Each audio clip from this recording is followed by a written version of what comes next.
Me?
Issues, I believe.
Why are we not connected?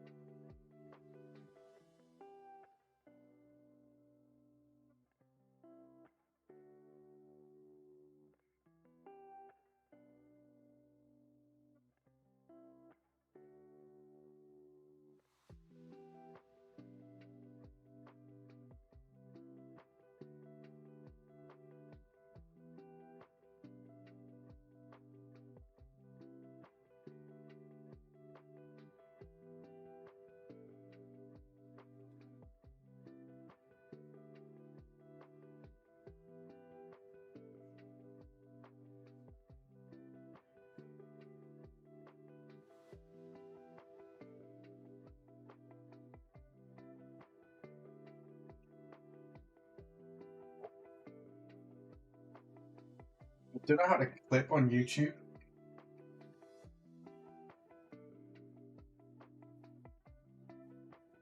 Let's see if I can figure it out.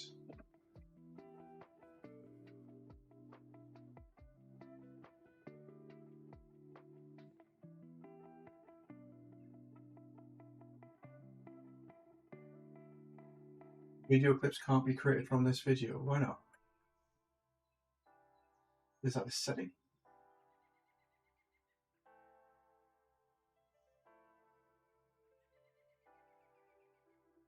No.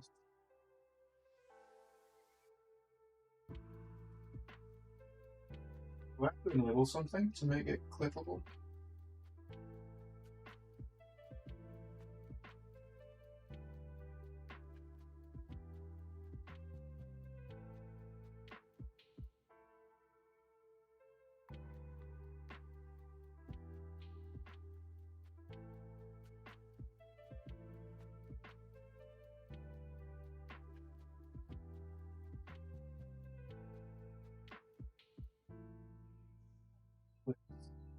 Maybe we can do this.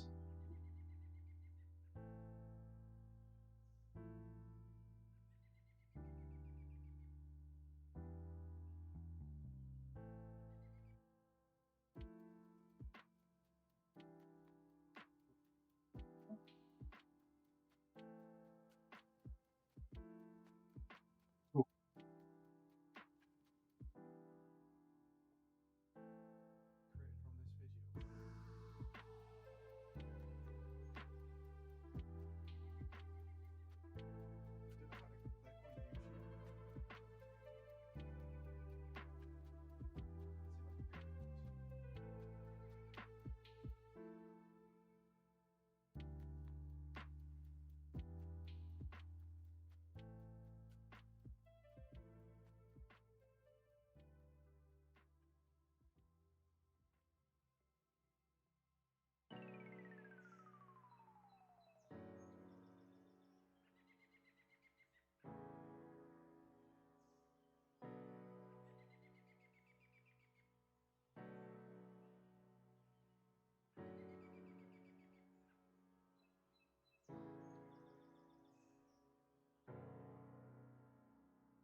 Trying to figure out a way to do clips. And I think do this. Plays most of it.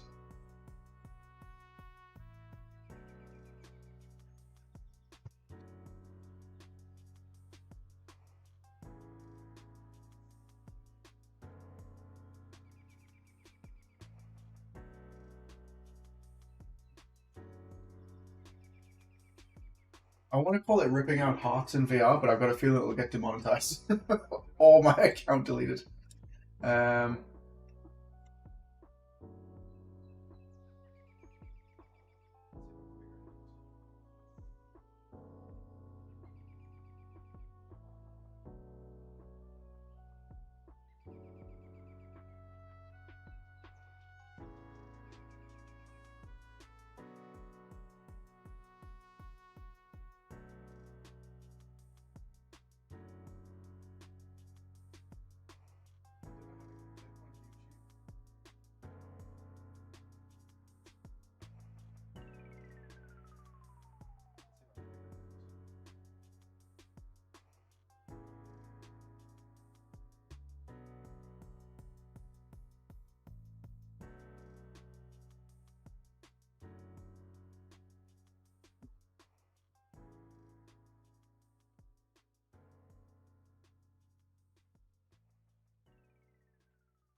I don't know where clips go actually. How long can a clip be?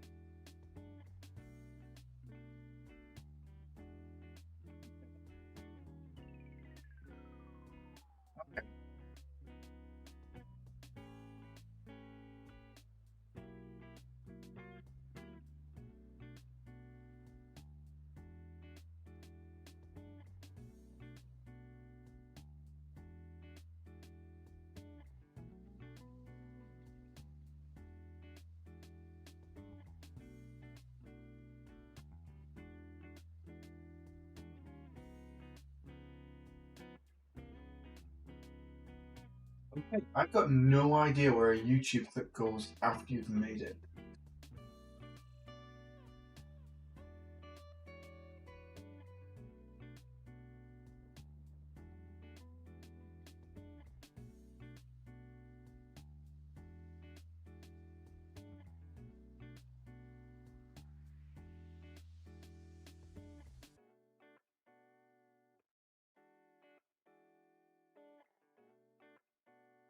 I'm trying to find out where clips go on YouTube.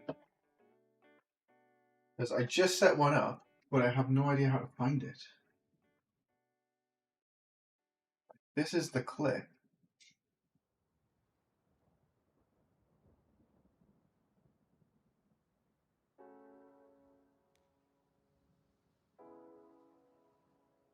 Yeah, clip.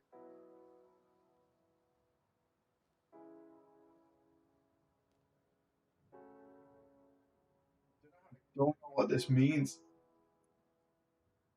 Does anybody in here know? I don't know what I'm doing. Right, I've made a clip. I want to share it. We're still doing the live stream, so I know I haven't screwed that up.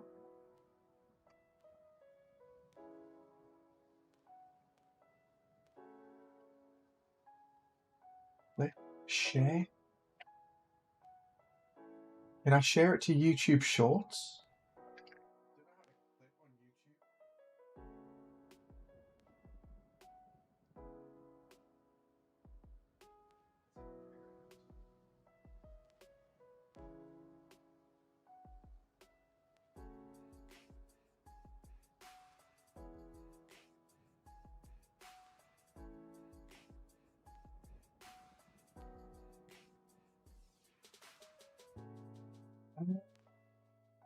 What's going on? I thought a clip would just show up on my channel.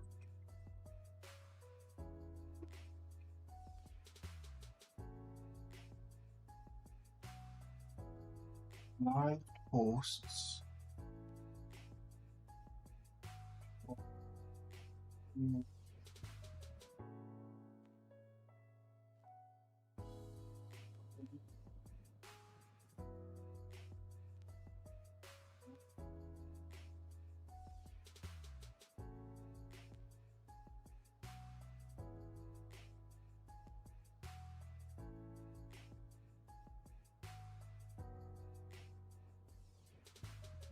really confused.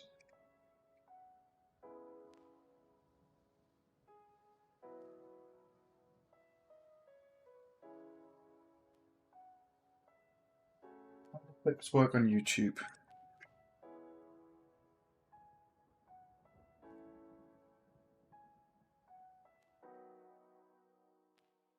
How does it work? Clips are public and can be watched by anyone with access to the clip who can watch the original video. Find clips that you've made and clips made from your videos on your clips library page. What the hell is a clips library page? I don't have access to that.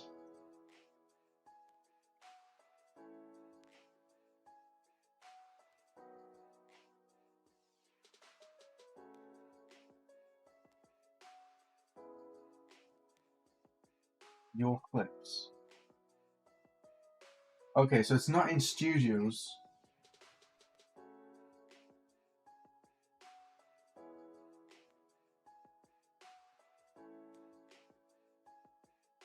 Hi Zing, hello, how's it going?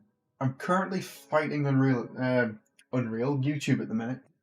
I'm trying to figure out how I can upload clips to like YouTube Shorts.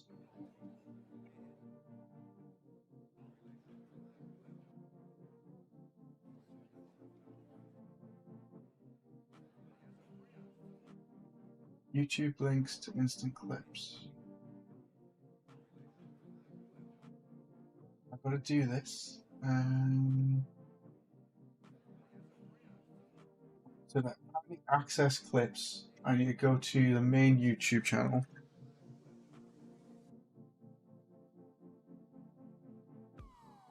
Clips on the left. Yeah. Oh.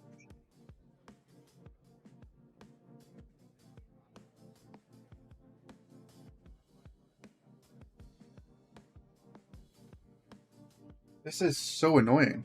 It's the first time I've used it. Like I'm probably doing it wrong, but I'm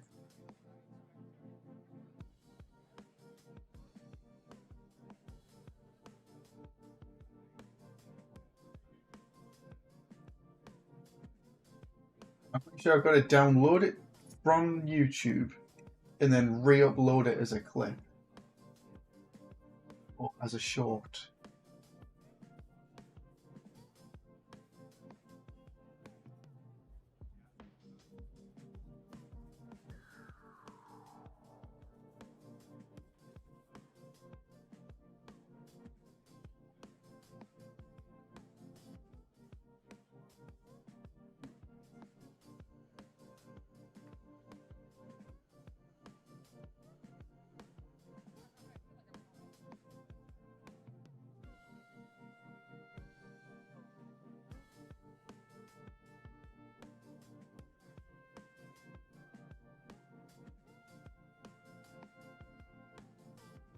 So frustrating.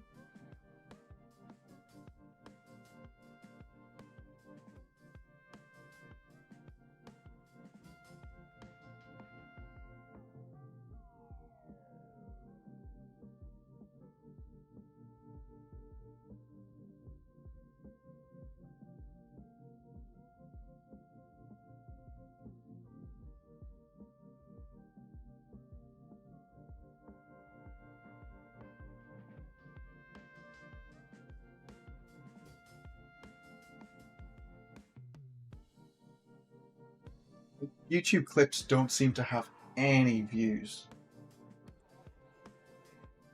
Like apparently people have clipped them for a while. Like clipped a view snippets, but it's just there's nothing there.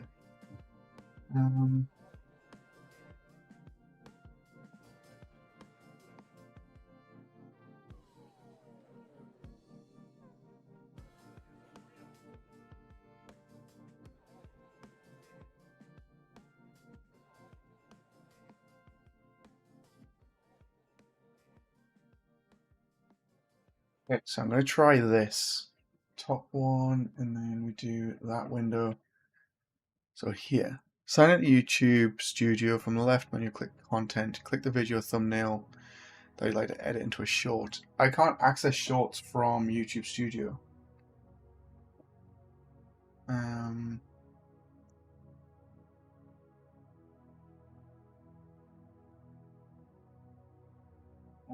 video. This is so frustrating. Like, I know that if I put it on YouTube Shorts, it'll probably get a little bit more engagement, that's all. Clips. I don't, it's like, it says none from the community, from me. Get shareable link. That's as good as I can do. And that just takes me back in a circle.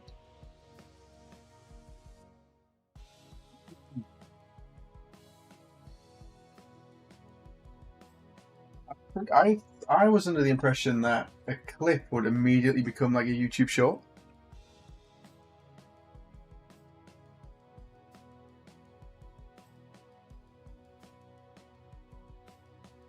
But I don't think so. So what I'm going to do is I'm going to leave that there as it is. We'll close this one. And then we will do a couple of social posts.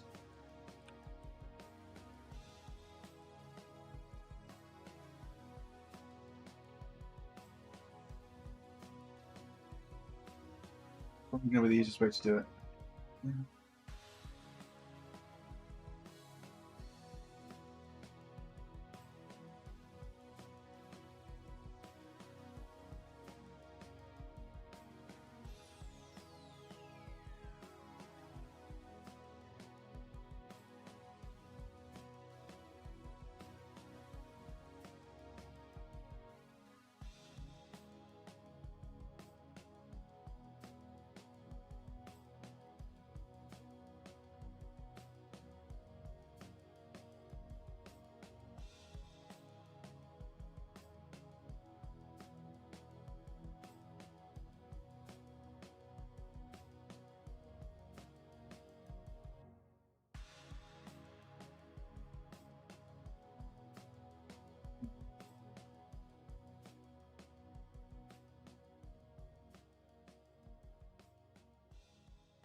No idea if that's going to work.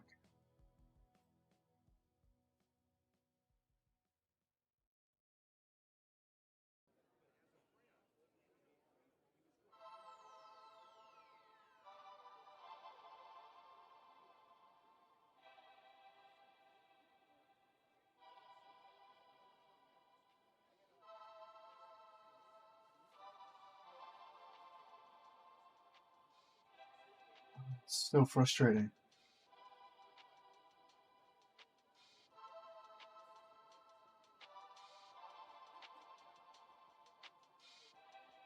I just got to use like a YouTube video downloader.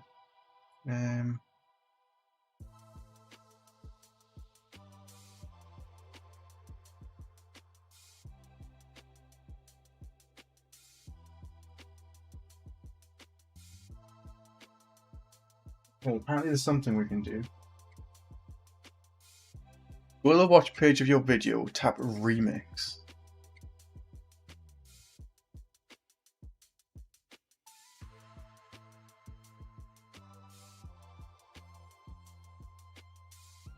I don't have an option to remix.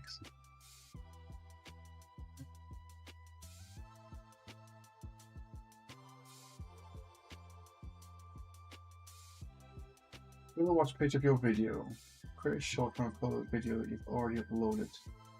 Tap remix. Edit the short into a YouTube edition. It's not good.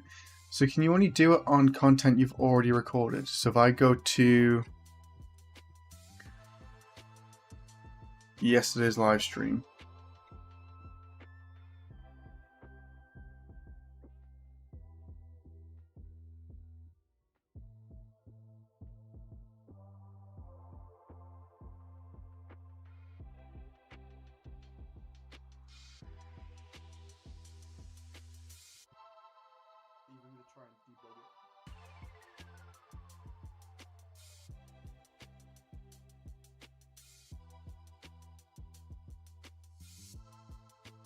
Edit video.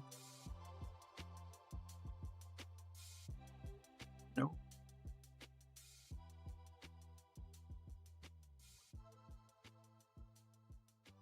This is really frustrating.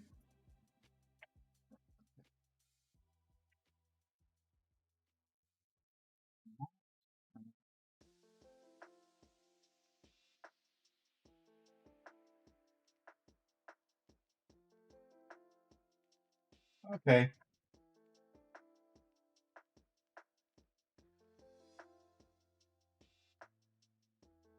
I'll have to figure it out another time.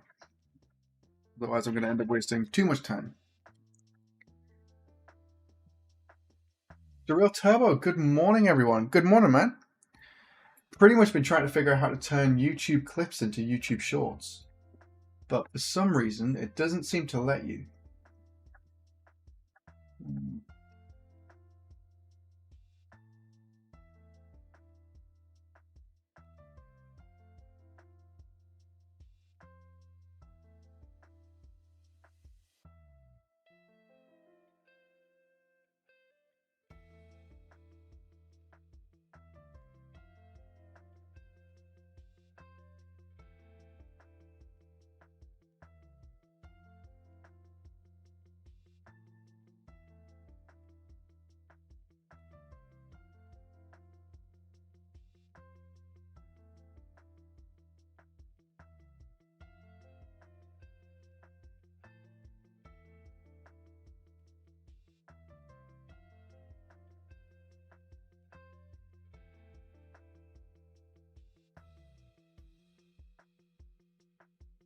No. How is everyone doing? I'm doing good. Although it's a little bit quiet in here this morning. To be fair, I haven't been gone for very long. I've been trying to get this all sorted. But I clipped me using the ripping someone's heart out. But I haven't really seen anything from that since. I was trying to sort out YouTube clips. So I've got one here to then try and upload it as a short, but it won't let me. So I'm not too sure how clips are handled by YouTube. I'm pretty sure all the views are just me trying to sort this out.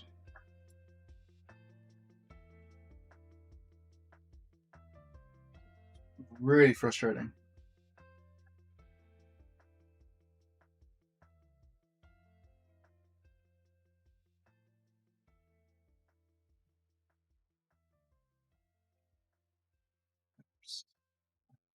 Close. Keep you open. Cool.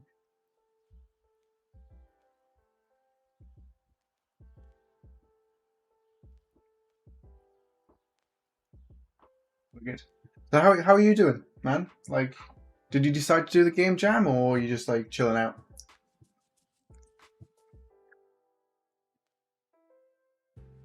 I think my goal today is to do some basic AI. I was thinking instead of doing it so they're running around, if doing it like we got to sneak up on them and then do it, like remove them. My friend group, there's some very odd sentence going around. Quote me when I rip your heart out. I start eating it and then proceed to make munching noises. Oh yeah, be so good. This game hardly fits this. I'm doing very good. I did join the jam. Yes, awesome. That's so cool. So I'm pretty sure the way that we have this set up right now, if it lets me jump in, Airlink lost connection. It's gonna be one of those days.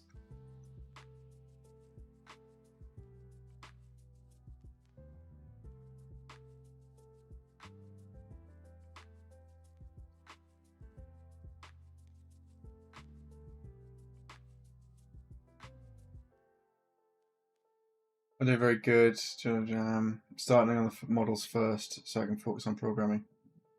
Ooh. See, I'd rather hand in something that looks like this and just have a really good mechanic. It's like just punch in, grab it, and rip it out. We can do it from anywhere.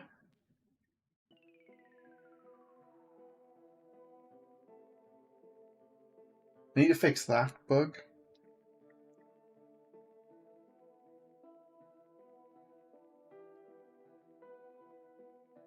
Nice.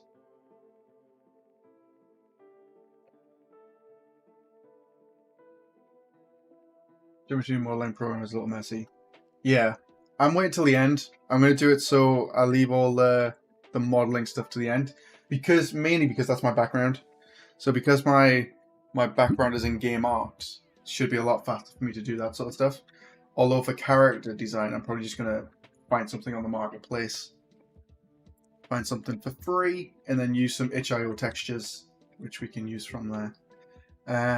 I forgot to do it. We've tested the heart as well, haven't we? So we can pull out our own heart and then we can press it, and then it shows us everybody else's. So we still need a mechanic for that, which will be a good one.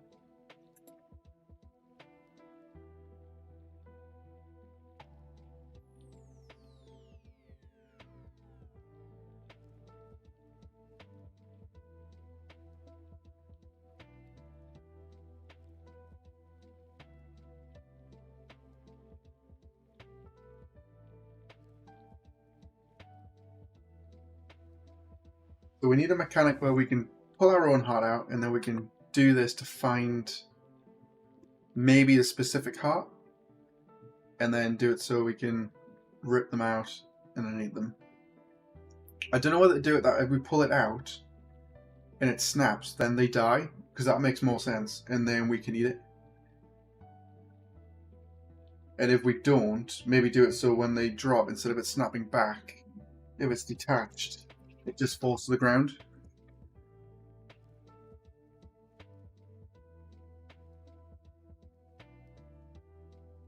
I was thinking last night maybe doing like a stealth mechanic or something, take advantage of the crouching in the GDXR template. So like we can crouch down and then we can go around. Don't know whether I could do it where it's like you're some sort of vampire and like that's what you're doing.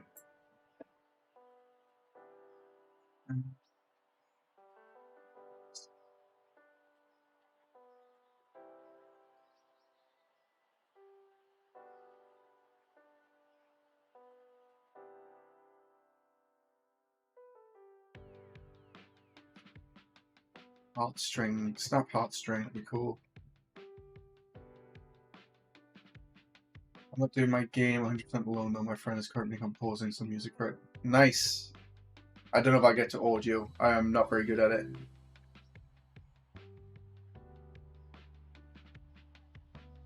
Other than that, modeling, texturing, animating, programming, all handled by myself. Wicked. I'm going to try and do a little bit over the weekend, hopefully. But about 12 o'clock today, we've got to go get the house keys for the new place that we were sorting out yesterday. So I'll have to do that, which will be good.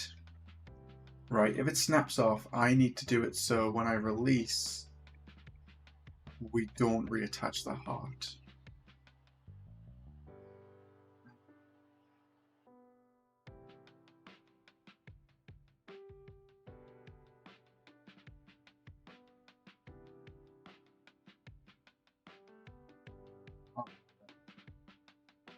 Zing. What did we do? Grasp heart-like effect in Overlord. I don't know what Overlord is. I can take a look at it though. I also don't really want to copy other people's stuff.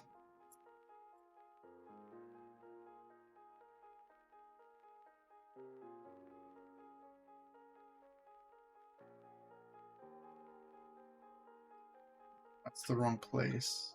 We need to set that.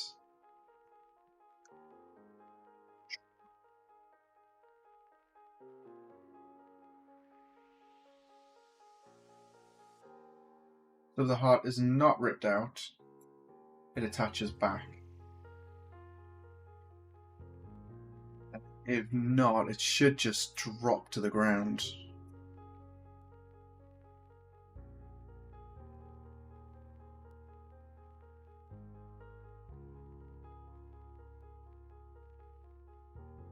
Snaps back. Still snaps back.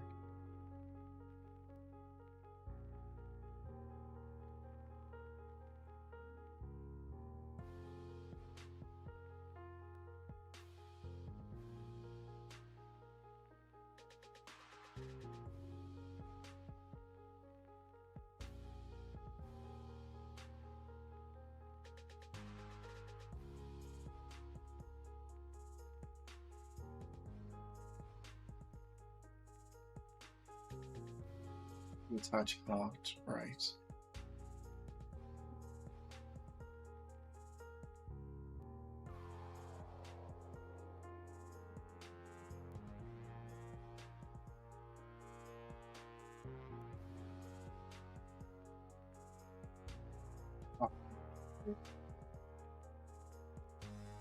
It's not. Reattach heart back. Eden, no.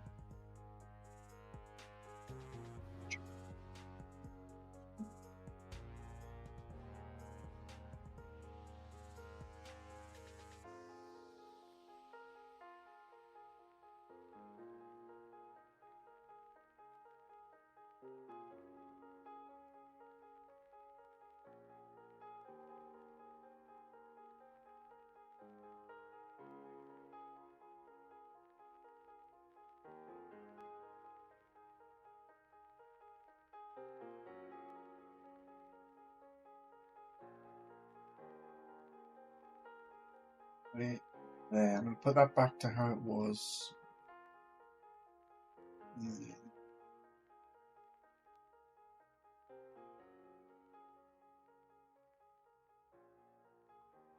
This is the one. First hand grabbed.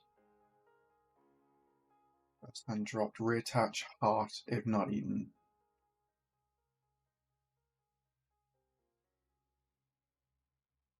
Target self.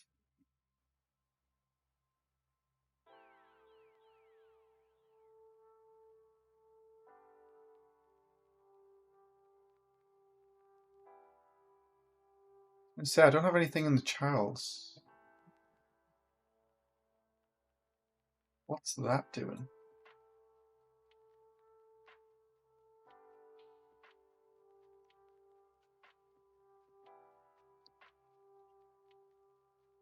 Reattach heart if not eaten. Right. There.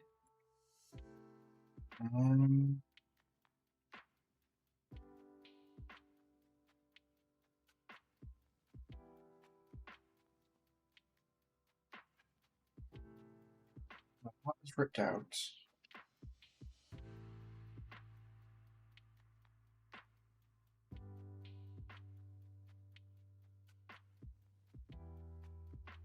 Also, then we attach it back.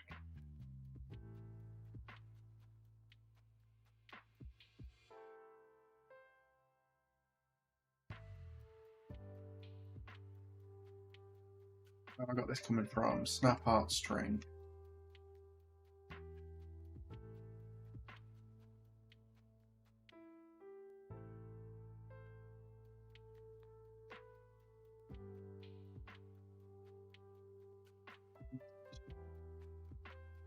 It's that one.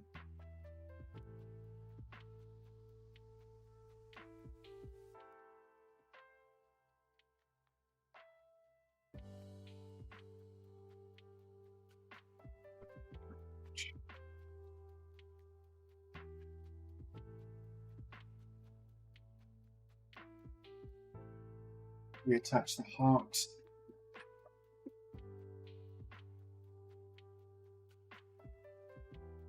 that true? So yeah, that's it.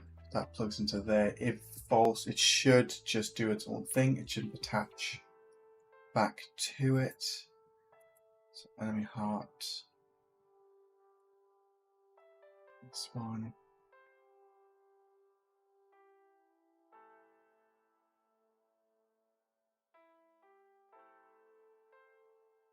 True, we go through. Try that.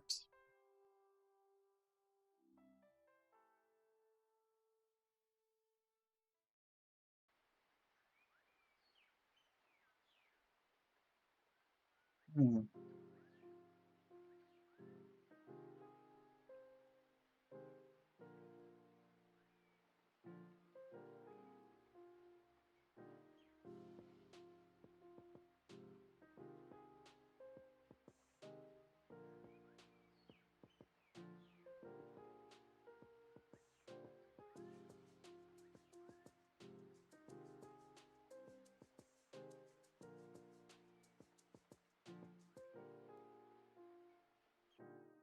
What is it reattaching?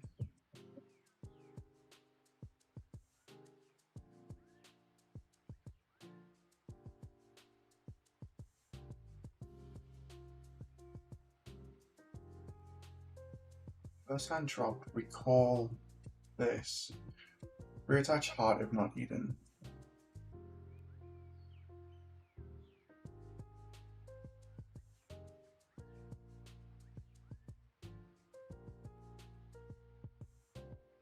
Get owner of enemy heart, which is going to be the AI master, which fires this one here.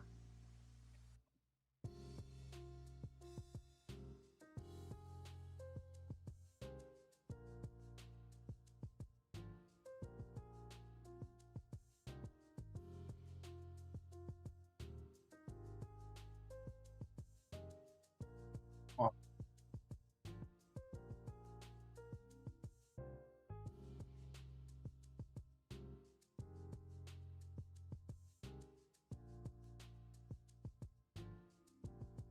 let's find out how we get this. False, false, false, false, false.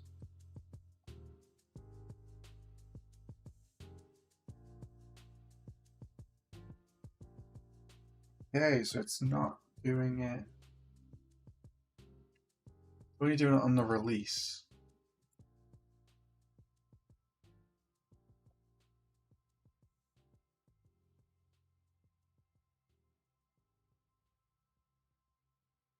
Heart ripped out, true. If it is ripped out, then we do not attach it back to the player.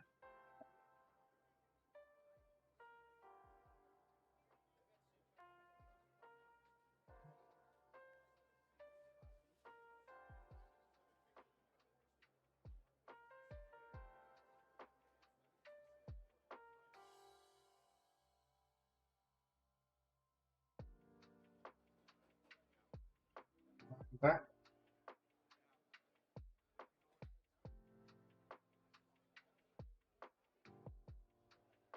true, false, what?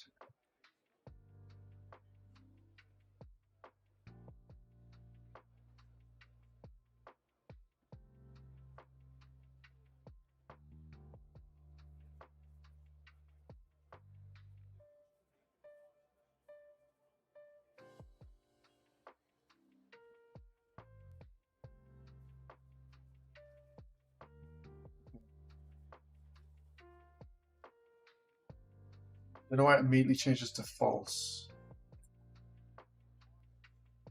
Changes to false on release. We don't have it being set anywhere that would do that.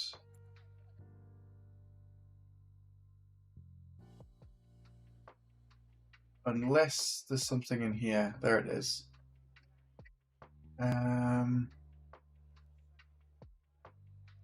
First hand dropped.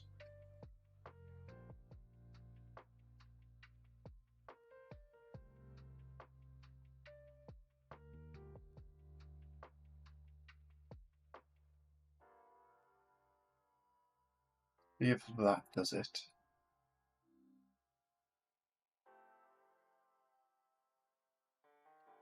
I just realized I'm passing the variable through, but I could just set it from the other one. Right down. Okay. Making progress.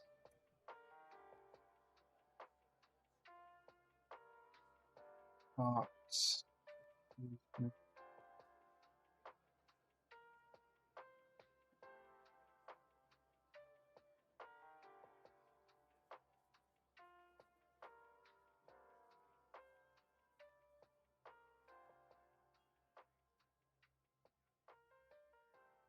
If it's true, let's do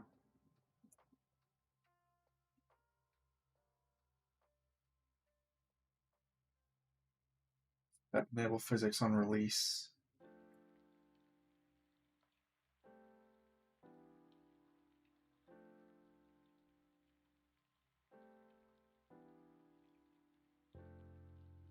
Try this.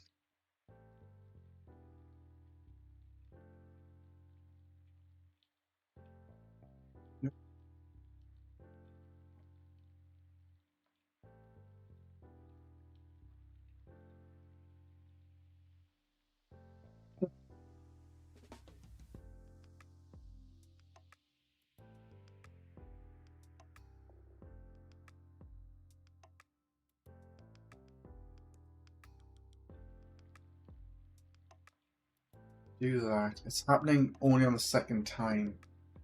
So this needs to be done.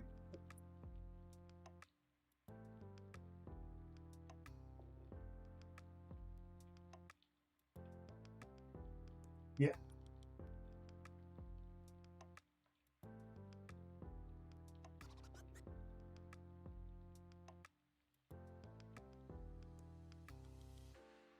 That might make it fall just afterwards. That might be in the wrong place.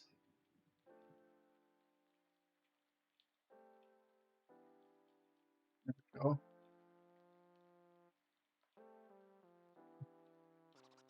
What? Use it as a weapon.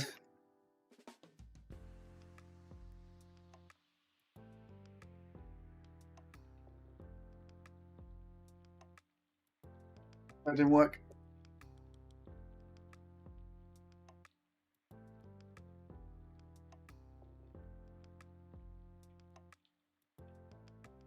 What if we can make them run to it so they can investigate it?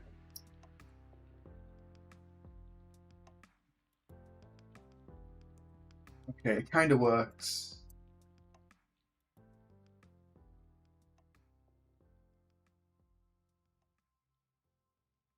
But if I do that now, they don't die.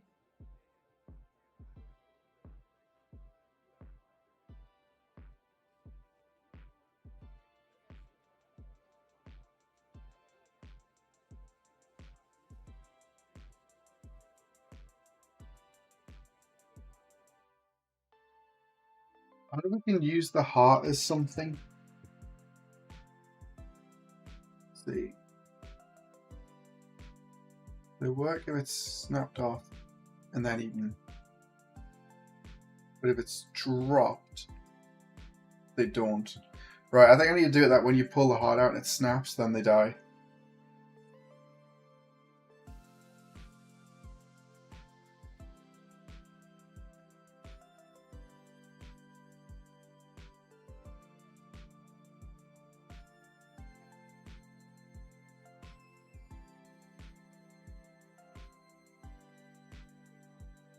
Oh, there's something.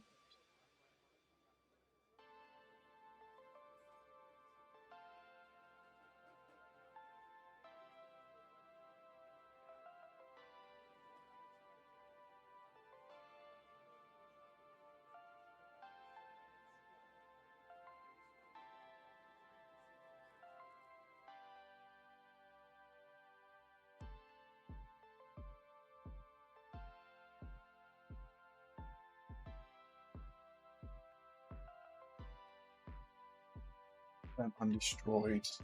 All undestroyed.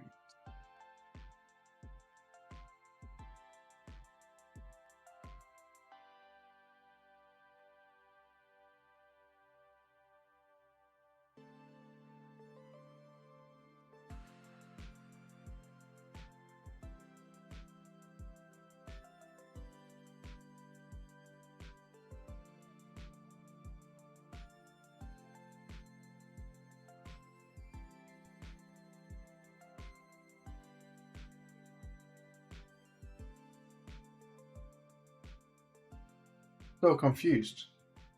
Parent, the spawned heart. Event undestroyed. Oh, undestroyed. It's firing it when we destroy the heart. So we need a way to tell it that it's been destroyed as well. Crap.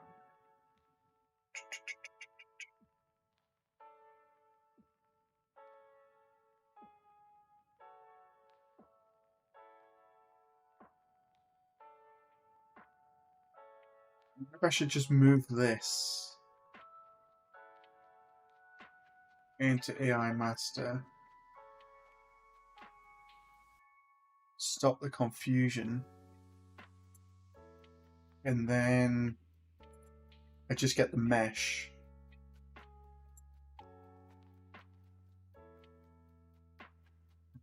We to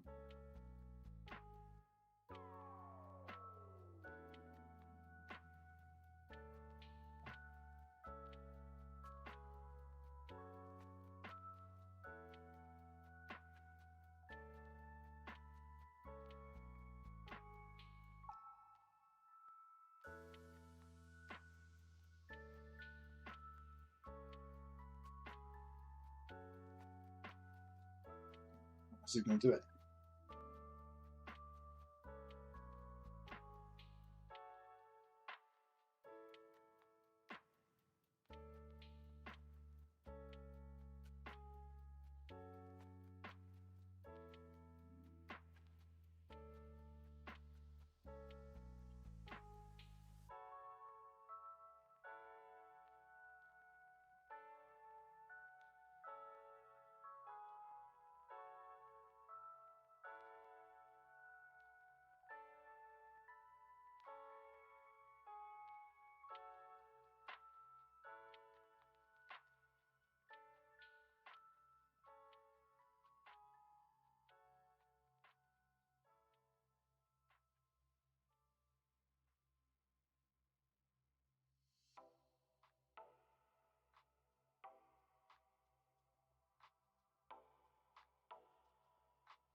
Your game, hello.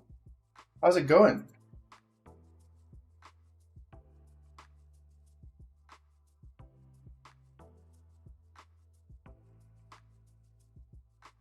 I don't know why I deleted that set simulate physics.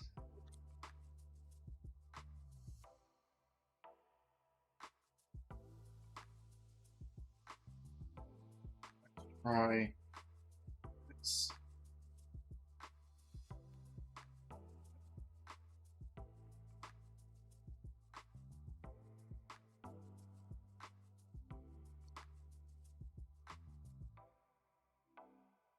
Did I miss the beginning of any progress? Not really. To be fair, you haven't really missed much. I spent a bit of time fighting with YouTube. There we go. You do it so it's even then we do it.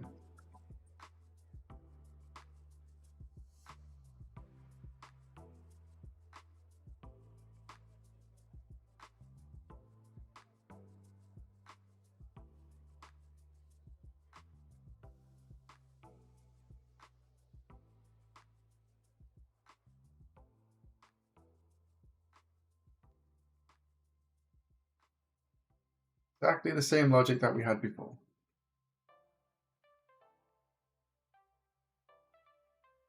So now, hopefully this is working. When I rip the heart out, they die.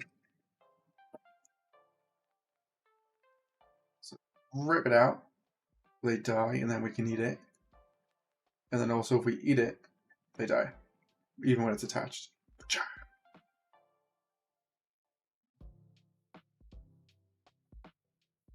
Can't jump over the bodies. The collision capsule's in the way, isn't it? He's like,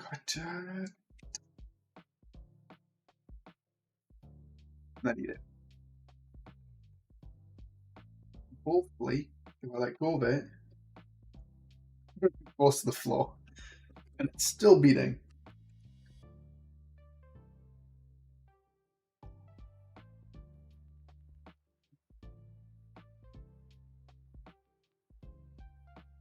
Oh, damn.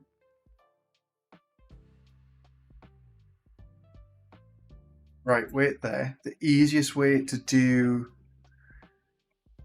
beating heart.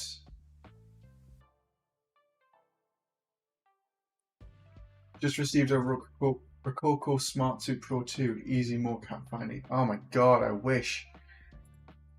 Honestly, I wish I had one.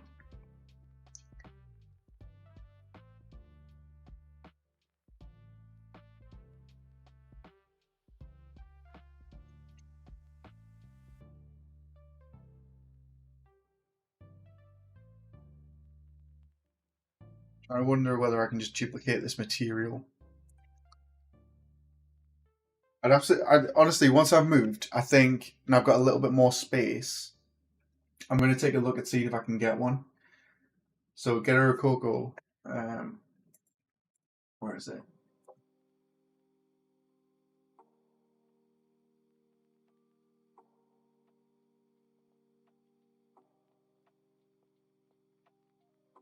Because you can get the indie ones, I think.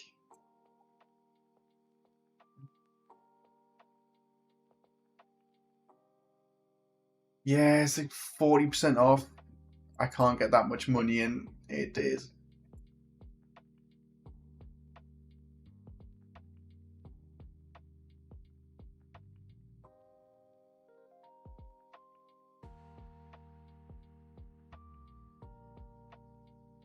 Let's have a look.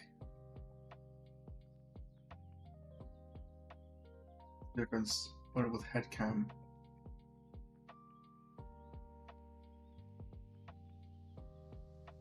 See, it's like, oh man, it would be crazy.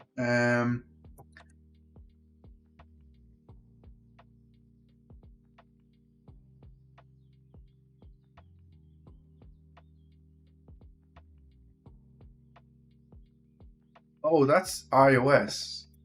I'd have to do that one. OBS disconnected.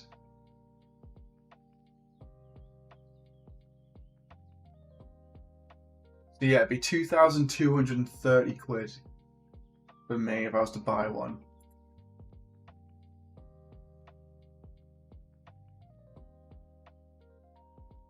But it'd be so cool for doing stuff like this, doing game jams where you can have like custom animations. I think it'd be awesome. 40% off until 12th of September. Always 40%. It's still very high for me, but pretty much same after all of this week. But it's easy to record your animations with it. Just wear the suit and record your animations. Yeah. I'm gonna basically try and save up for one and then see if I can see if they do another sale. Because if I could do that, I can make animations for Patreon and the channel.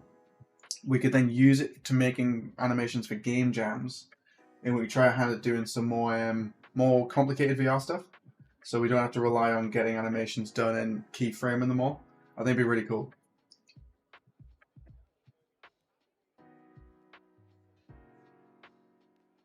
I record animations for you if you have animation requests. Cool. I'm not too sure what I would need, but yeah, we'll see where we get there. I set my VR related limit in max to 700. I'll not go above that ever. Yeah, I think the difference is it's not really VR. So because of the suit, it's more of a business thing than anything else. I think I'm just quite lucky that I never really need to do humanoid animations. And if I did, I'd probably take into account the client work to then have that part of it. Right. We got our heart, we can see other people's. We can also go up and rip them out. And then we can throw them if we want to. What can we do with a throwing heart mechanic?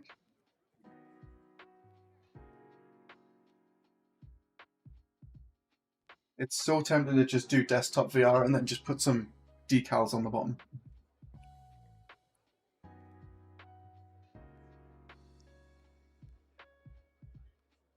Those hearts roll quite a bit, don't they?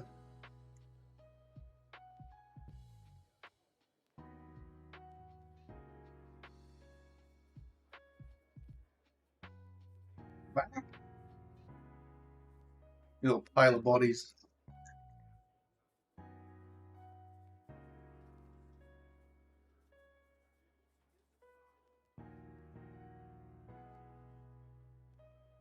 I think it's a top tier investment. Yeah, I think it'd be really cool to do.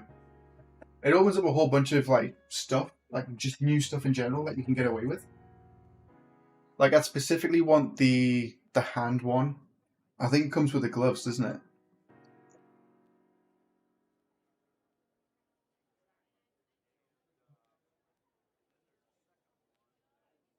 I think it's got gloves. I can't remember.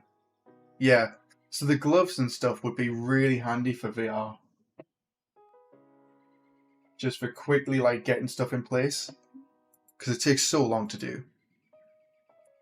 Because one of my goals for pretty much next year is to hire someone to make some VR hands that I can sell on like Fab or through Patreon, and then come up with just an insane amount of hand animations that you can use as a starting point.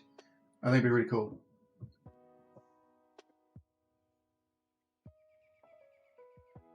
I'm working on a story-driven VR game using MetaHuman, so yeah, in my case, it helps a lot. Nice. See, I can't remember if I emailed them. I think that's the problem.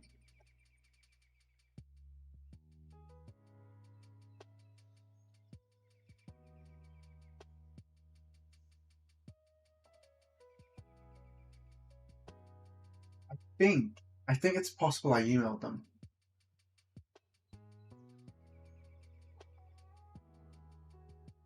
I could probably do with booking an appointment with them, actually.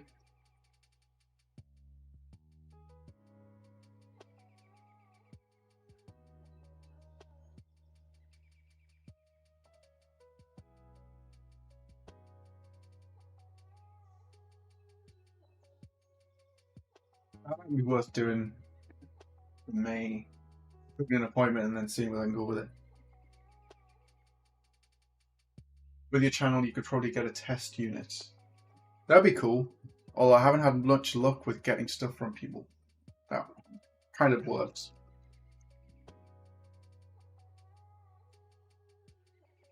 Right. So we've got part mechanic. Cool. Just realised it didn't fire. It doesn't fire the score if I rip it out, so I've got to fix that next.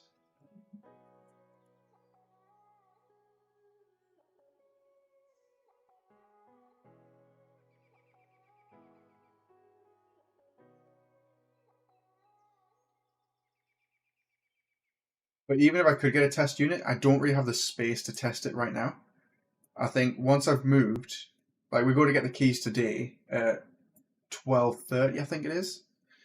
So I'll go get the keys from that, and then that should give us plenty more space to be able to do stuff like that. Because right now we're in a 3-bed apartment and it's tiny. So if I was to record any animations, I'd have to look like an idiot and do it outside. Whereas the new place has a garden, so I can kind of hide from everyone. Although I'm also not very much of an actor. So we'd have to see. Right, enemy hearts.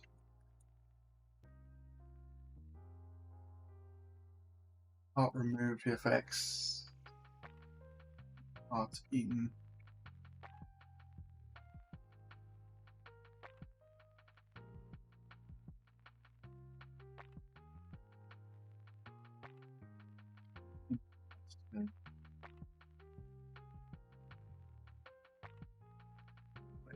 Event display score.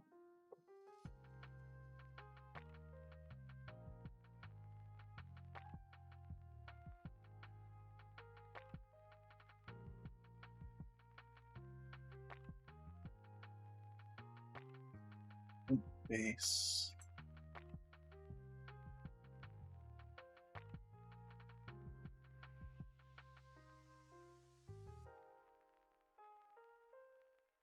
Event destroyed. So I do that.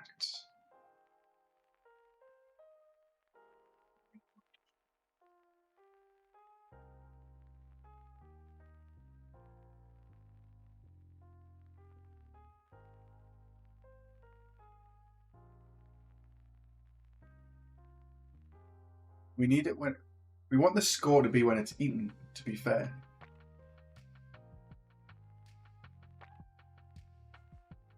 So if we have the score when it's only eaten, we could do that, but we need a gameplay loop where we might use the hearts for something else.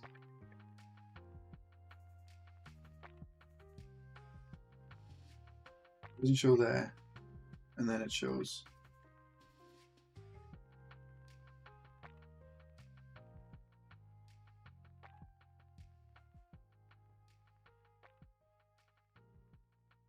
Oh, there's a knack to it. Could be kind of cool once it's got an animation in it.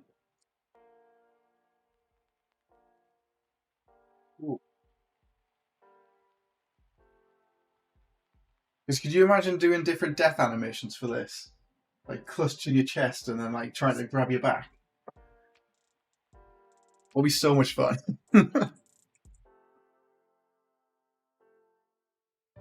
Just like flopping into a little heap.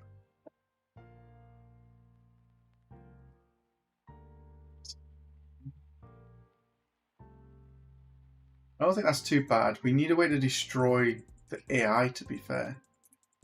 So, how many damage destroy after? It doesn't happen. We get the owner, don't we? Owning actor gets high damage.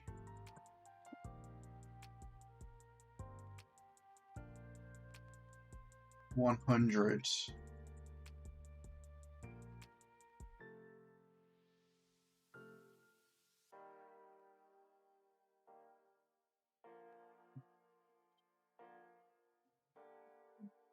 Might work.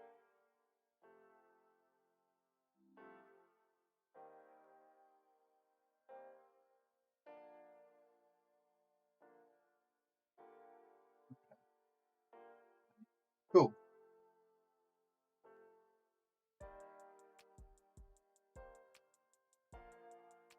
Use that. Apply any damage.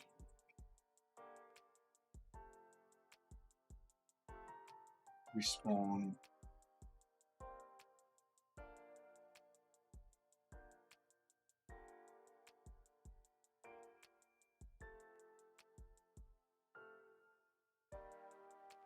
I don't think I'm doing anything with the respawn. So we could do delay.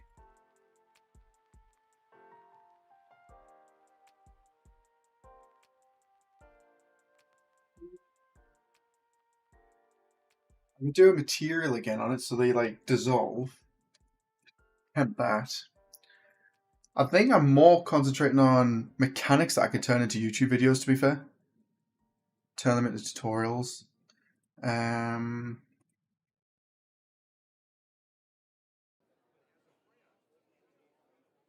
Hero function's not going to work because that's global. I'd have to create a dynamic material instance. Do that way. What if, for now, because we haven't got as much time, we do a delay about, let's say 5 seconds to stay on screen. Then we set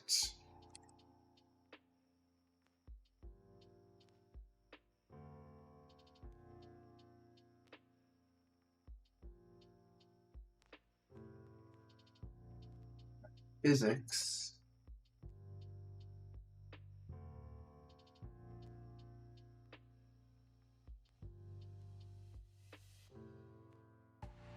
Collision.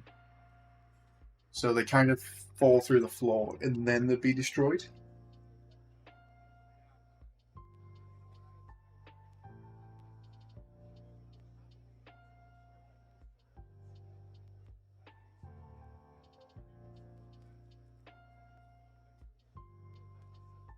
Yep.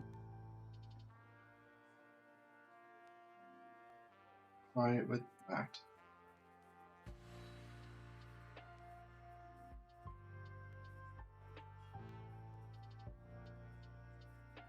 Do that. Grab me a chest in despair. If you want to give it a go, we can take a look at it.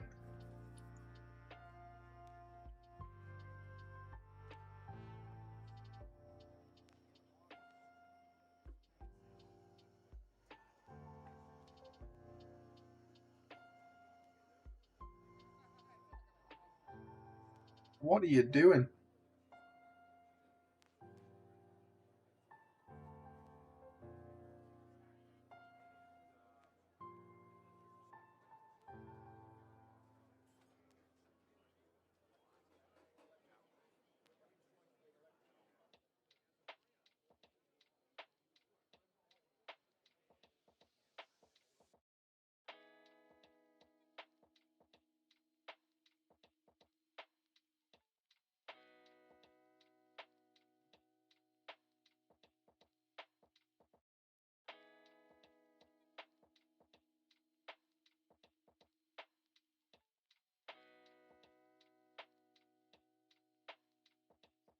Collision.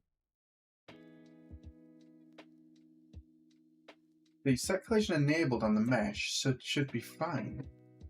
And then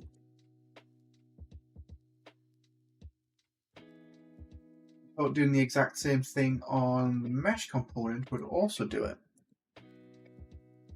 That way, once they take the damage, they fall through the floor.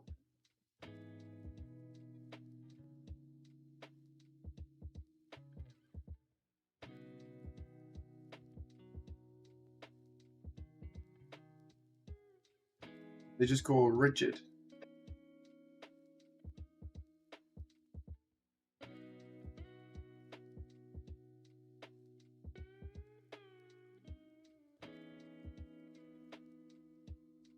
Why would set collision just stop?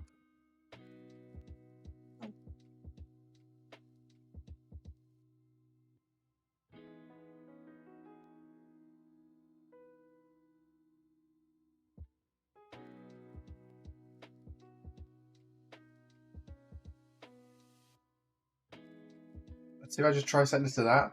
Might be like a no collision.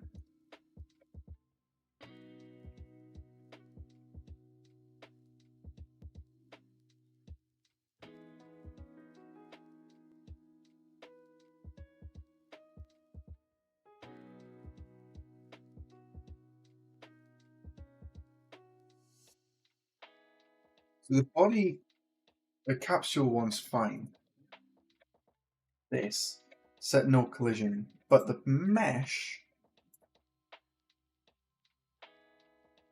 Collision preset block all.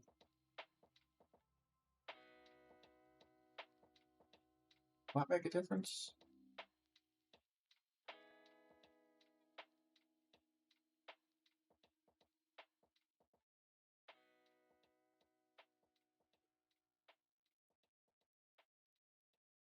How can I make a collision or a mesh fall through the floor?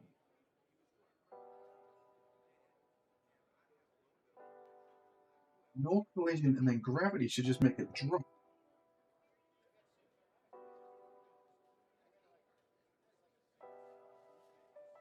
Is it because it's got simulated?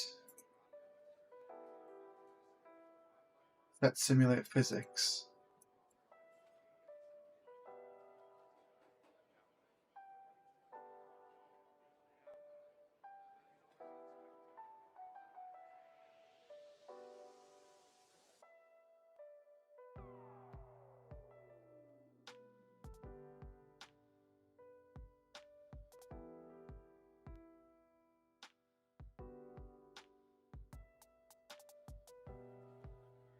What if I take that? We kind of simulate physics off. It should stay where it is. We disable collision on it. I'm wondering if it's to simulate physics body on the mesh that is what's colliding on the floor and not the character itself.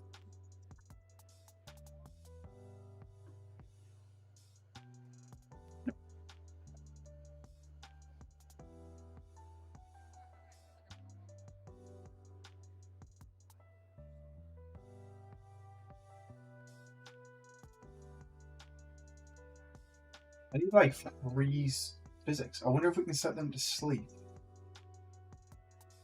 That enable gravity is true.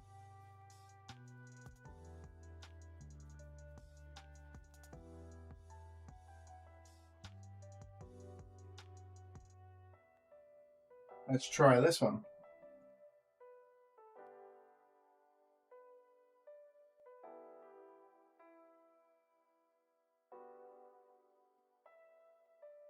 What? What? No progress.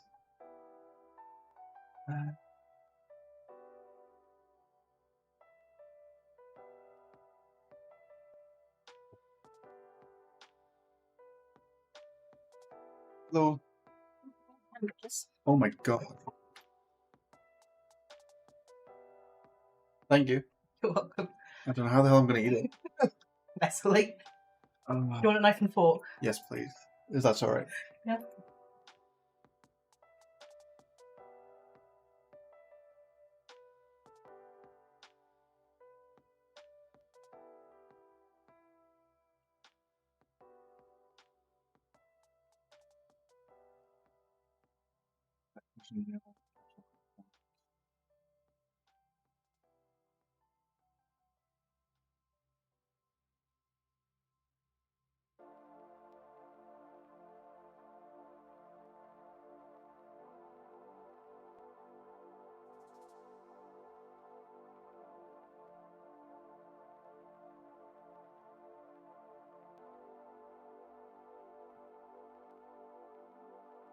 Have a look.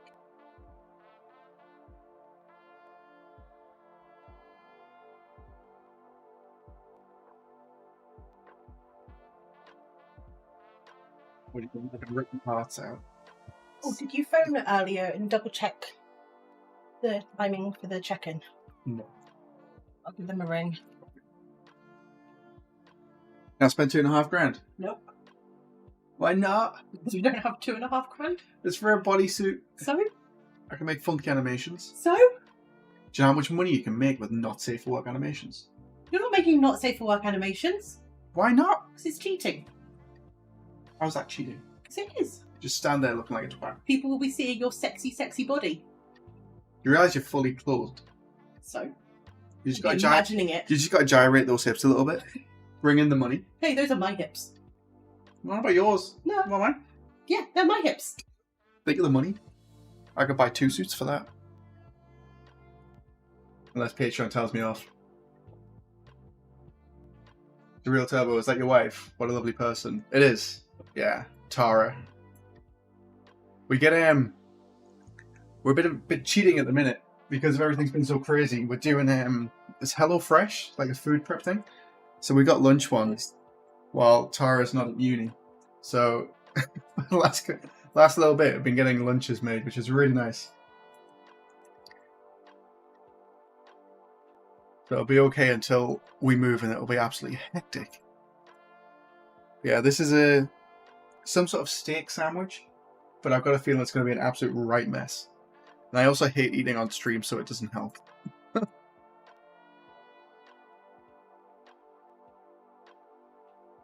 Oh, I see. Yeah. Well, the main problem is when I'm working, I forget to eat. I just get so like into everything, so it gets to like 5 o'clock and then I don't eat. So now it's pretty much making me eat, so I don't get cranky and everything. Yeah, so good.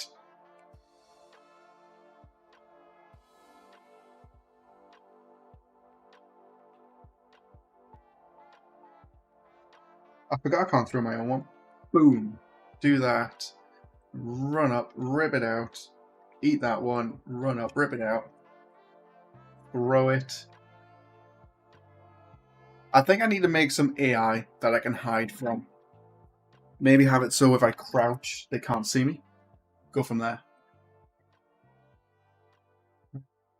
Okay. How long are you streaming today? We'll be streaming up until about 12 o'clock. We're going to get confirmation that that's when we've got to go pick up the keys. But the new property that we're going to collect the keys is only about 5 minutes down the road. So we're going to go get the keys, have a look around, make sure everything's all right. And then when I get back, we'll be doing another stream till about 5 o'clock. I pretty much try to stop around 5, mainly because that's when my daughter gets off preschool. So it just becomes family time. I used to be really bad at staying on like work till like 1 or 2 in the morning. But since we've had her, I'm just trying really hard not to like get back into that habit. So it'll be about 5-ish. What I'll do is I won't stop the stream because I might only be about half hour.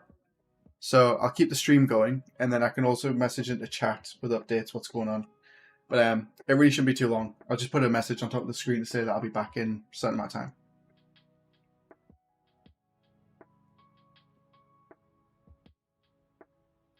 I can relate. Same. I always invested, forget to eat. I realize the entire day's gone by. Yeah, it's a difficult one. I've always struggled with it, like just eating in general. So it's a bit of a pain, but it's nice that she looks after me. The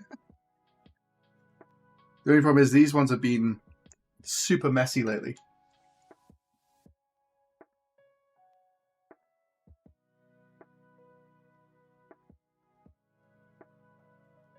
Oh, a little bit chewy steak as well.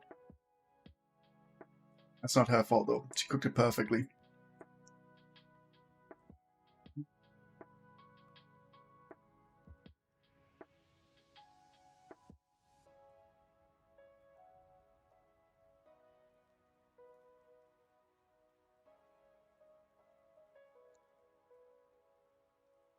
AI perception goes on to the AI.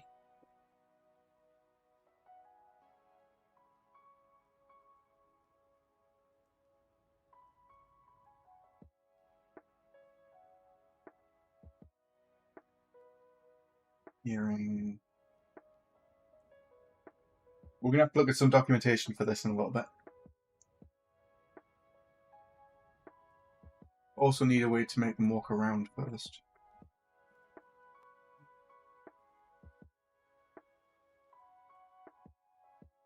That, and then the player. Blueprints, characters, base character.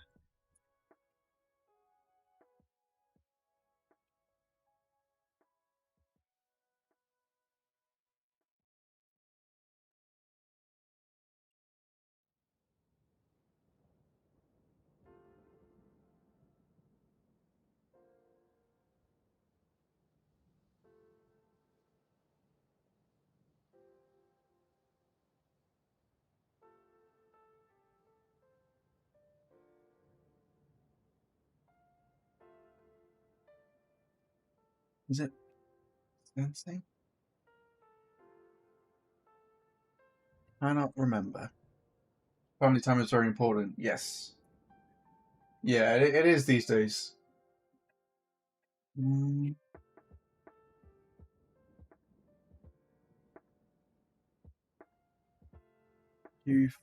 AI perception.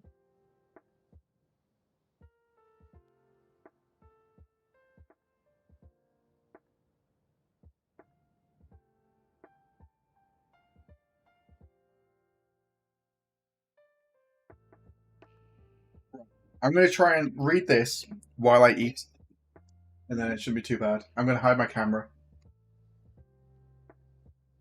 There we go. I'll still talk, and I'll just try not to make horrible, gross noises into the microphone.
We got that, but which one does it get attached to? Added to a pawn's AI controller blueprint.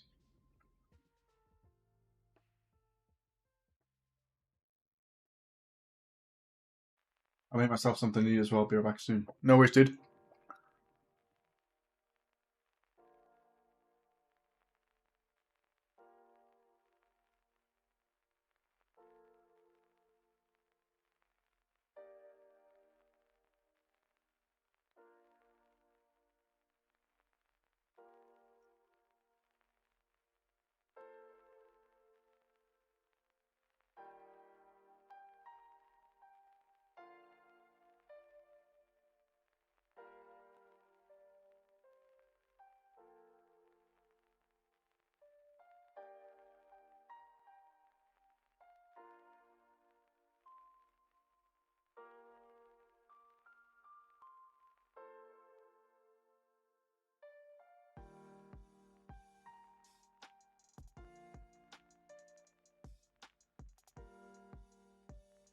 There used to be a video by Epic, which was really handy. I'm pretty sure I've watched it on a stream a long time ago as well.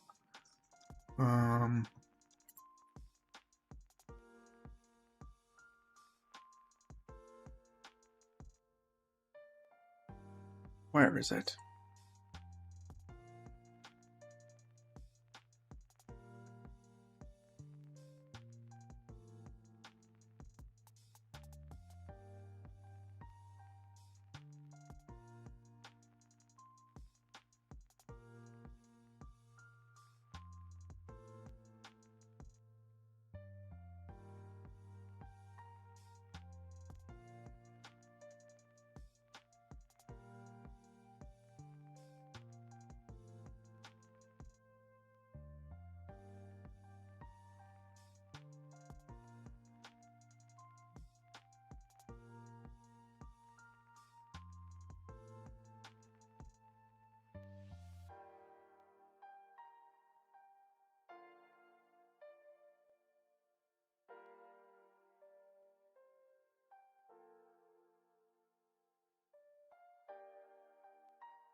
This one is what we're after. And today I will give you an overview of some of the AI features that come with the Unreal Engine. To demonstrate that, we've built this very simple stealth game, and we're going to use that as a basis for our enemy AI. We've built some visual features in the sector, like the laser light effects you're seeing. Those will serve as a visual cue to the player, representing the enemy's visual cone and the current AI state. We have also built an actor that can be thrown, like a rock. We're going to use this to demonstrate how to make the AI That aware could be to the heart. risks. Without that said, let's start. Creating AI in Unreal is facilitated by the Gameplay Framework, a built-in set of features that helps organizing the logic and interaction between entities in your application. For us to understand the AI framework in Unreal, we need to understand the relationship between pawns and controllers. A pawn is a type of actor that can be an agent in the world, and every pawn can be possessed by a controller. The pawn is the body in our analogy, and if the pawn is the physical representation of an agent in the world, then the controller class will be the soul, where we can set rules for the pawn's behavior. Continuing that analogy, then the behavior tree, which usually runs inside a controller, would be the brain, the object that actually makes the decisions and command the controller to do things. And finally, the blackboards exist to support the behavior tree with data it can use to make decisions. The blackboard serves as the brain's memory in our analogy. Let's continue to set up our pawn to have an AI controller and create our first behavior tree. Before we start, we'll make sure our enemy pawn has a pre-configured AI controller class. We're going to use a clean AI controller blueprint for this. Then, we're going to create our first behavior tree, which we're calling enemy BT. After that, we're ready to configure our AI controller to run that behavior tree we have just created. Double-click on the behavior tree, and we're ready to start. But what is really a behavior tree? Behavior tree is a model that describes switches between a finite set of tasks that allow developers to create very complex logic composed of these simple tasks. It's built as a hierarchical set of nodes that control the flow of decision-making of an AI entity. It's very easy to expand without worrying how simple the tests are implemented. It's also easier to understand the code, it's very easy to debug, and it's widely used across the industry, and that's why we're going to talk about this here. You will usually find four types of elements in a behavior tree: composites, decorators, services, or tasks. Composites define the root of the branch and the base rules of how the branch is executed. Decorators are also known as conditions. They define whether or not a branch in a tree or even a single node will be executed. Services will execute a third defined frequency as long as the branch is being executed. And tasks, which are the nodes that actually do things, they can have decorators or services attached to them too. It's very important for you to understand how the execution flow of BTs work. BT branches are executed in order, from the top to the bottom at the higher level, and from the left to the right at the branch level, which means that branches to the left have execution priority over the branches to the right. That's important to understand before we can start organizing our decision-making. It's also very important for you to understand the difference between composites, sequence, and selector. A sequence composite executes every child or branch in order until one of them fails. A selector composite finds and executes the first child that does not fail. What it does, it makes sequence composites very useful when you want to execute a list of tasks one after the other, but need that the entire branch tasks to be cancelled if one of the tasks fail. The selector, meanwhile, are more useful when you need to make a decision and select which task or branch you want to execute based on, let's say, a set of parameters. We're going to make it much easier to understand once we start handling this. So let's do it. Let's start by adding a sequence node. From root, only composite nodes can be added. After that, we're going to add 3 tasks, like copying and pasting it, and connecting to our sequence composite node. As we said before, you can see that we have 3 tasks that are executed in order, one after the other. Let's then select one of the tasks and add a decorator that forces it to fail. And what we're seeing here is that since the second task in that branch fails during execution, the entire sequence node is aborted and none of the tasks to the right are ever going to be executed. Okay, but what if we change to a selector composite? Well, what we can see is that it's only executing the first task. As we mentioned before, the selector composite finds and executes the first child in the branch that doesn't fail. And what if we change the order of the nodes? As we mentioned, branches execute from the left to the right. And if we mouse over the circles on the task nodes, you can see the execution index of these tasks, or the order of the execution. And if we play the game, you can see that since the first task will always fail, the selector composite actually tries to execute the next child. So let's start building our AI. We will create a sequence node and add a few actions, like wait and move 2 tasks. If we play the game as it is now, our move to task will always fail, because this task specifically needs a vector variable to be set to work. For that, we're going to need to set up a blackboard and create that variable. The blackboard is a place where we can store data to be used for decision-making purposes. It can be used by a single AI pawn, and some variables can actually be shared by a squad of AI entities. It can also be used with behavior trees, but behavior trees don't necessarily need to use blackboards to work.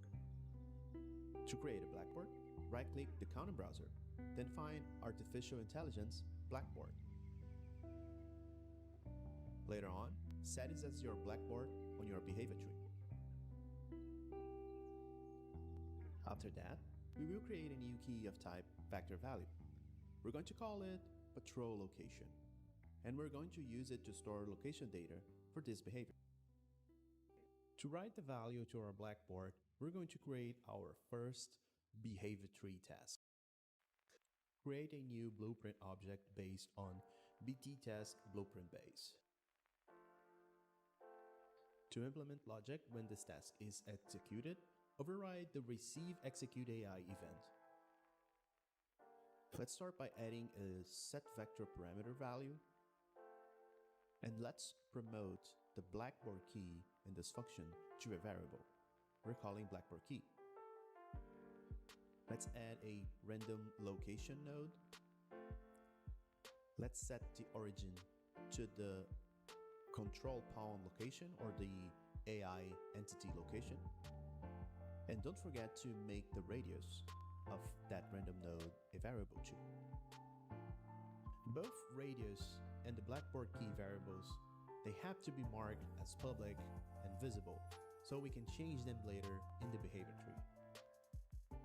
After we compile and save, we can see that our new task getRandomLocation is already on the list, and that we can also customize those variables. We're going to set our blackboard key as the patrol location. But if we play the game, you see that task getRandomLocation is actually never finishing the execution. And the reason for that is that every behavior tree task has to finish with a failure or success condition, so the behavior tree can control the flow of the execution of the other tasks in that branch. So now we're finally good to go. You can see that our enemy is finally patrolling the area, picking a random location around itself every time the behavior tree cycles. We're going to call this our patrol behavior.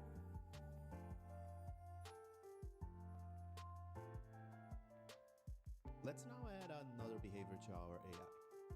We've mentioned before that selector nodes behave differently and that you can use them when you need to pick a single branch to execute. And if we play the game, our selector node would just pick its first child. But what if we add a higher priority child with a valid task? Well, it will only select that branch. And I know I'm risking being repetitive here, but that's really what selector nodes do.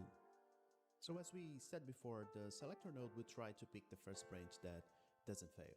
So what we really need here is that this first branch to fail, given a certain condition.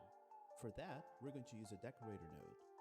And the decorator node we're using is the blackboard base condition. It checks if a blackboard key is valid. For this behavior, we're going to create a new blackboard key called target actor. We're also going to set it as an actor so we can reuse its location in other parts of our behavior tree. In our decorator node, we're now going to select our target actor. And since the target actor was never set, that conditional will always fail. So the selector node now picks the next child.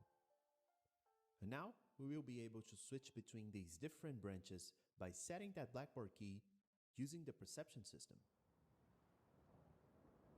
The AI perception system provides a way for pawns to receive data from the environment, such as where noises are coming from, or if the AI was damaged by something, or even if the AI sees something. This is accomplished with the AI perception component that acts as a generic stimuli listener and is able to gather stimuli from other actors. Let's now open our enemy AI controller and then add an AI perception component. Inside that, we're going to add a new sense. We're going to use the AI site config and then configure our sense, site radius, and the angle. We're going to do some workaround. We're going to have to select all these items because the detection by affiliation feature is not currently exposed on blueprints. And the last workaround is to edit the config defaultgame.ini and add these two lines to make sure that only the pawns we want will be detected by the perception system. And the reason for that is that we want to select those actors manually. For this, we're going to use this component, the AI perception stimuli source. And then we're going to add the senses that we want the perception system to detect in this actor. So let's now get back to our enemy AI controller. And then on our AI perception component, we're going to use the on-target perception updated event. Then we're going to get a blackboard and set value as an object. So the blackboard key name we want to write to is the target actor. And the object value is going to be the actor we have just detected. Let's get back to our behavior tree and do a few things. Let's change the wait time. Let's add a move to the target actor. And a really nice feature is that you can actually rename those nodes to something that makes more sense for later reference. Our enemy pawn is pre-configured with a blueprint interface that uses an enum to switch between different states: neutral, investigating, and alerted. This changes the lighting effects, colors, and serves as a visual cue to the player. To be able to change that from the behavior tree, we're also going to create a new behavior tree task that calls that same function using a blueprint interface. And now, you just need to add that new task to the branch and select the proper state for that behavior. We have now covered most of the features of Unreal's AI framework, so let's now talk about debugging. Unreal comes with a built-in visual debugger for AI features, so let's check that. To show the gameplay debugger UI, press the tile key during play. You may have to configure another key in the project settings, then gameplay debugger. Make sure you select a key that works for your keyboard. The gameplay debugger presents this UI overlay with information about your enemy pawns and AI controllers, including information from the perception system and the behavior trees. You can change between different modes by pressing the numpad keys on your keyboard. You can also press tab to decouple from your player pawn and fly around like a spectator pawn. Let's try the perception system debug mode. You can see that it shows the enemy sight radius and angle, and we are able to see if the player has been detected or not, represented by this green sphere. If you pay attention, even though our player is in the detection area, it takes a few seconds for the behavior tree to be updated. And the reason for that is that the patrol branch is still being executed, even though the blackboard value was already set by the perception system. We can fix this by selecting the proper abort mode in the decorator node. Some decorator nodes can force the end of the execution of itself, abort lower priority branches, or even both. In this case, we will set it to abort everything and reevaluate the behavior tree from the root. And now, as soon as we enter the site detection area of our enemy, our behavior tree is reevaluated and the right branch is picked almost instantly, getting the AI in the desired alert state. Let's now add another behavior to our enemy AI. We want our enemy to be alerted of noises close by and head to that location to investigate it. First, let's create a new vector blackboard key called target location. Then, we're going to copy and paste the blackboard decorator node and change the blackboard key to the target location key that we have just created. Let's copy and paste some of the other tasks.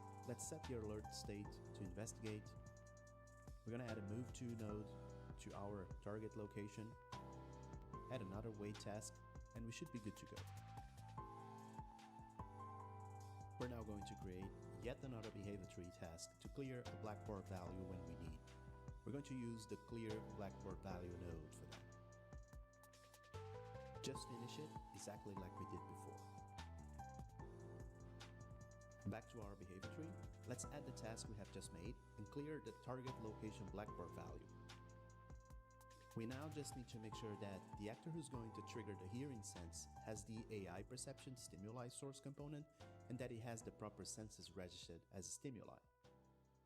Here, we're going to detect when this actor hits a surface for the first time and then trigger a noise event using the report noise event method. Let's now head back to our enemy AI controller. We will need to make a change to our target perception event. We will need to check if the stimulus type of a given event is of type AI site and treat it correctly. For the sake of simplicity, let's leave the target actor blackboard key as the conditional for our site sense. And if it's not a sight detection, then we're going to assume it's a hearing stimuli. And if it is, then we're going to set the blackboard key target location to a vector. And that vector is going to be the actual location the perception system detected, the stimulus location. Now we just need to make sure that our perception system is able to detect noises too. And we're adding an AI hearing config to it, changing some of its data, and do the same workarounds that we did before with the AI site config. And if we play our game, we can now distract our enemy AI with noises, moving it out of our way, at least temporarily.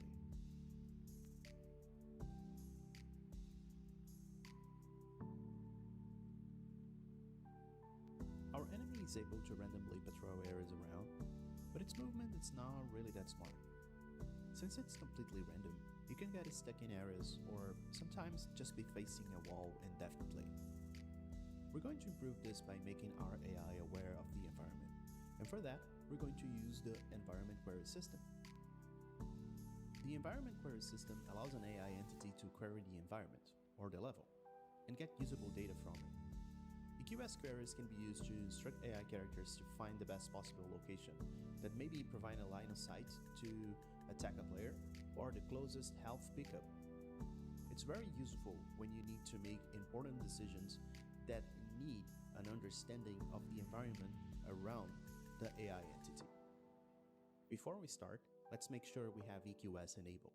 Go to Settings, Plugins, and then look for the Environment Query plugin. We're now going to improve our patrol routine by changing the way we pick the patrol point. Let's replace this task with an EQS query. Let's then create a new environment query, select the proper folder, and give it a name. Double-click to open it. And dragging off the root, you can see we have different kinds of generators we can use.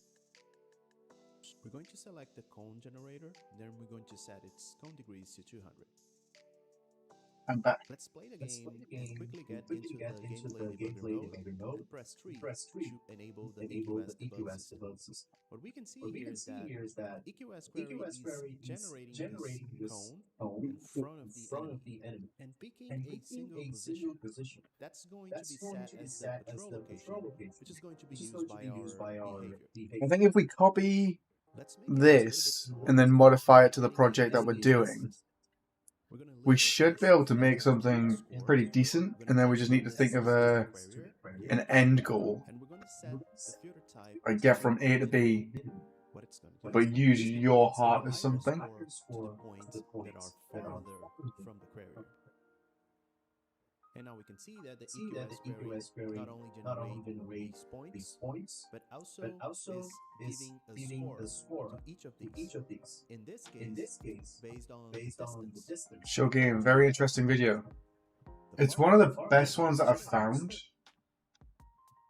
when it comes to stuff like this. It's solidly in depth for only 25 minutes. I'm pretty sure I've replied, like, comment on this. This was 4 years ago. We like make more videos like this.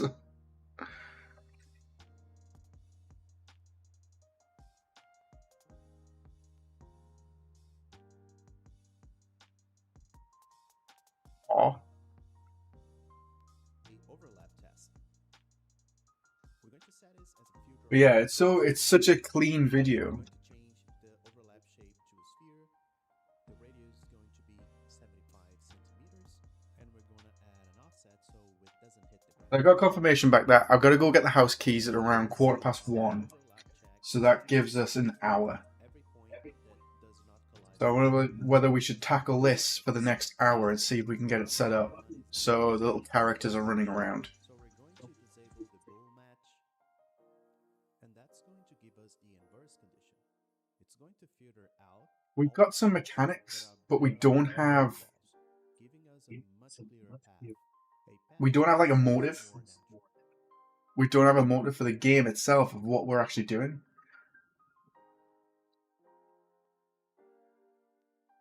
We've got the ability to rip out hearts, Let's add eat a hearts.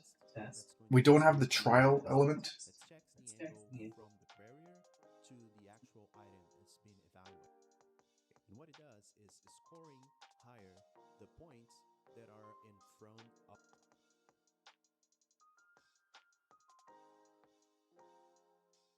I have a steak stuck in my tooth.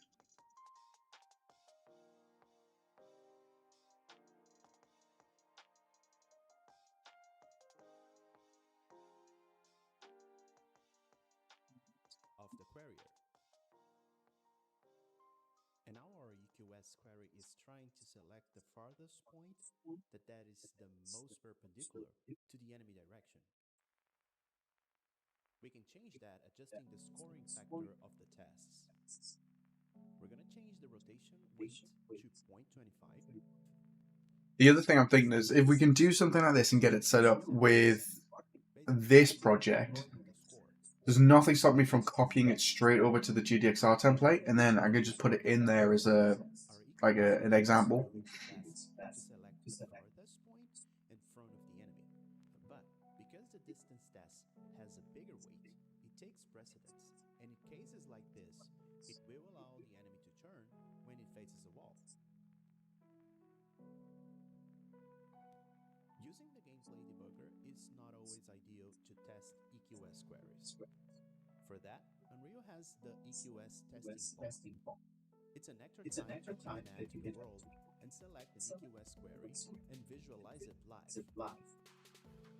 It's very useful to fine-tune values or test the query in different locations. You can also select the data you want to see, like the test results labels, or filter the points that fail and highlight the ones that the query will probably pick during gameplay. Everything is live, and it's right in the editor. I was about to say we can't debug because we're doing VR, but that's pretty handy. A subroutine to our investigate behavior. After the enemy moves to the target location to investigate a noise, we're going to run an EQS query to find places that the player may be hiding, and do it 3 times using a loop decorator. Our EQS Yes, the query basic AI consists example. of a cone Yeah, I think it'd be cool. with an angle The problem is, I know that they've changed it in recent builds where it's now the it's not behavior trees. It's we were talking about this on stream the other day.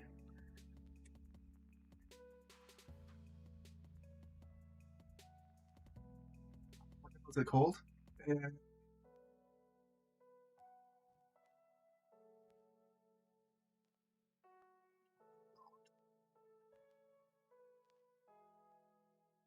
I'm pretty sure we were talking about this yesterday or the day before. Because it's changed over to like the little what's it called?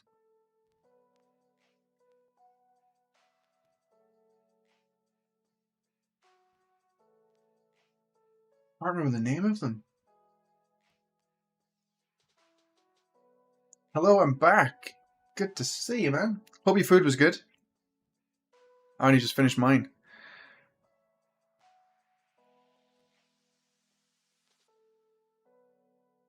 State trees. That's what I was trying to say.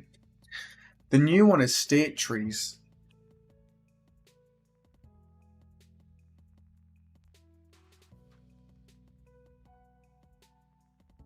So these.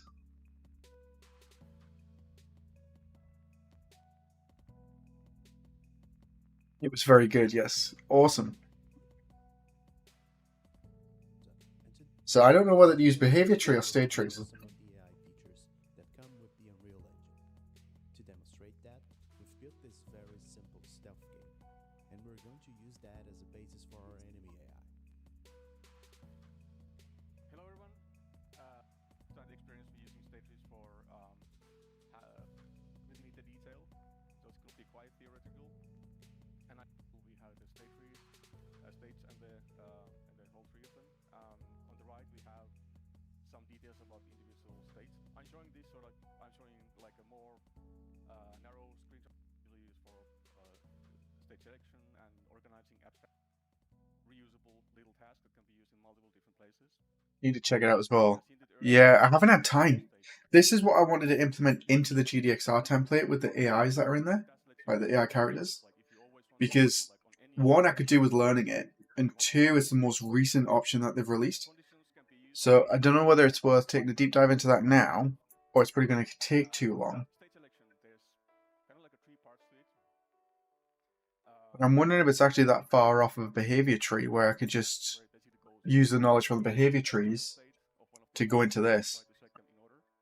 Based on the enter conditions. There's also something called try follow transitions, where instead of going to the child, the first one is when we start the tree, we need to go somewhere, and we're going to go the root state. And even if you call the root state is the very first top left, even if you rename that to be potato, it's still going to be the root state. Too much stuff to learn. Oh, it's happening so fast. They're the most efficient way for doing transitions. Event can be a gameplay tag, or it could be a struct, or combination of both. I've definitely got something stuck in my tooth. They can be used to trigger transitions, or they can be also captured by used as an enter condition for a given state. So state trees don't use black prose like BTs, but instead we allow properties of the conditions or tasks or basically to be bound to other data in the tree. In this particular case, we have drive lit angle task, which might open the chest like this, and the target angle is defined bound to. I'm not sure if it's the right move to use trees for this more simple GDXR. It would make porting it to older versions a lot more difficult. Very true. Trees would be useful for advanced AI logics. Yeah. A parameter of the whole state tree that you can bind your data to. Like they're basically the data, another task that will basically consume it. You say about doing it for older versions, but I'm not too sure whether I got the time to do that. Like I know you want to try and give it a shot, but I don't think I've got the time to go back and rebuild everything for older versions of the engine. So it's a case of, do we do behavior trees for that later on, or the state trees, which is the most recent, and then keep it that way?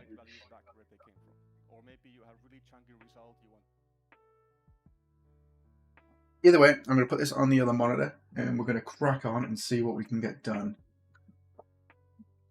Well, my phone goes nuts.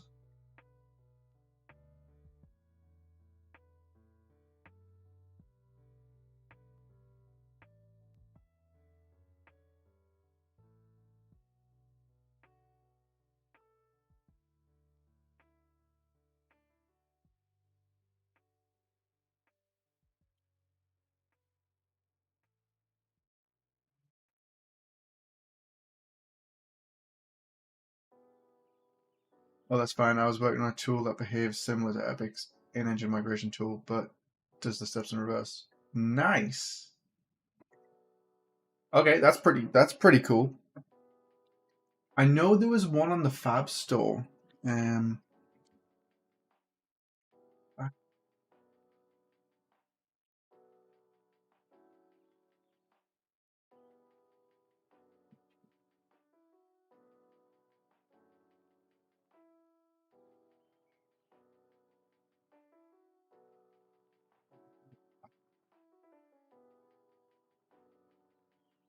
I have no idea how I'd find it.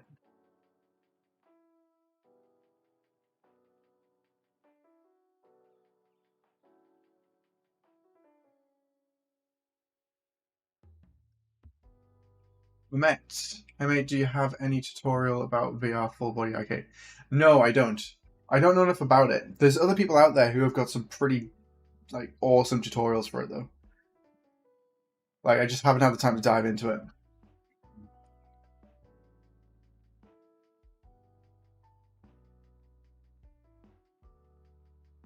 So unfortunately not.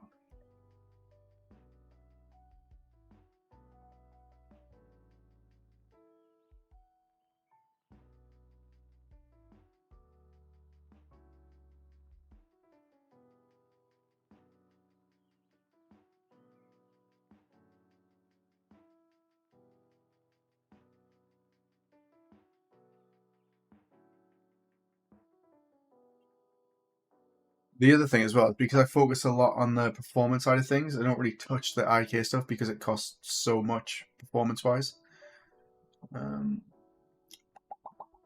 Always feels like a trade-off. Right, we need a character controller for our AI master. So, gameplay, blueprints.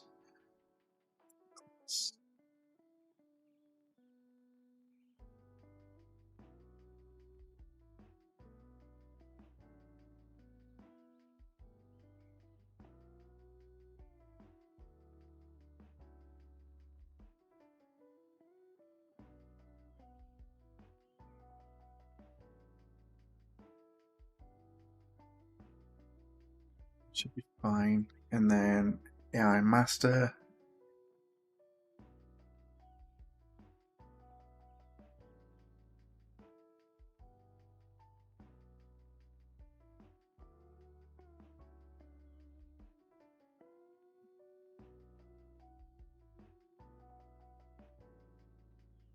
You.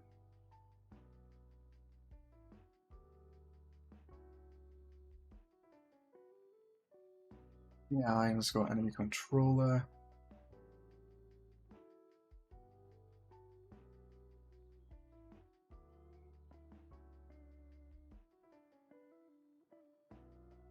Born place in the world. Don't know if they've got anything on here for.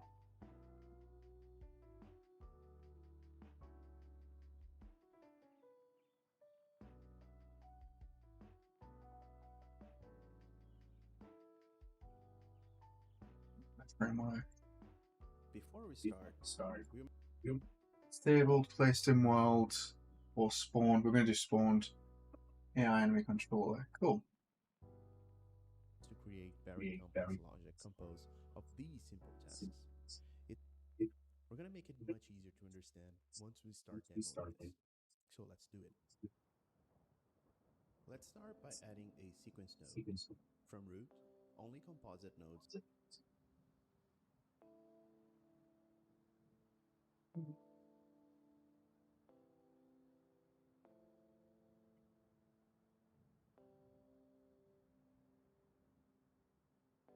Maybe trading.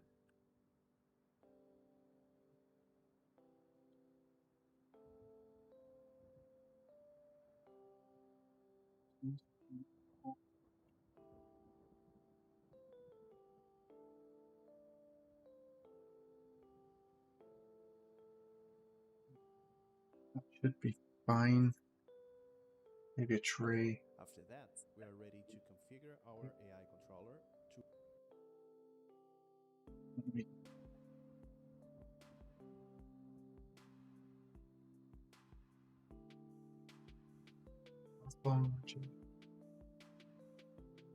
What's actions?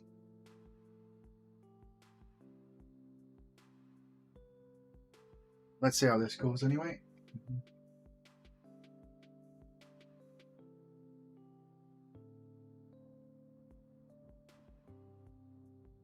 run that behavior tree we have just created. Double click our behavior tree and we're ready to start. But what is really a behavior tree? Behavior tree is a model that describes switchings between a finite set of tasks that allow developers to create very Hopefully this doesn't do people's heads in, but I'm listening to it on like 1.5 speed. set of nodes that control the flow of decision making of an AI entity. It's very easy to expand without worrying how simple the tasks are implemented. It's also easier to understand the code, it's very easy to debug, and it's widely used across the industry, and that's why we're going to talk about this here. We will usually find for type finds and execute the first child. Let's start by adding a sequence node. From root, only composite nodes can be added. After that, we're going to add three tasks by copying and pasting it and connecting to our sequence composite node. As we said before, you can see that we have three tasks that are executing one after the other. Let's then select one of the tasks and add a decorator that forces it to fail. And what we're seeing here is that since the second task in that branch fails during execution, the entire sequence node is supported, and none of the tasks to the right are ever going to be executed. Okay, but what if we change to a selector? Well, what we can see is that it's only executing the first task. As we mentioned before, the selector composite finds and executes the first child in the branch that doesn't fail. And And what if we change the order of the nodes? As we mentioned, branches execute from the left to the right. And if we mouse over the circles on the task nodes, you can see the execution index of these tasks, or the order of the execution. And if we play the game, you can see that since the first task will always fail, the selector composite actually tries to execute the next time. So let's start building our AI. We will create a sequence node and add a few actions, like wait and move to tasks.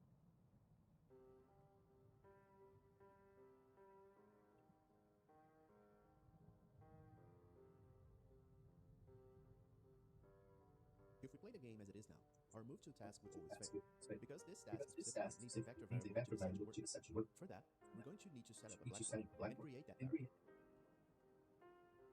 The blackboard is a place where we Already can got a blackboard.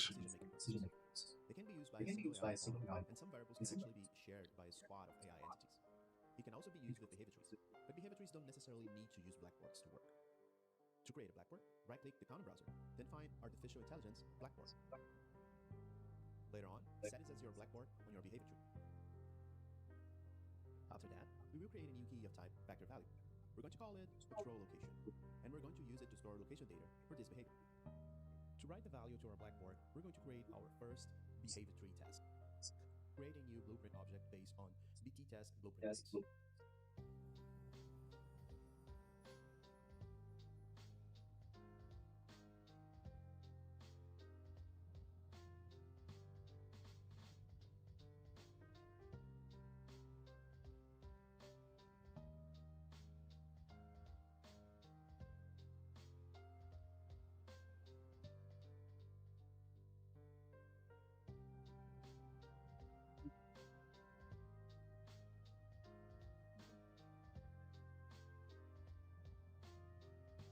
To implement logic when this task is executed, override the receive execute AI event.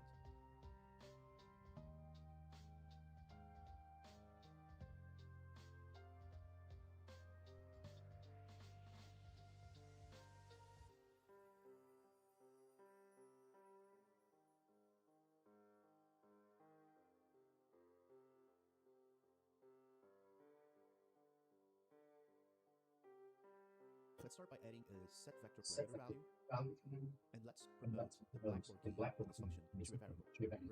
We're calling blackboard key. Let's add a random location node.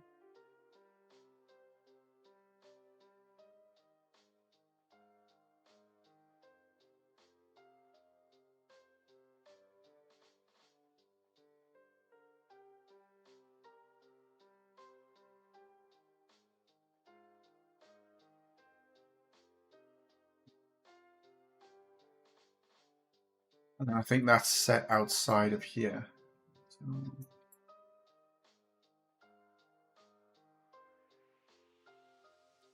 Let's set the origin to the control pawn location or the AI entity location. And don't forget to make the radius of that random node a variable too. Both radius and the blackboard key variables, they have to be marked as public and visible, so we can change them later in the behavior tree. After we compile and save, we can see that our new task get random location is already on the list, and that we can also customize those variables. We're going to set our blackboard key as the patrol location.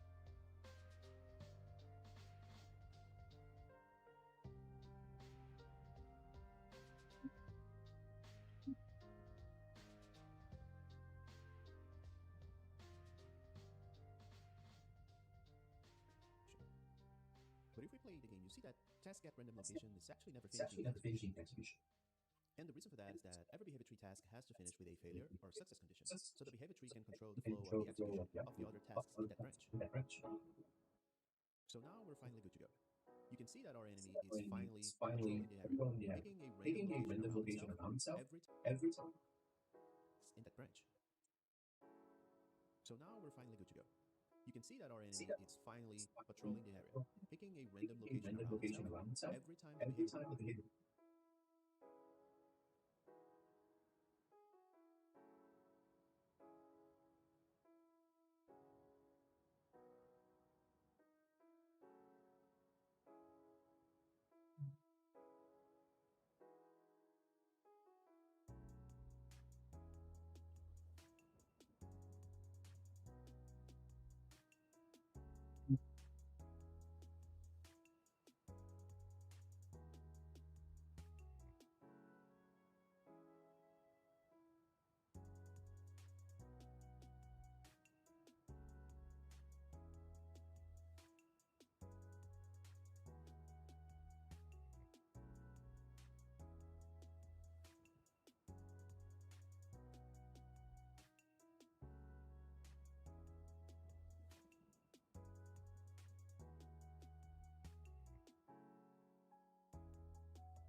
Would be handy if I had a nav mesh, wouldn't it?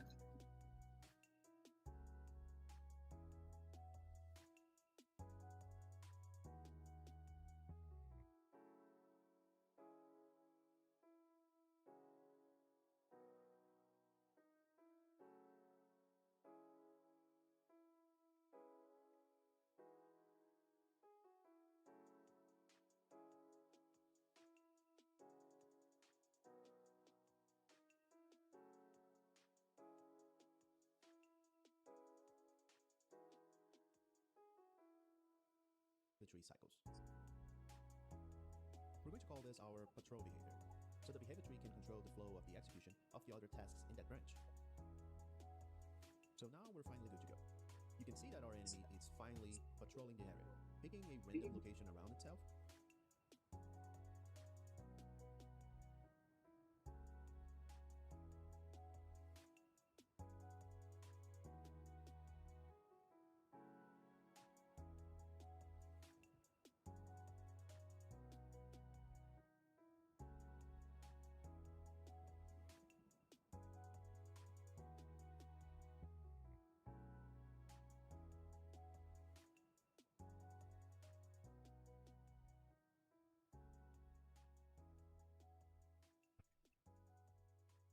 Porky as the patrol.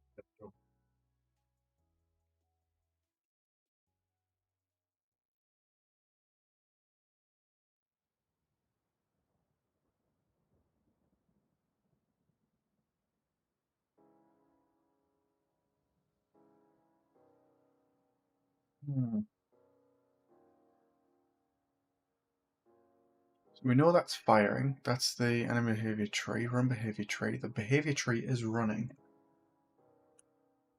So he's got it down to 1,000. Set control location. But if we play the game, you see that task at random location is actually never changing.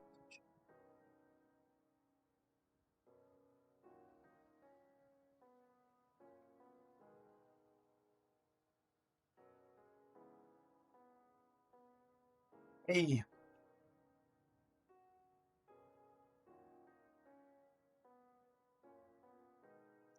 Five seconds.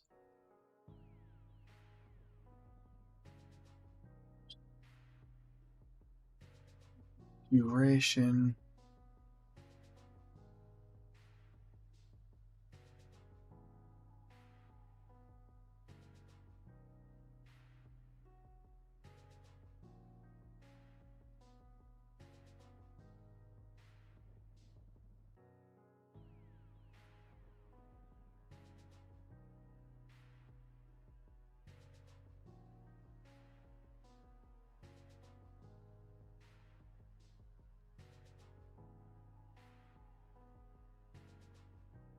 Yeah, Link's died.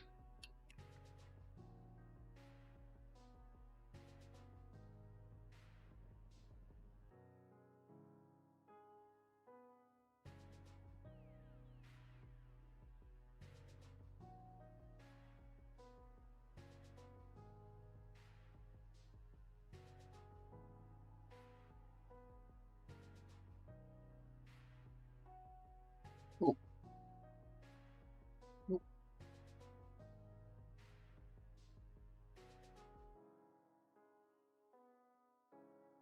His heart's beating in his throat.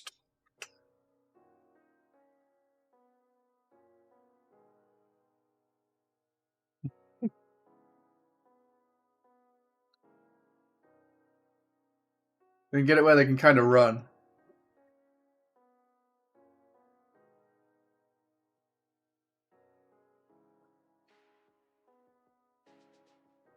Yeah.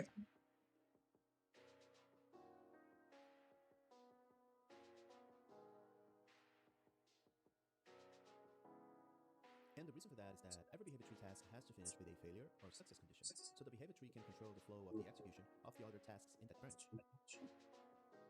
So now we're finally good to go. You can see that our enemy is finally patrolling the area, picking a random location around itself every time the behavior tree cycles. What's the option inside the AI again where it's like base character? That's us. But we don't want to touch that one. We want AI master. Is it one of use control of your rotation where it rotates them slowly?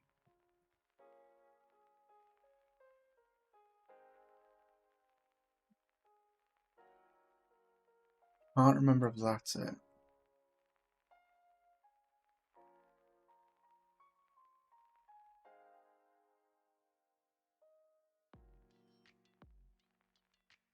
So that's the one that makes them face the direction they're moving in.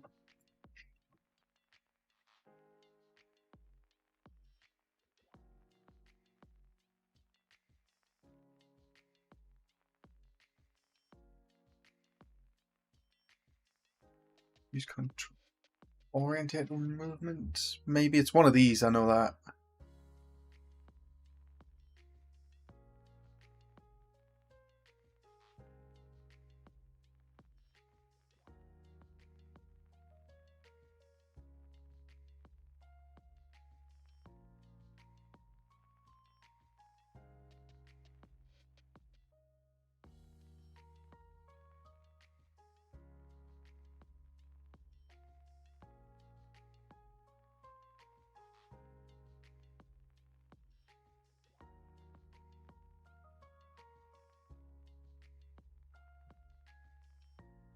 And we keep going. We're going to call this our control. Let's now add another behavior to our AI. We've mentioned before that selector nodes behave differently, and that you can use them when you need to pick a single branch to execute. But if we play the game, our selector node would just pick its first child. But what if we add a higher priority child with a valid task? Well, it will only select that branch. And I know I'm risking being repetitive here, but that's really what selector nodes do. So as we said before, the selector node will try to pick the first branch that doesn't fail. So what we really need here is that this first branch will fail by given a certain condition. For that, we're going to use a decorator node. And the decorator node we're using is the blackboard-based condition. It checks if a blackboard key is valid. For this behavior, we're going to create a new blackboard key called target actor. We're also going to set it as an actor so we can reuse its location in other parts of our behavior tree.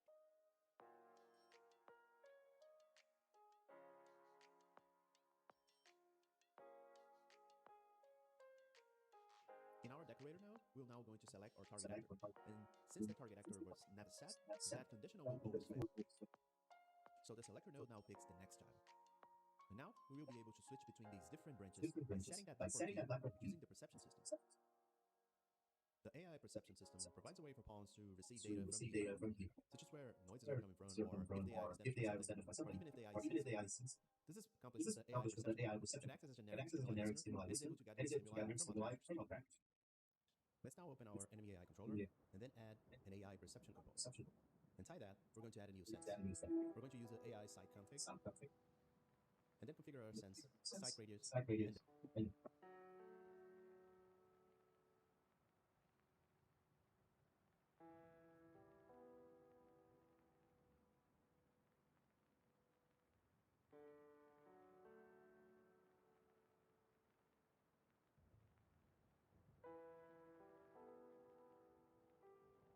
the angle.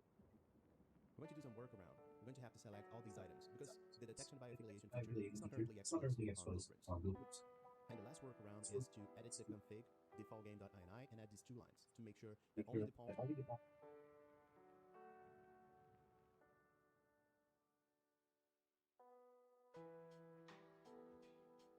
Okay.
I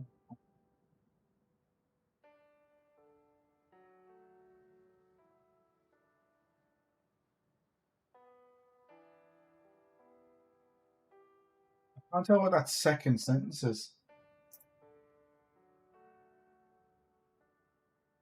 AI L, lowercase l, all pawns.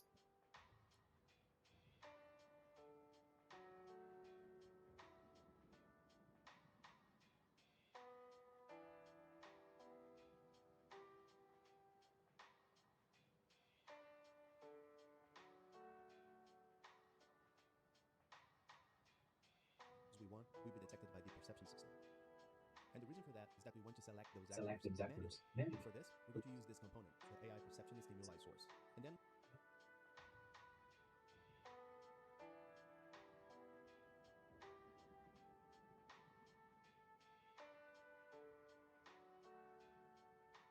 we're going to add the senses that we want the perception system to detect in this actor.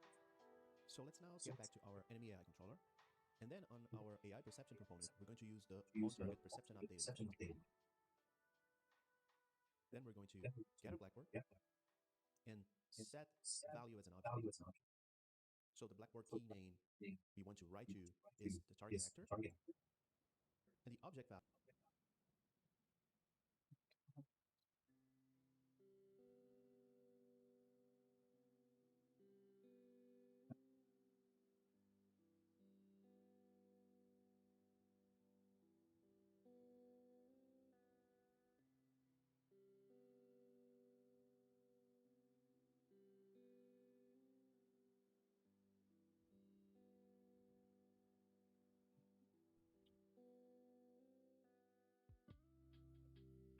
then we're going to get a blackboard and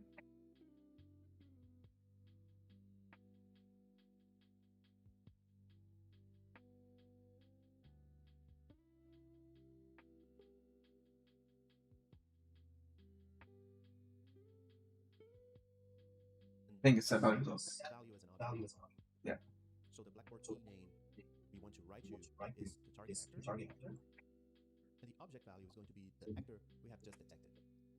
Let's get back to our behavior tree and do a few things. Let's change the wait time. Let's add a move to.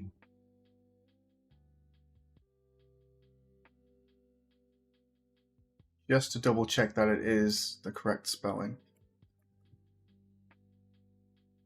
Nope, because I spelled it wrong, which was a good job I checked.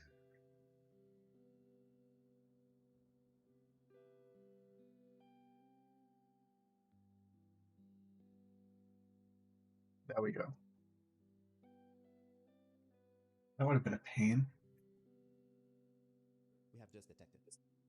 Let's get back to our behavior tree and do a few things. Let's change the wait time. Let's add a move to the target actor. And a really nice feature is that you can actually rename those moves to something that makes more sense for later reference. Our enemy pawn is pre-configured with a blueprint interface that uses an enum to switch between different states, neutral, investigating, that makes more sense for later reference. Our enemy pawn is pre-configured with a blueprint interface that uses. Oh, it's because. Oh, is it? Blackboard key.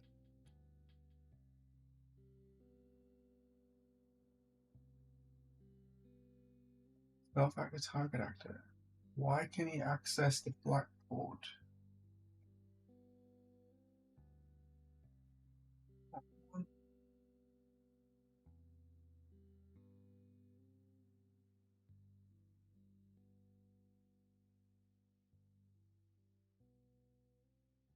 Why is it not showing up? Move to target actor is what should be set, but it's just self.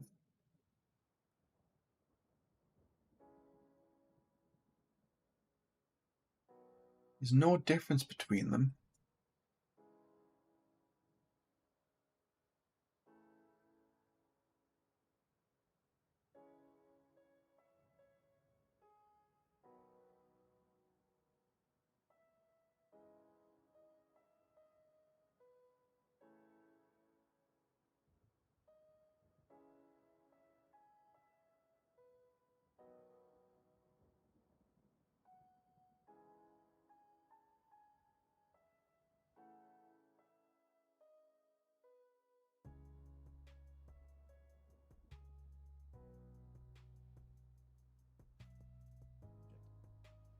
So the Blackboard key name we want to write to is the target actor, and the object value is going to be the actor we have just detected. Let's get back to our behavior tree and do a few things. Let's change the wait time. Let's add a move to the target actor, and a really Why can he do target actor from the drop down and I can't? Should I restart it?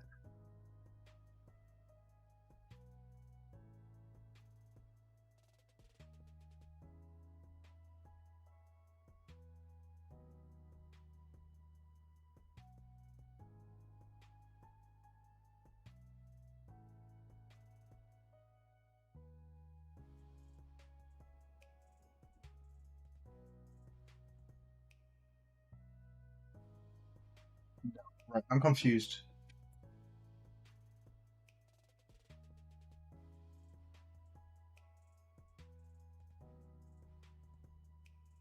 Why is target actor not appearing?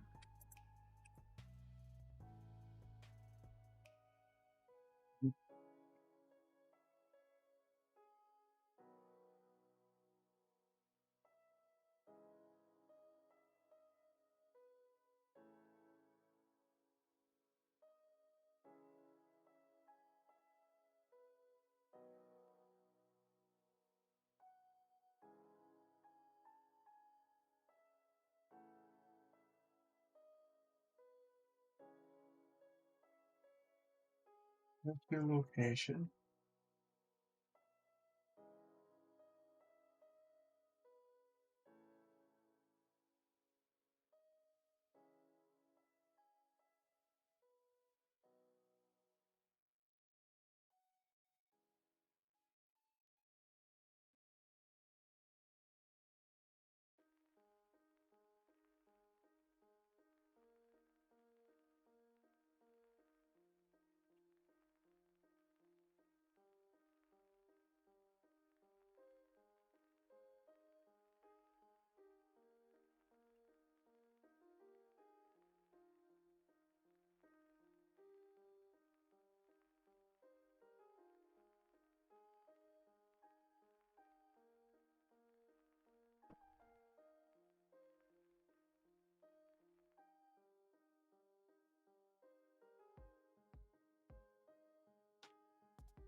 Right, so they've just changed it since then. So in the Blackboard, you need to set what type of base class it is. So because we're going after target actor, we set it the base class actor. In our case, we could probably reference it directly from the AI character, but I don't think we need to.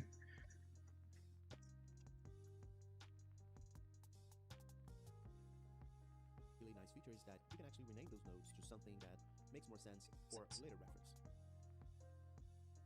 Our enemy pawn is pre-configured with a blueprint interface that uses an enum to switch more sense for later reference.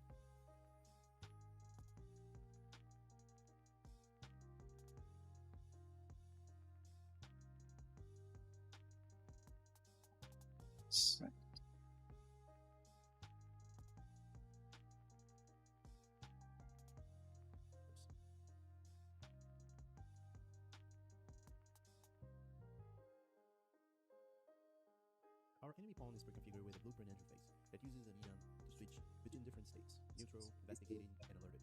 This changes the lighting effects, colors, and serves as a visual cue to the player. To be able to change that from the behavior tree, we're also going to create a new behavior tree task that calls that same function using a blueprint interface. And now, you just need to add that new task to the branch and select the proper state for that behavior. We have now covered most of the features of Unreal's AI framework. So we don't have a state, so we could do that. Poida, damn dude, it's been a long time. How are you doing? We're jamming, we are. Trying to anyway.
Wait a, I've been in and out. Yeah, I need to learn behavior trees. Yeah, they're pretty cool. We were just discussing them over state trees.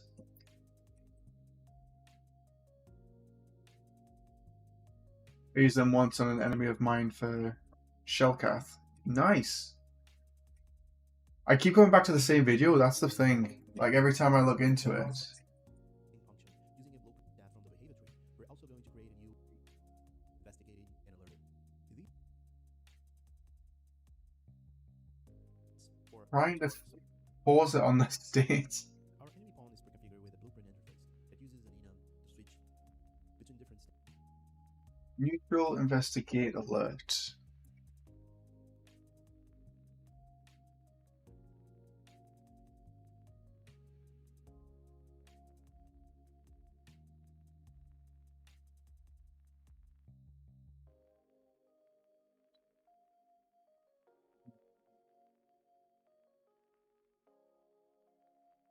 Injured. We changed it to injured when we ripped the heart out.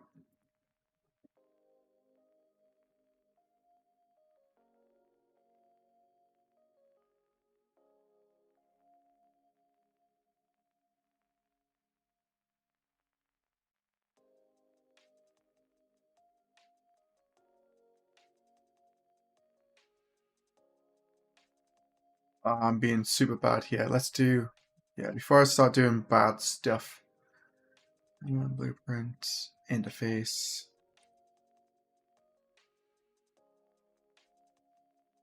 AI.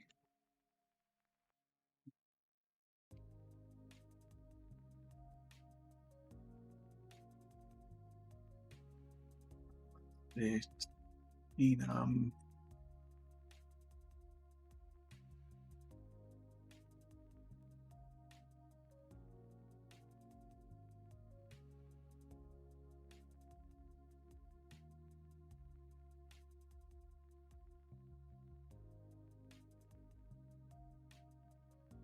We do that, and then we add BPI enemy.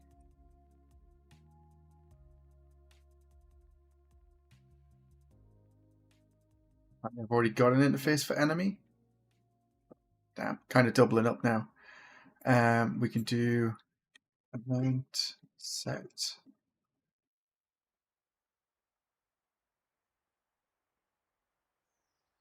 Set alert state.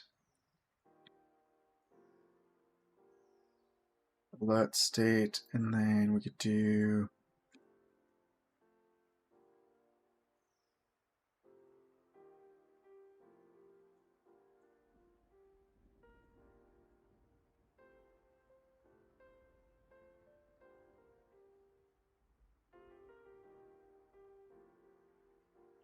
set alert state.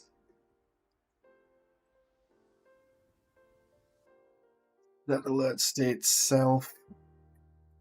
So on begin play. So we are neutral.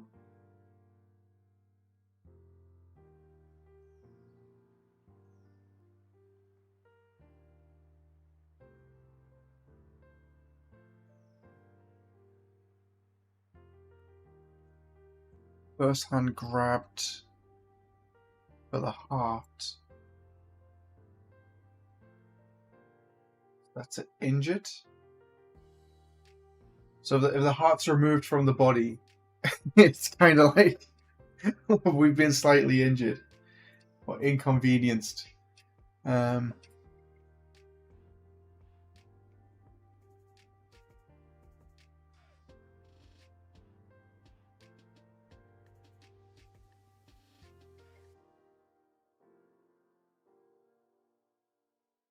I think we've got a state.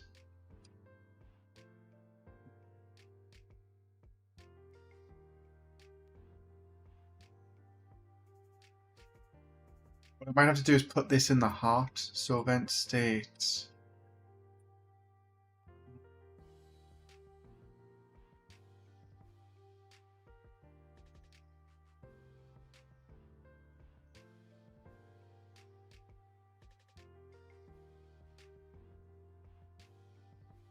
Actual enemy heart. We can do that. Get owner.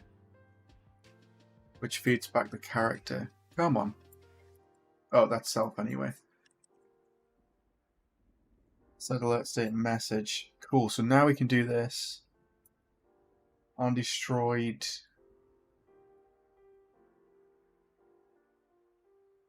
Dead. I don't know if we'll need it, but it's worth having.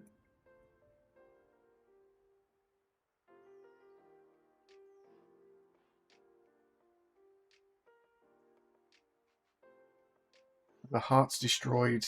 Enemy state changes to dead.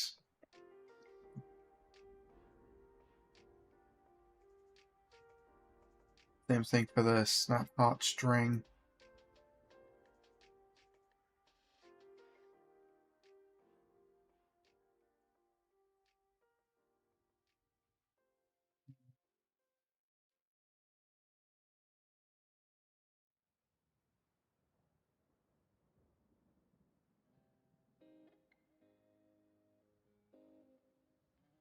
Set them to injured if we remove the heart. And then it snaps, it goes back to being dead. Cool.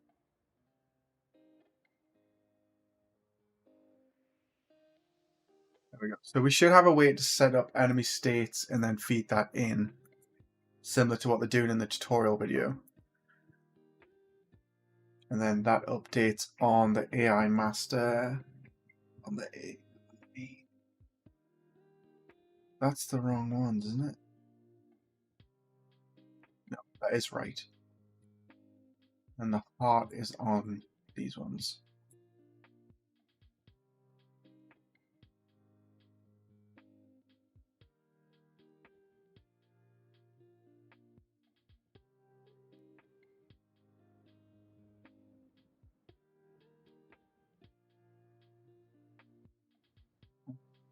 Let's do...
The one on the right.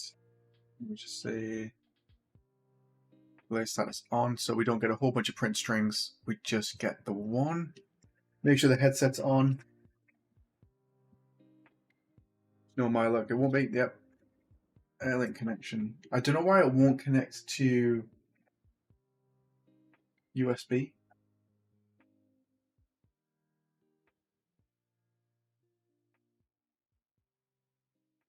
It'll only let me do Airlink for some reason.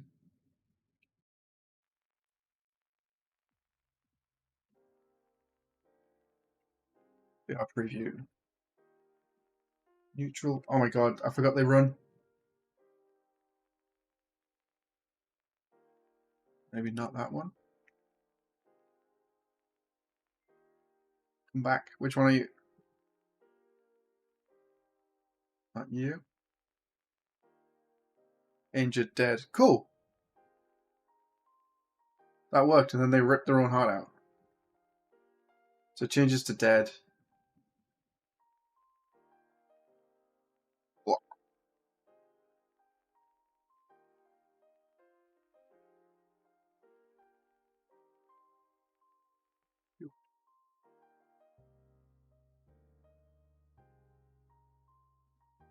You know.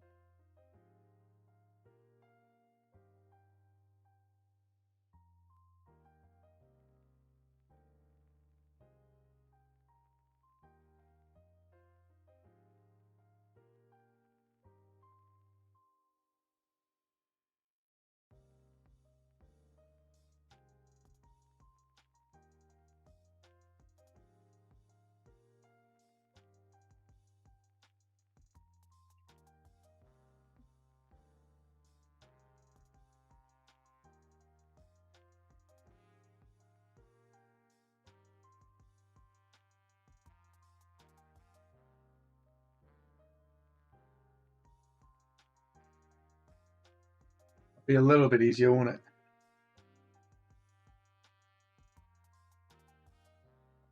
So we remove it, changes to injured. Then we rip it out, it goes to stop. Part remove, wrong one. I've changed the wrong one somewhere.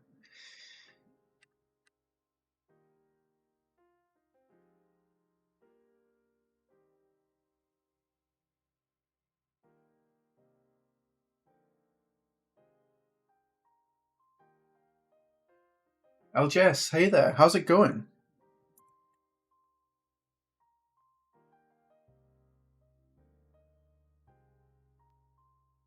Wait, what? Where did... What? It's not you. It's not you. Injured. Oh, they ripped their own heart out.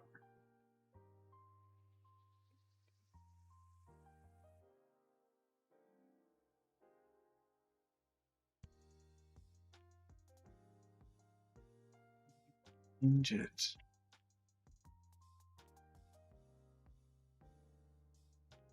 We're good, making progress, I say. Slow progress, but we're making some progress.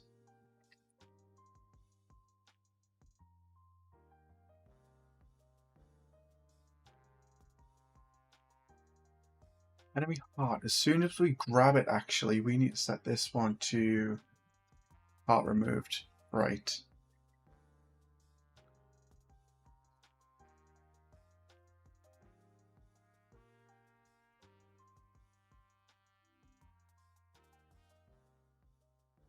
I'm back. Changes to injured, and then when it snaps, goes to dead. Pretty accurate.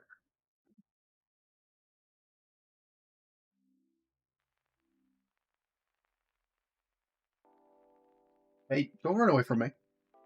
Come on. Dead. I think that works, actually.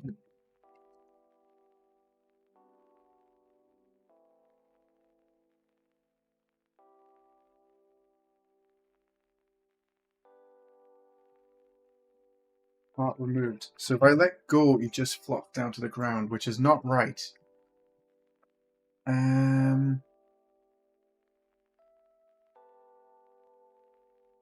It's true.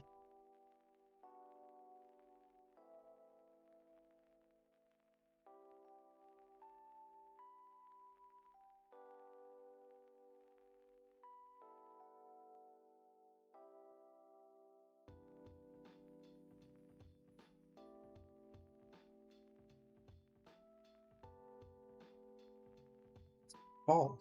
It should attach back. It should snap back. Which means it's not going to it.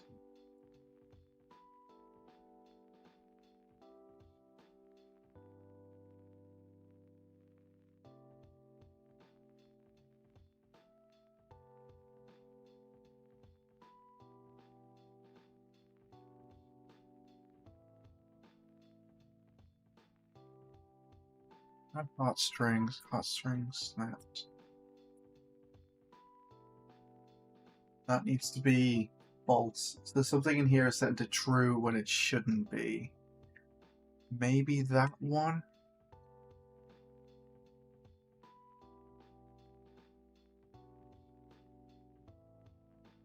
Possibly. Let's see what happens.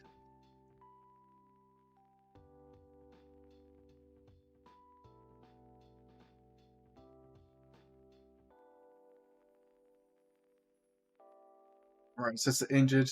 Hey, come back. And then I can rip it out, change it to dead, and then we can eat it. I got my own. Boom. Still need to figure out what I'm doing with my own heart.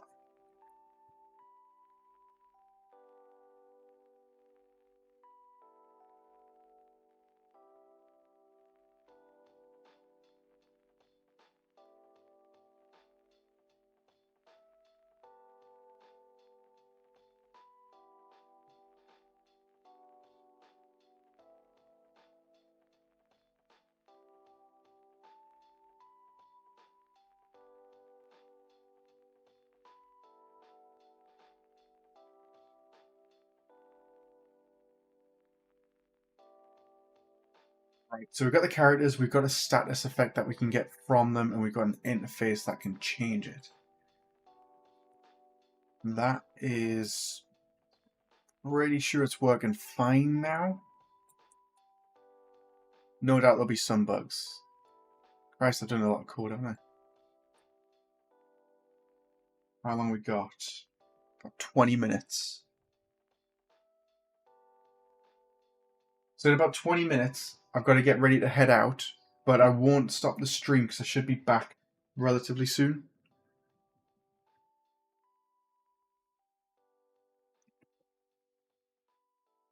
Condensation just peed on my leg.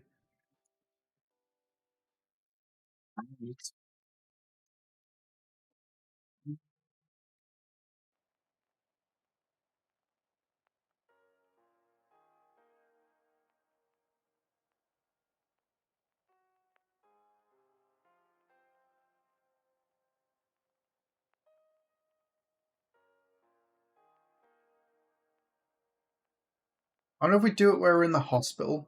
Like, someone we love is in the hospital. And we've got to get to them, but we don't know where they are, so we can use the pulse on the heart to find one specific person, who we then have to give them our heart, but on the way there, there's people trying to stop us. And that's what we got to do. That could work.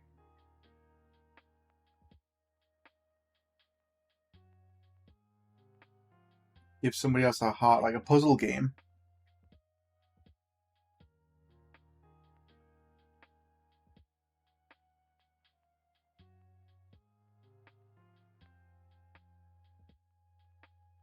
Dude, I wonder if we could do that. Come up with a little backstory. Do it through text at the beginning, like a little slideshow. And explain that your job is to basically get from the entrance to the exit without being seen, or to the person you love, but you don't know whereabouts in the hospital they are. So you're using like power of love or something from your heart, and you only get like 3 shots to kind of find them. That could work. Could do that. It's like we build a hospital and then we spawn in a character that we're going to try and save.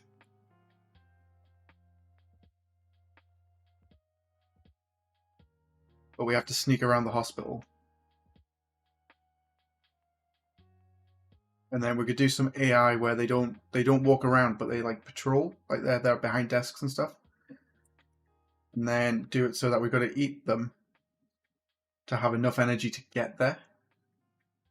Basically like a game of hide and seek, except your stamina's running out.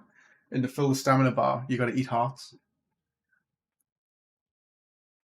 I wonder if we could do that. That could work.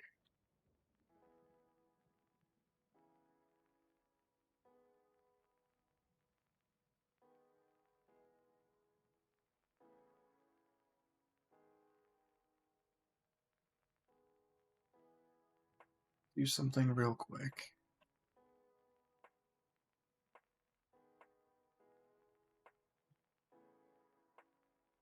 Pretty sure my speakers just died.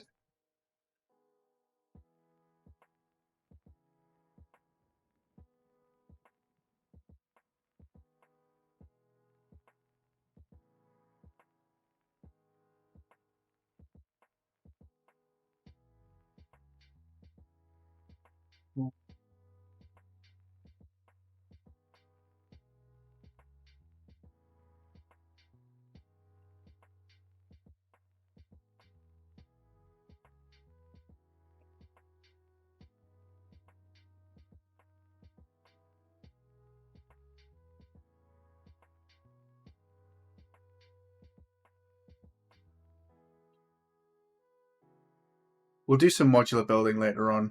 Make this look all way better. Do this for now. Block out.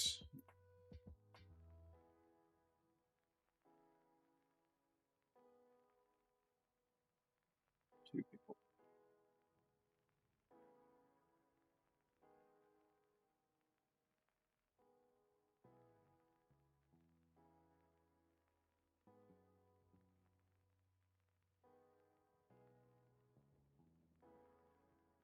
Let's start.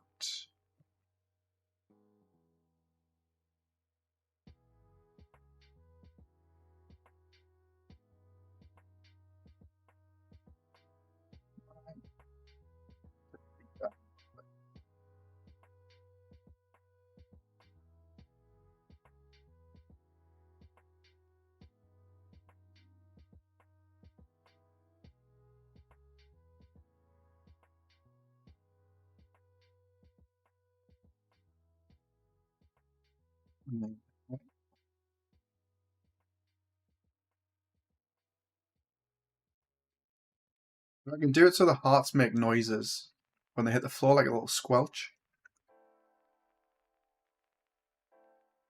Do that.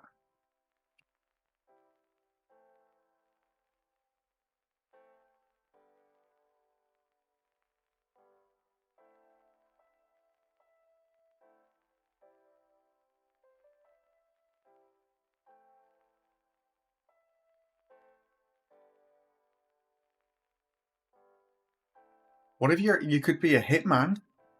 You love your job. Vampire hitman. Yeah. Thought about entering the jam, but couldn't come up with anything or theme that would be interesting to work on. Yeah, I say I've struggled a lot with it. Like, I'm having a lot of challenges with it, which is why I kind of focused on mechanics and then hoping that something would kind of come to us as we go through it. So we are making progress, and I think slowly getting there. But it's the whole trials part. There's not enough time to build mini games for like a bunch of different things so you can like redo it. But I think if we do it so you're some kind of vampire hitman or something, then that could work.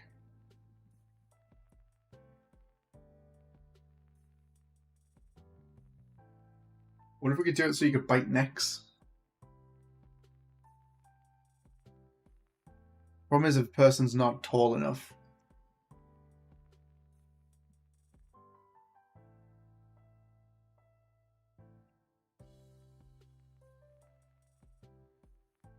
I wonder if we generally could do it where you're like an assassin, a hitman assassin or something. So instead of trying to save someone, you just love your job.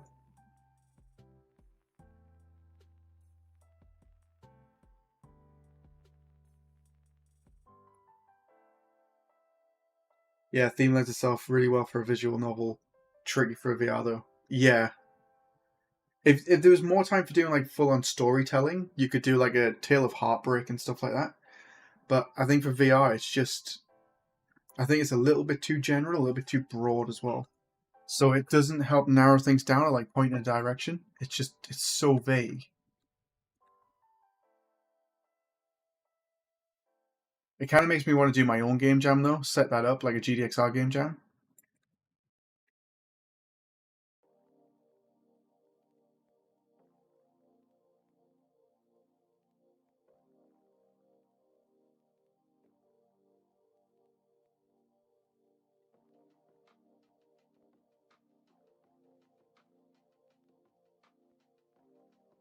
Hitman assassin that loves his job and slowly dies when he doesn't kill. Yeah. I think that's pretty much what we're going to go for, to be fair. So we need a way to like reduce down the player's health or visualize that. Got to kill to stay alive.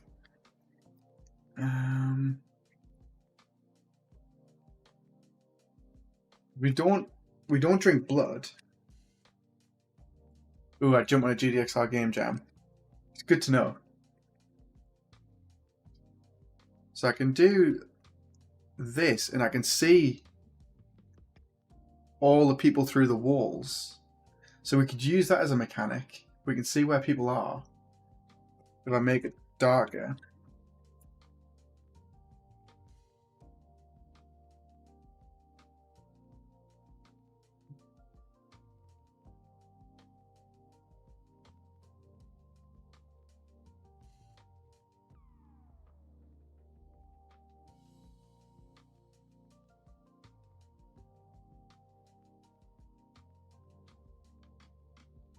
Where's my overlay? It's gonna be invisible, isn't it?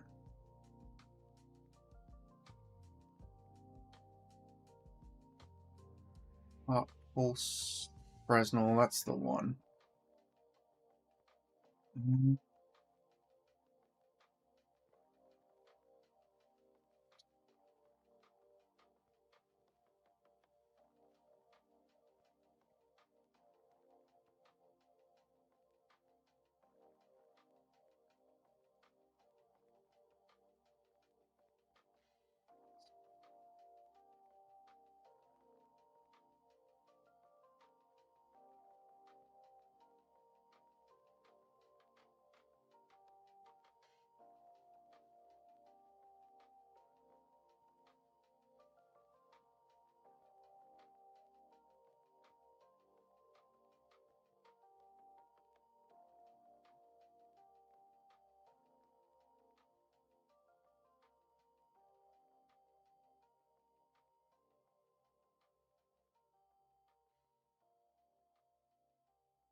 That's cool.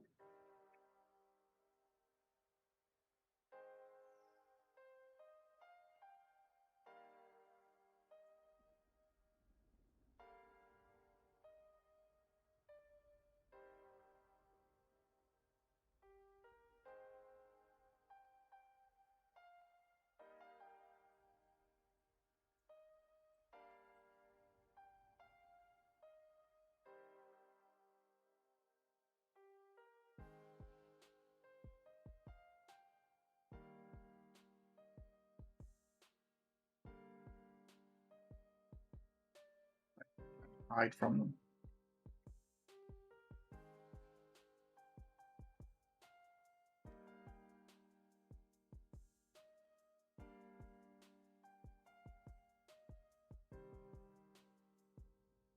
Something like that could be cool.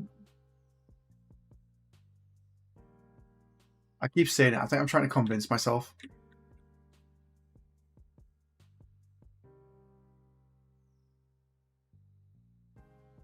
Do the squelching, and then when you set up the sensing so they can see the player, kind of go for the player, but then set it up so if we throw an object, i.e. the heart, we can then have them go towards that and we can use that to trap them. And we'll do it so there's a main target. Either a main target or someone you love.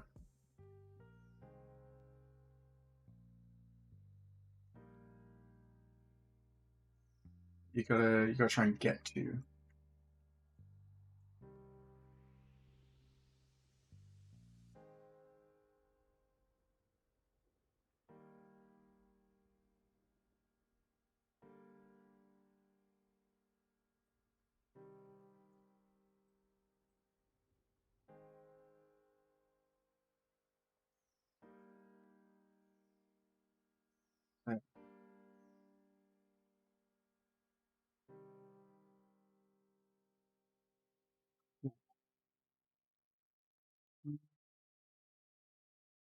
But this could be like the reception. Do it so you've been given a target when you start. and that's who you got to go for.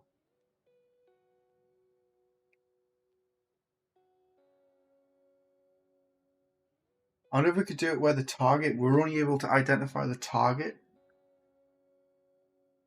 from the heart.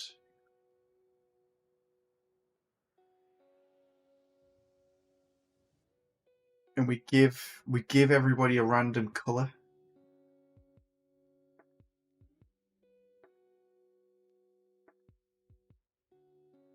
How could that be a story?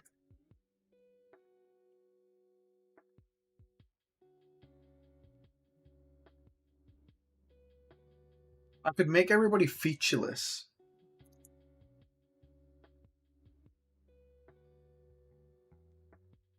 Testing my game out right now. Every object is way too big. I've forgotten VR sizing.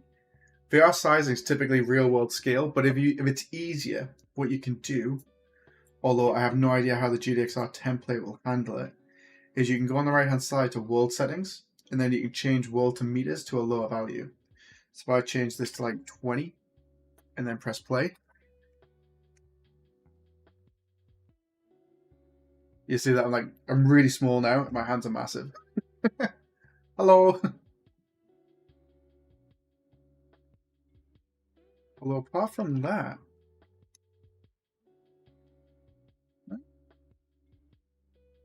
could hook the hand scale up to VR world scale actually.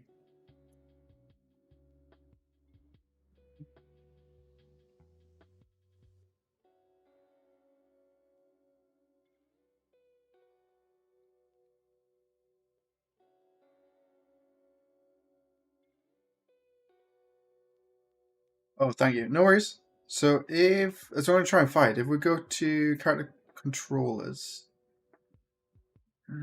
motion controllers and hands, BP motion controller master, then we can play. Get world scale.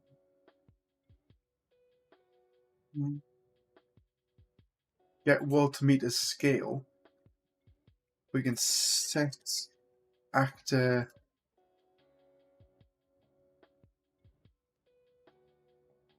relative scale.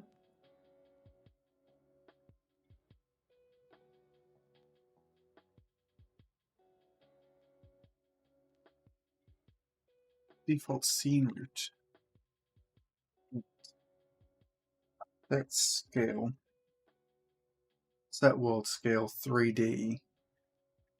And then default's 100, so we take that, divide by 100. I think that's right. And then feed that into there.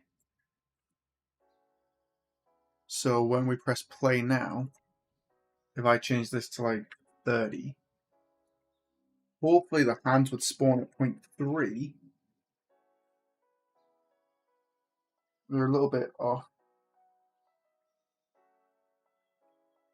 The size is right, but the transform's in the right place.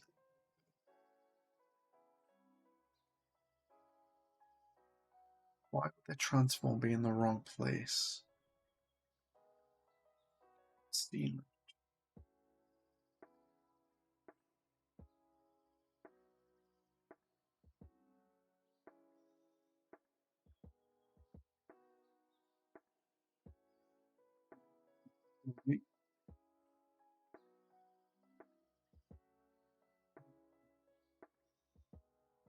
Motion controller.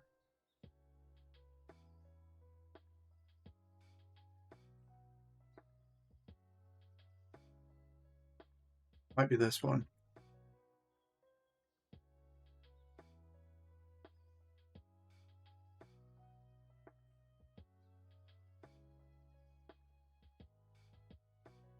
Probably hand could not be found. What are you on about?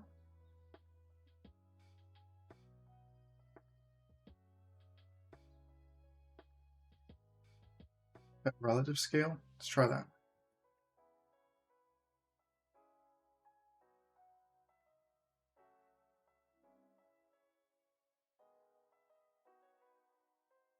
They'll offset a little bit. Don't know why. Hello. You ready? Yeah, we gotta go. Soonish. Yeah, that's all right. I'll delete that. I will delete that. I'll figure that out another time, how we can do it in the Jigsaw template by default, because it'd probably be handy. Set that to 100. I'll save all.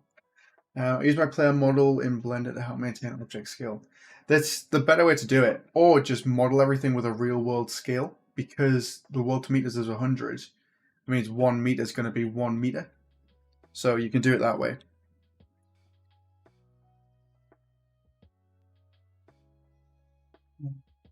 Okay. Right, guys. I've got to go. We've got to go get the keys for this new place. But I will be back in under an hour, hopefully. So I do apologize. It's going to be pretty boring.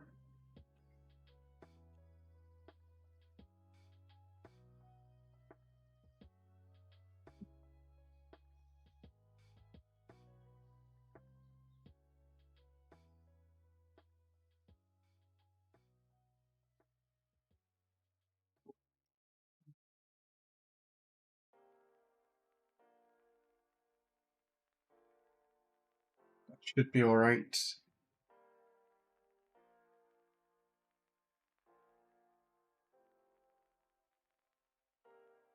Put it in the chat as well. So there's a time. And I will leave it like that. I'm going to mute my mic and I'll turn off my camera, but I'll leave it running. Sorry guys, it's a bit easier than just turn the stream off and then come back and forth to everyone. So I will see you all in a little bit. Bye.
Hello, I'm back.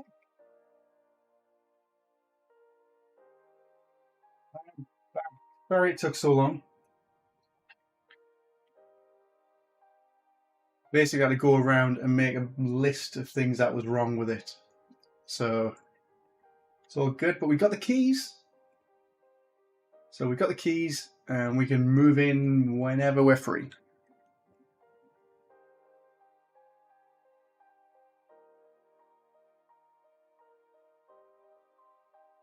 Which is super cool.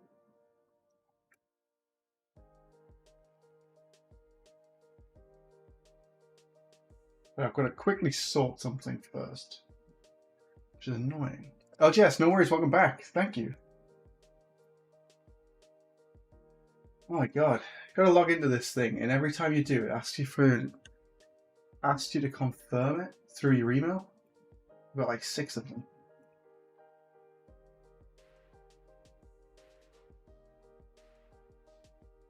Awesome, congrats. Thank you.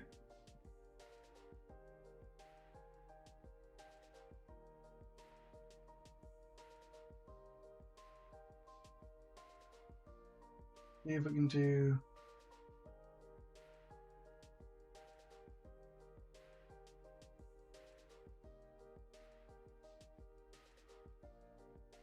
Babes, they're just asking you to link the accounts.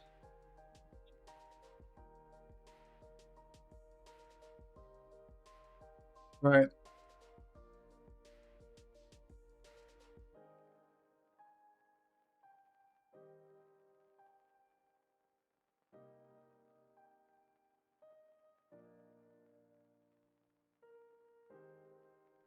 Being a pain on my end as well.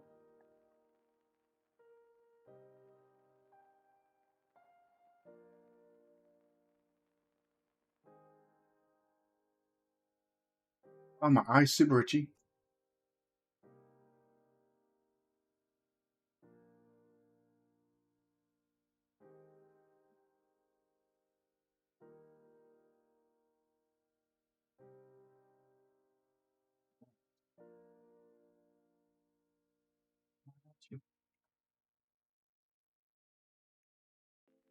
What on earth?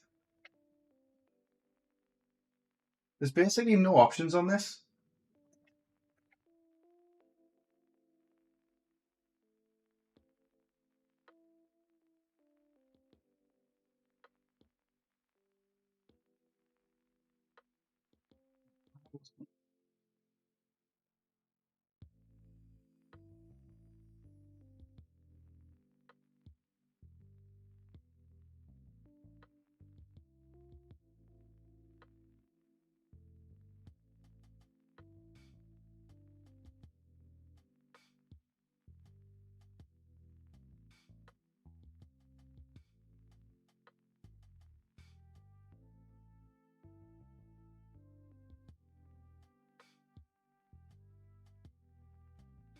What's going on?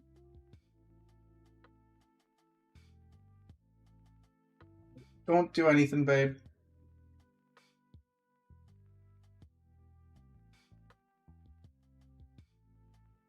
It's the worst thing doing this on stream, trying to pay a bill. Put that over there. Do it so I don't show it all off. Right there. Boom. I might just do that for a second. Oh, wait there. That's better. Sorry about this. It's been an absolute pain in the ass today.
It sucks trying to get everything sorted.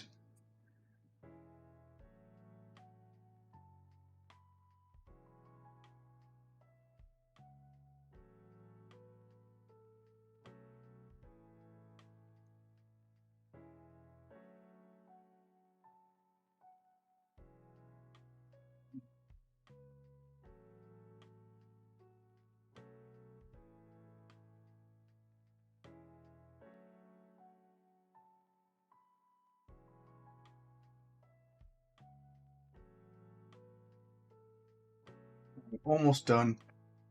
And then we get back to it.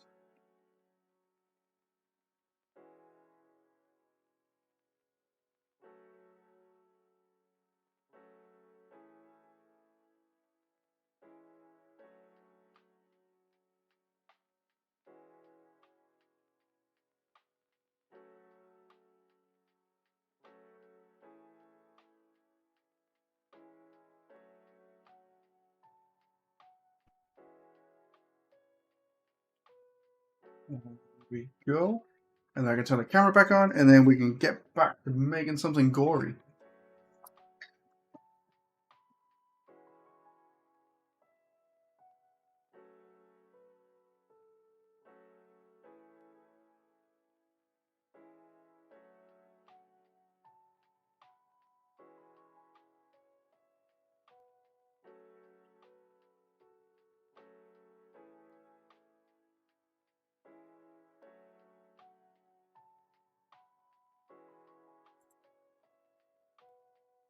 Right, I'm back.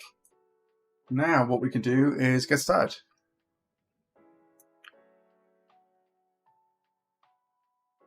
I sent you a mocap animation, check Discord. Ooh.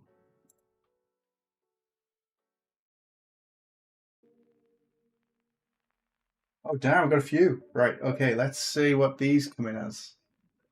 I've never used mocap data in Unreal before, so I don't know whether it's a case of just drag and drop them in and then we'd have to retarget them. But we'll take a look. Thank you so much for this. That's it.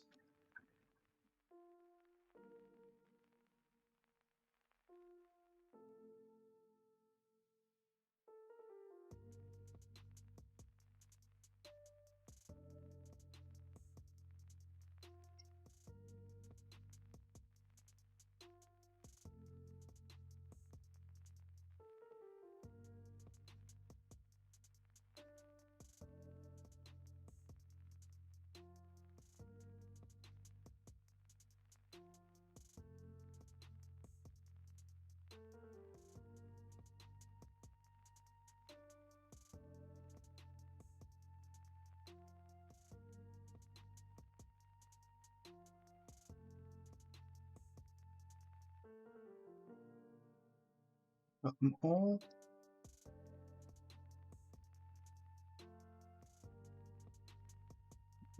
You. First one. There we go.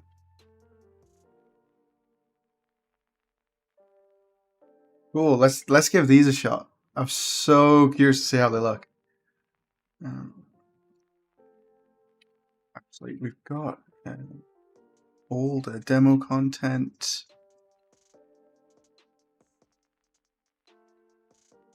I think it's mannequins, animations.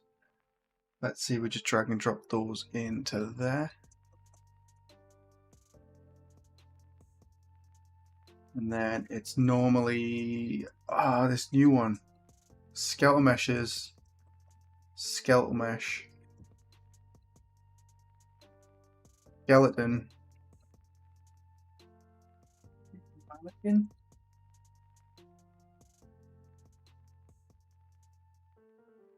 I think it's SK mannequin. Select skeleton and drop down before clicking import. Cool.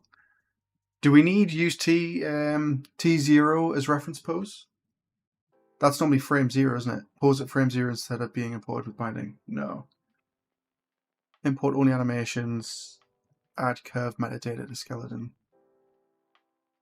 Is that yes to using TO as reference pose?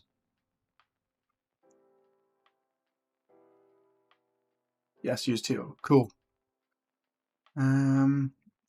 Don't need to import anything else. Turn off import skeletal meshes because we've already got one. Do we need morph targets? Do I keep these on or?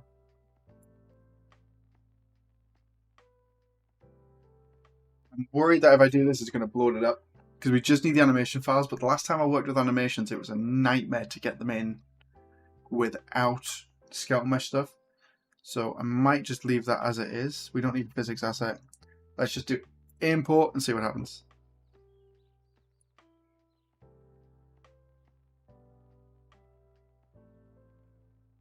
That's so cool.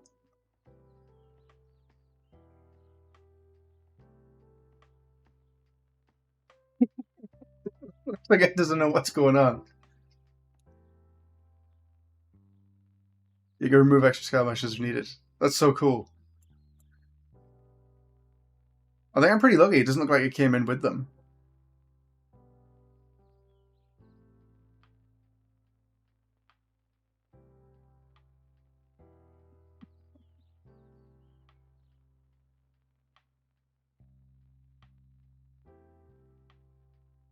That could be a good one. So like front, rename.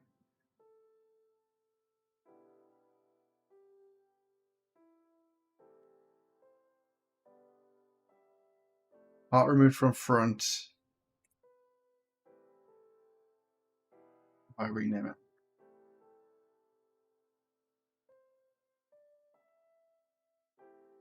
Thank you so much for doing those.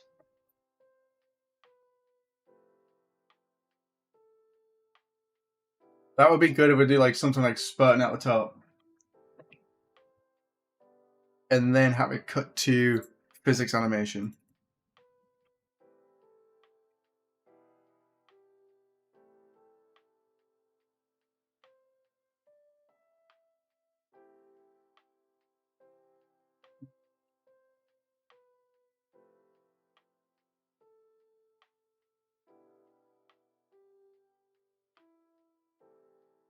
Try that.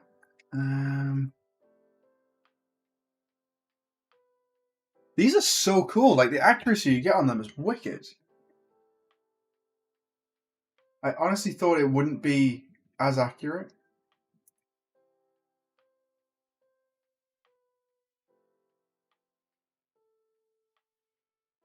We could do that one removed from behind. Oh, yes, nice. Looks great. They're awesome.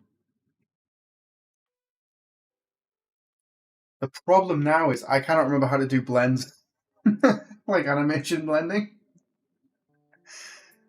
I know how we can just set the animation. I don't know whether we should just do that. AI master. We can take the animation master and then we can set. I'm going to need a full-on animation blueprint, aren't I? Because I need to set up walk cycles.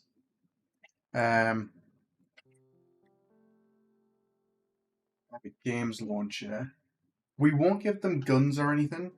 We probably just do it where if you get seen, it might be game over. We've got the animation starter pack.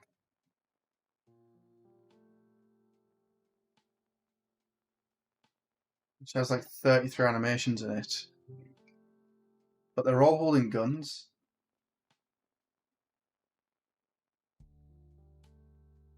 Animation, Unreal Engine.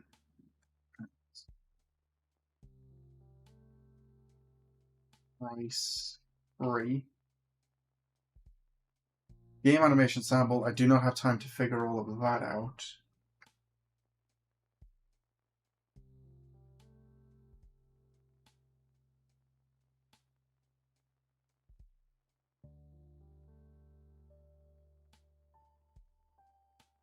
Finger pose animations.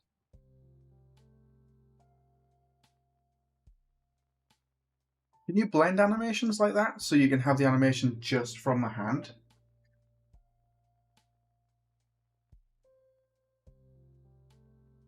I can't remember if I've got these ones.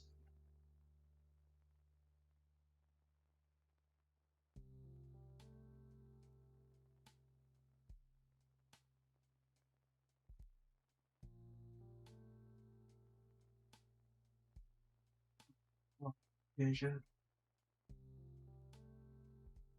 It's so nice to be able to just put on a suit, just record the animation live a matter of minutes instead of hours. Yeah, it's so cool. Oh, it's so honestly, it's so freaking cool. I'm so disappointed I can't do it.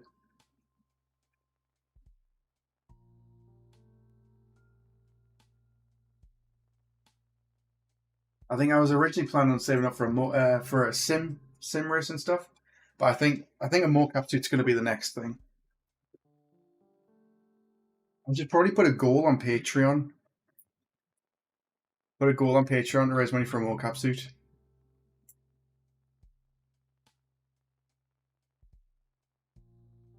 And then just do it with the understanding that any animations I make will just go straight onto there, and then people can use them for whatever they want.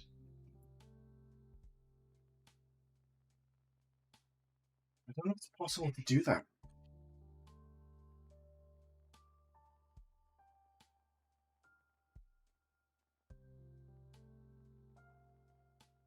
Can you do goals? Patreon. You do promotions.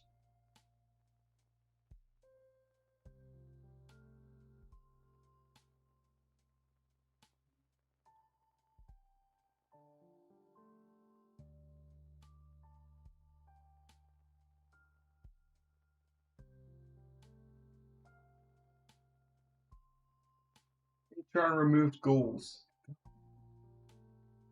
Like 2023.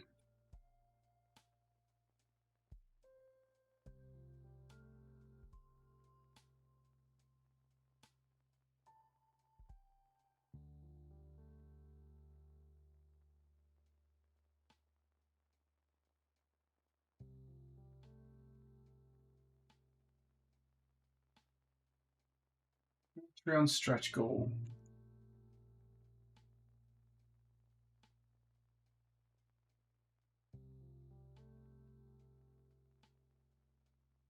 And stretch goals. I don't know if you can.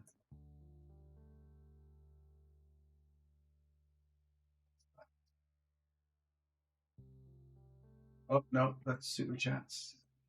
See, YouTube you can do goals.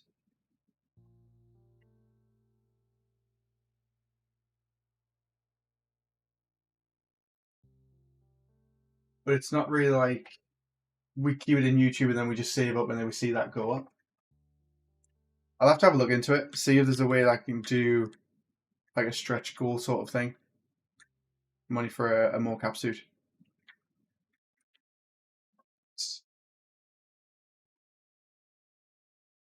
No.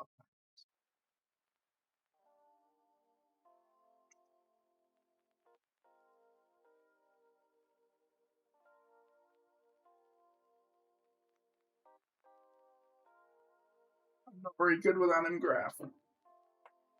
Or control rig. I don't know why I clicked on that. That was a bad thing to do. No. Local state machine, idle, walk, run. But that's not even playing either. Should move. True. And graph. Get velocity. So AI master, we change this to animation blueprint.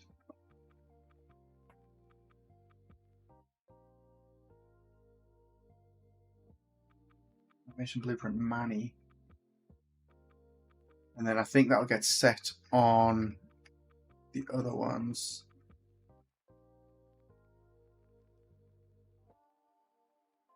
Animation Manny.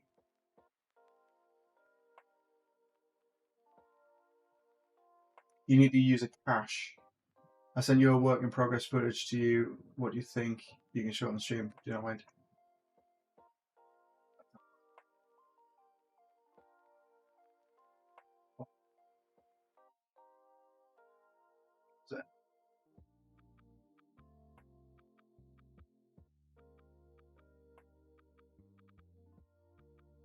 Nice.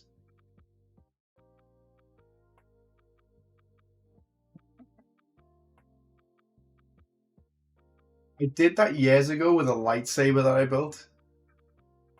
That was cool. Is that just using the default template? That's wicked.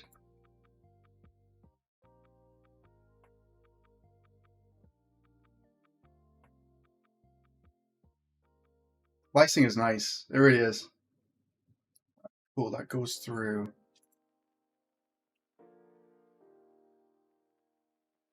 See, they don't play their animations.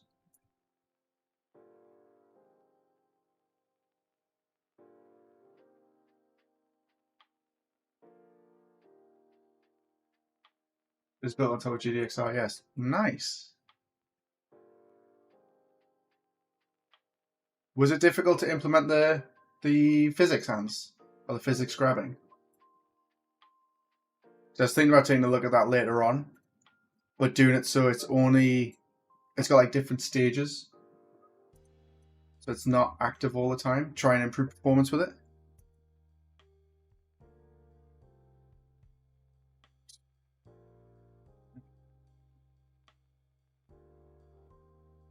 Why do I just constantly get access none? Not at all.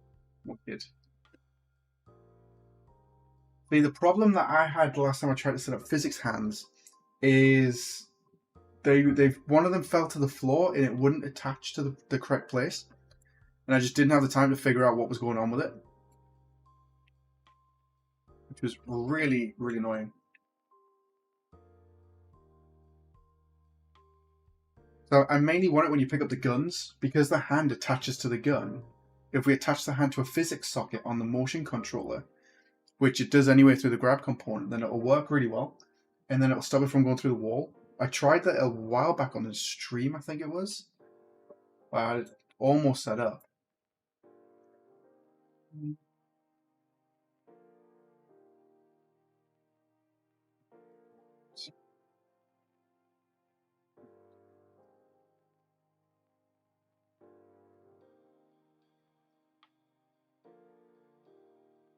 I don't know why this isn't playing.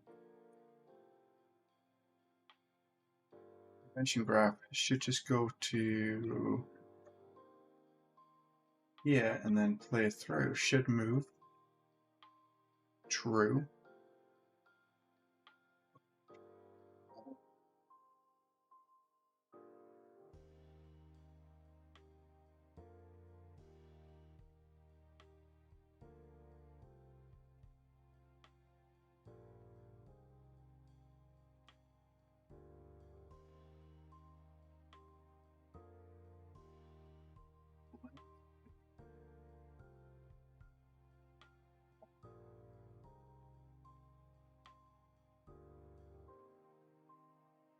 I was using this one. So we should just be walking. When the player moves,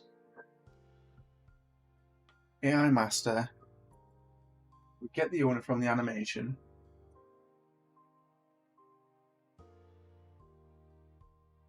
Animation Master.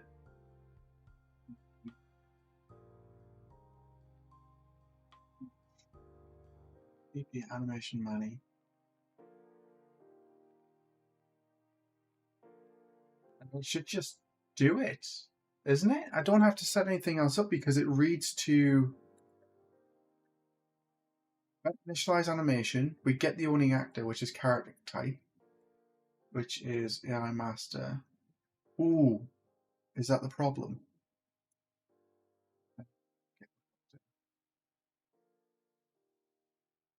No, Manny is a character class. Yeah, character class. That should be fine. Default character movement. We get the movement component, go from there. Then we update the animation on tick.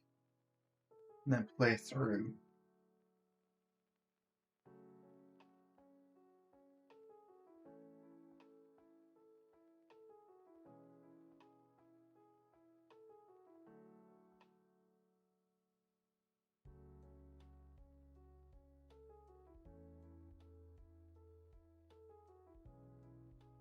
Animation Blueprint Manny. Global read. Enable animations.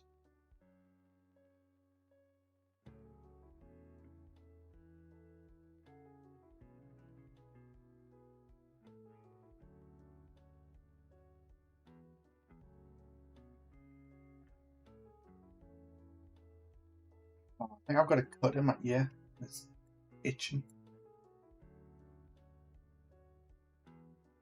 False.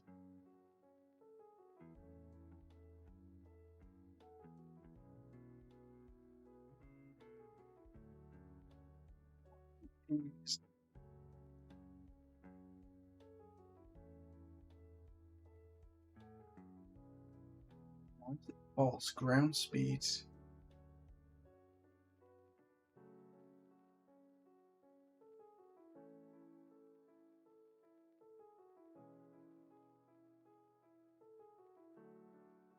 We're reading ground speed, that's fine. What's this missing?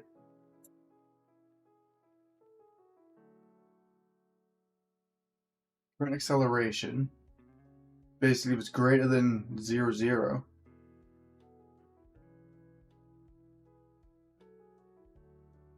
Ground speed is greater than 3, and this is true.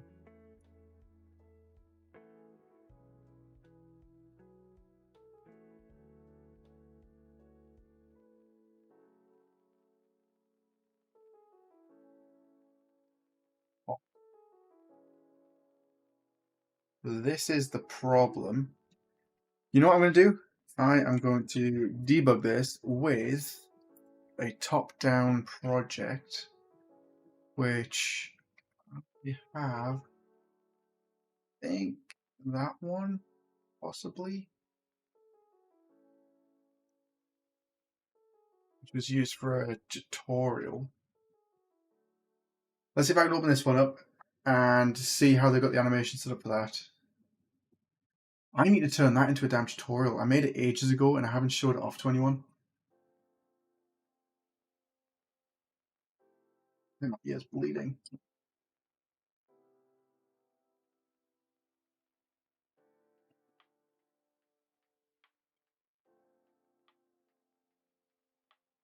It's so cool having the physics on top of the GDXR stuff. To know that you're able to do it so fast. So I think it's the next goal, honestly. I think a lot of the framework's in place because it's the hand snaps to the weapon and then we make sure that attaches to the physics handle instead. Or if you pick up a cube, we attach it to the socket on the hand, which is then the hand's attached to it. So I think if we play around with changing the socket, it's the where the hand's set up, and we should be able to get it up and running. And then it's add a tick box to the game, the grab component, to say is it supposed to have physics. If it's true, then we control the attachment. I don't have time to look at it.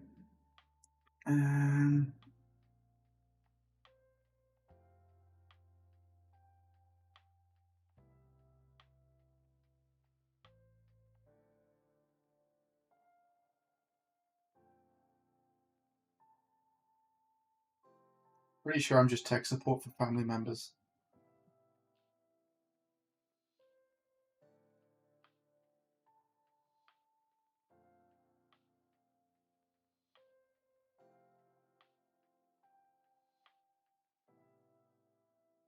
Did it load? Miss it? There we go. Right. So that's the animation character.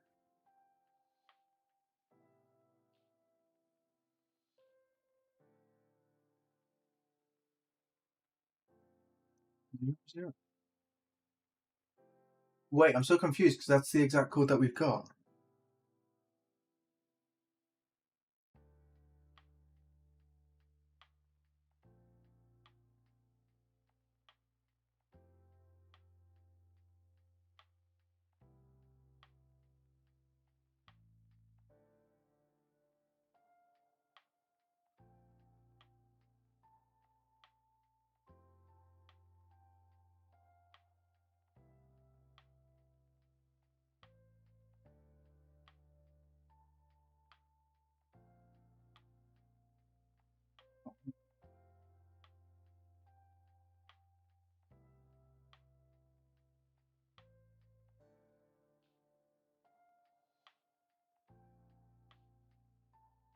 I don't think it's going to make any difference.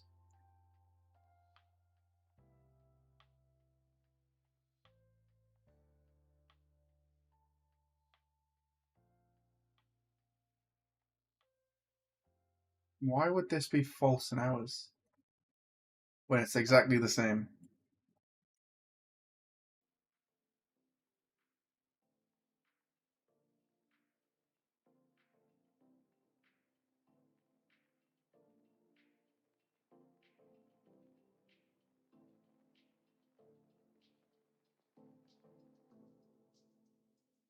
We're not getting current acceleration. Movement component. Get current acceleration.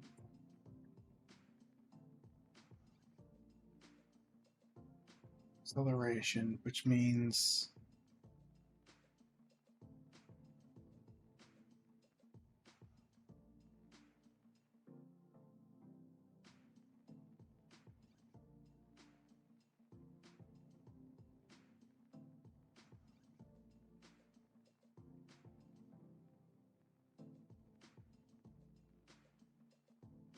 hey.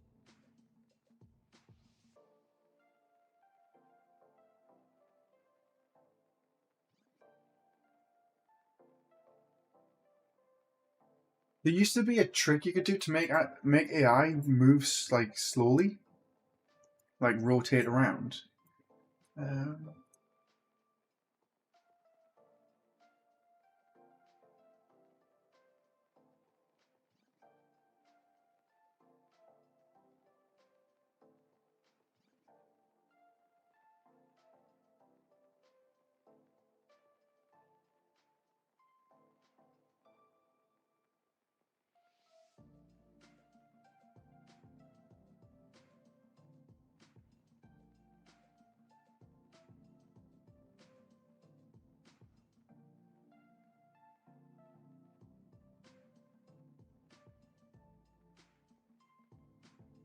AI smooth turn. So select Max. He was a legend.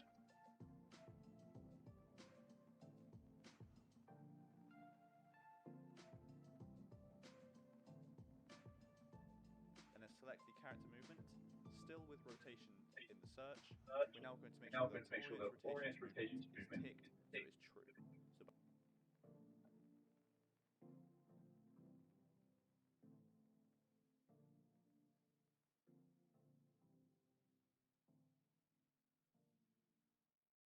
So You're up and then orient rotation to movement. Do it that way.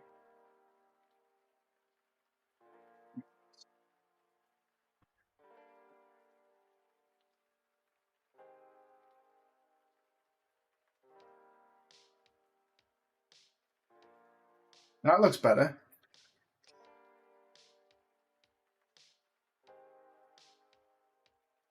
Where are you going?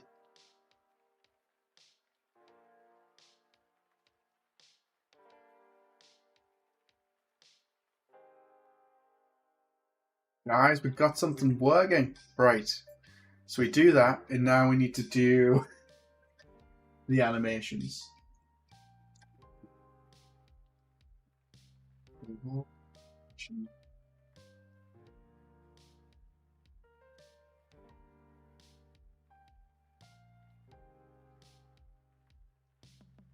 Cache pose. You need to do cache pose. Animation graph.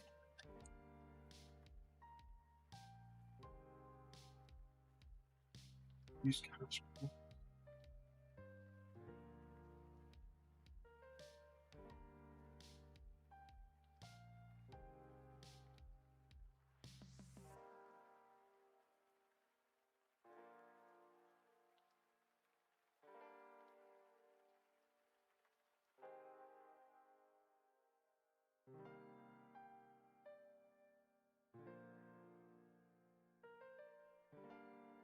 You already have a default slot. I've got this one here. I think that should do it.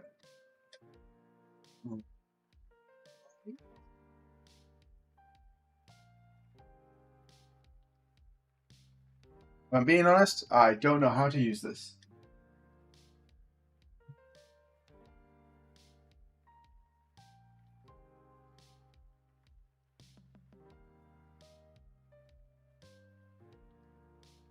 You saved cash pools, what does it do?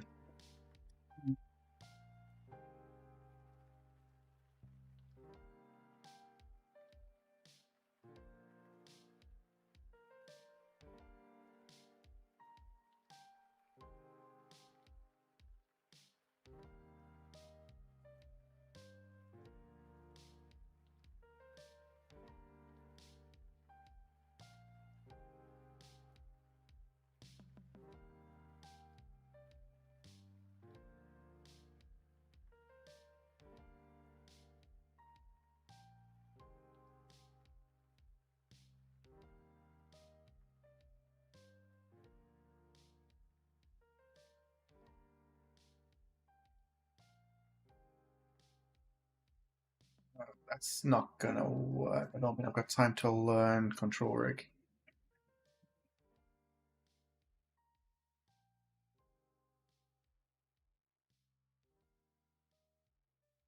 That where we just were. I know how to set up a normal anim graph. So doing it inside of the state machine. So we drag off and do a death animation.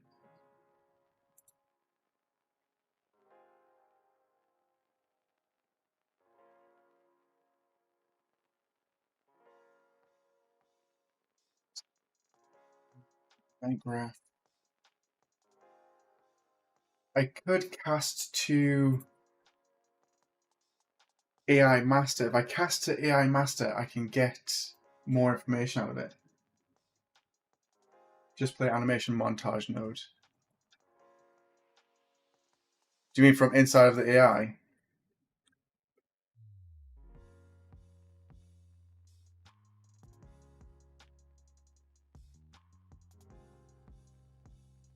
Play anim montage.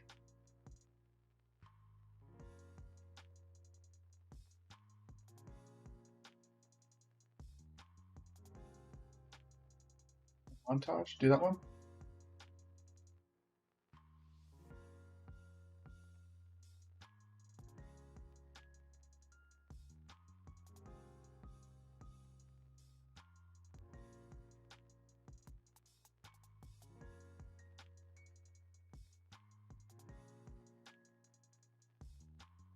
Play montage. Play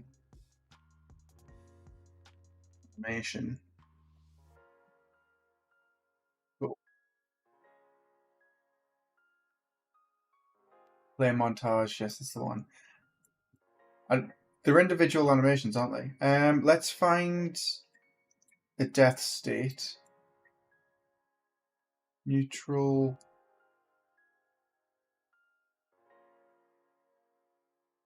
Need damage destroy.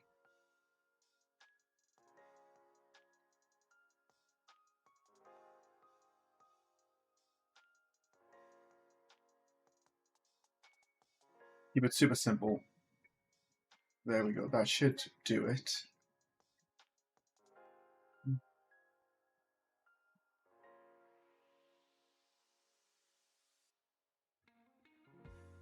I think I have the correct one. Play animation. I think you can do both. The only problem is I don't have a montage blend for this. So if we do play animation and then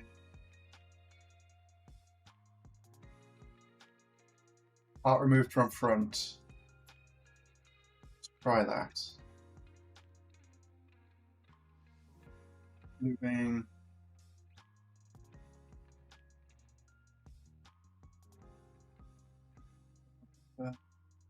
Let's see how this goes.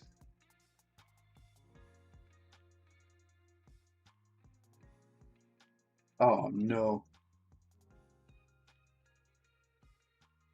My headset's dead. It died and I can't charge it fast enough.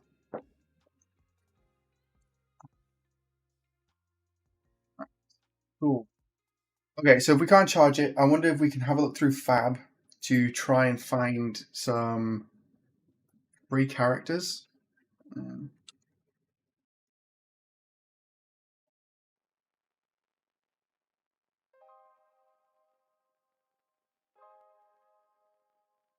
You need to create a montage with the animation, then you can assign it the cache pose to make it blend smoothly. Okay, we'll take a look in a minute.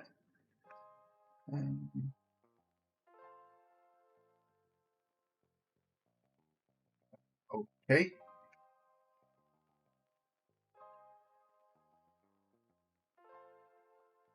Problem is, I don't think I've got any free characters.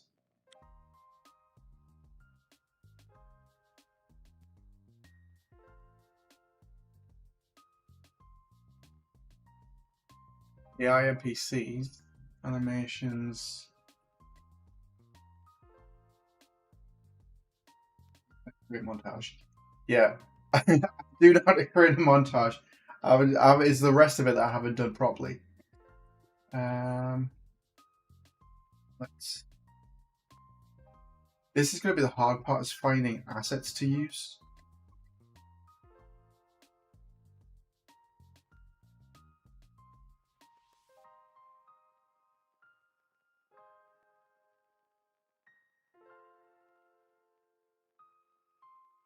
I've got a single pirate.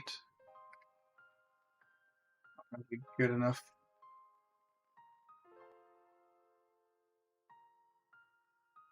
Plenty of free characters during Epic's monthly giveaways. It's alright if you get the giveaways. Just completely forgot to do it.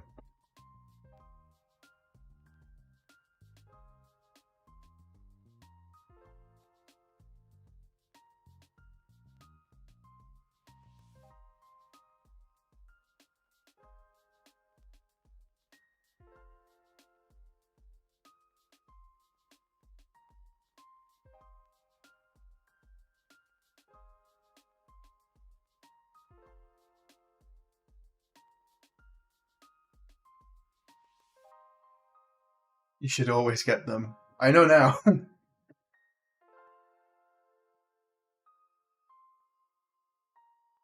What's the website where you can pay Humble Bundle? Wait there, see, I've got a Humble Bundle.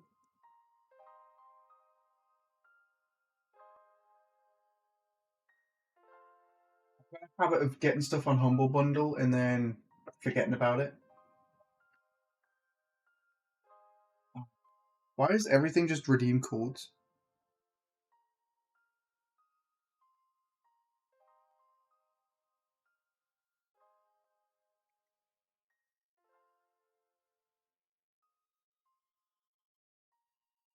Come on.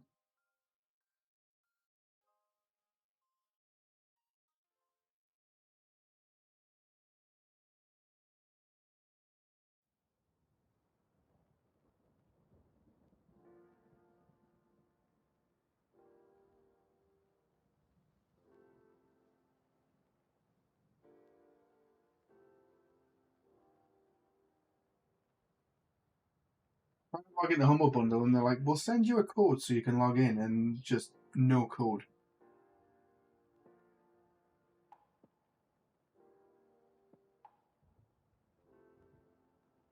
There we go. Right.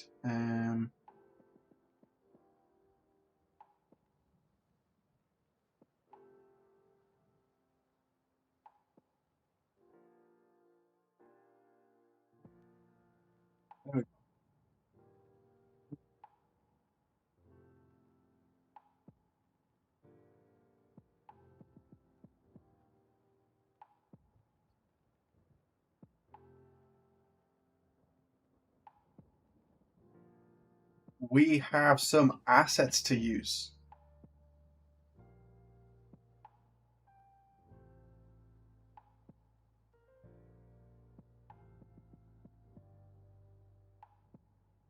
We use a metahuman or just little LOD1.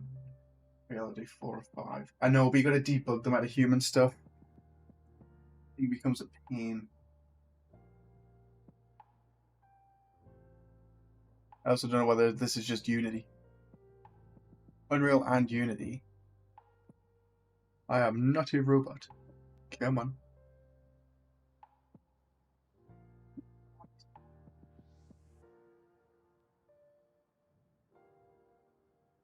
What? What? It gave me a McAfee pop-up. What the? What is this shit now?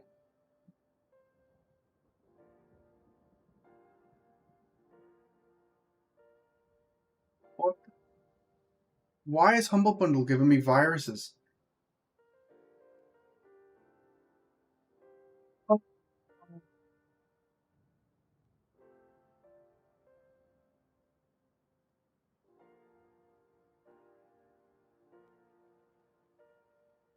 What the hell?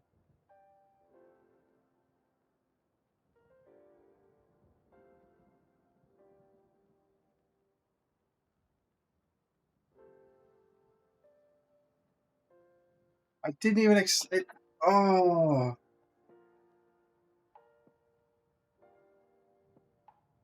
It's on my actual PC.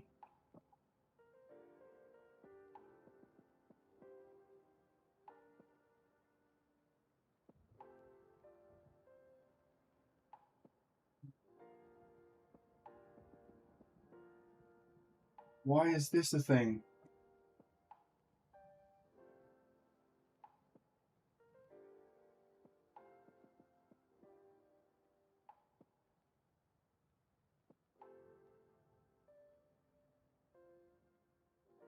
Quick scan.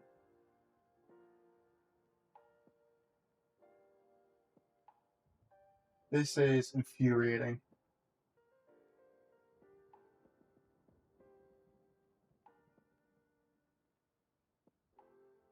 It's through Chrome. What can I do on Chrome to get rid of it?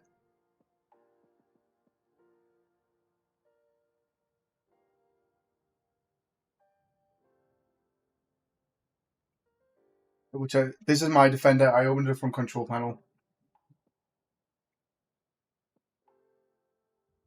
Check if robot capture from Humble is not normal. Fuck's sakes.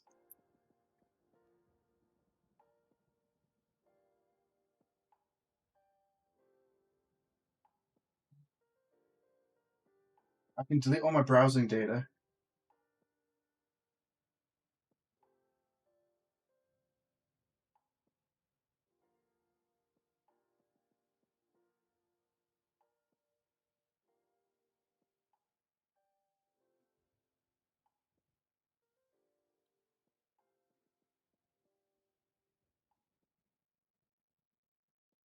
I'm using a VPN. I wish I was for this. Got it on my phone.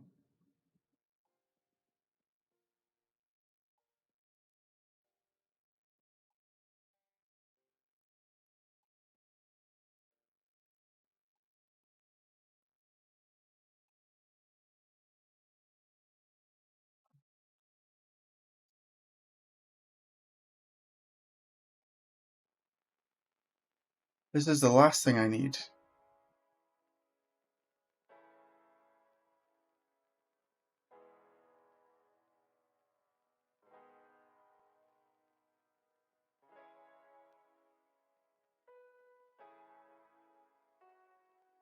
I don't think there's any extensions that have come onto it.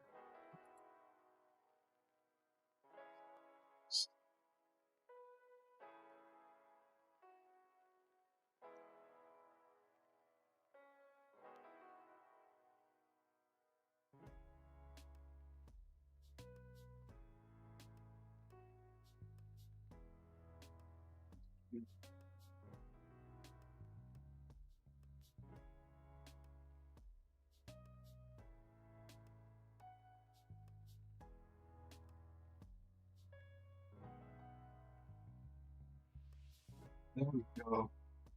It was in here. Virus on the computer. When Humble Bundle downloads something I bought and it's just like can verify it, so I did, and it's like pop-ups. Yeah. Oh. For some strange reason, there wasn't any milk left in the fridge. We got UHT milk instead. Oh. It's nasty. Well, maybe you shouldn't drink all the milk. Have you thought about that? Hey. Be nice. No. Yeah. No. I haven't done anything wrong. You drink all the milk. I've been hydrated. Love you. Love you too, you pain in the bum. It was this thing. Privacy and security, and then Defender Pro. And I don't know how to delete it.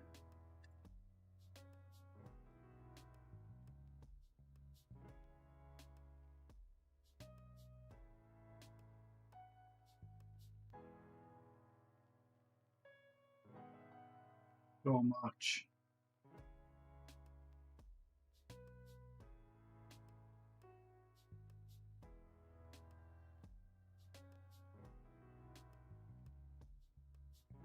Delete. I think that should be it.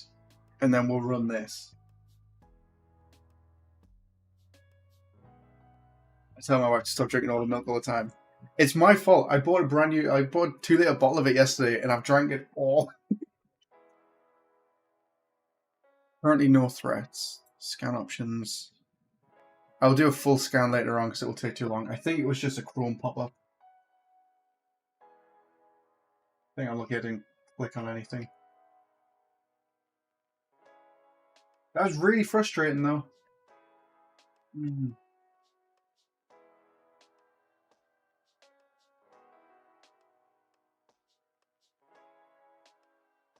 I don't get what I did wrong.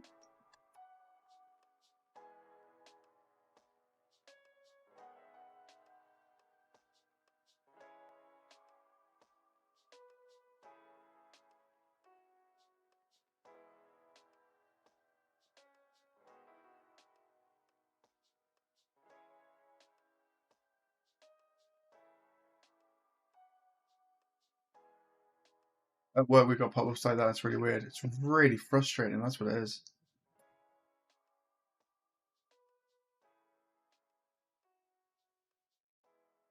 No viruses. Yeah, I think it was just a pop-up and they just want you to call the number and all that rubbish.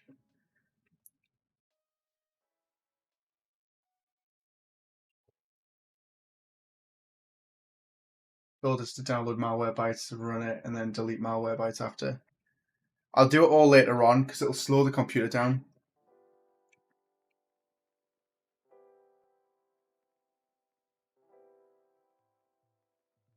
But everything should be okay.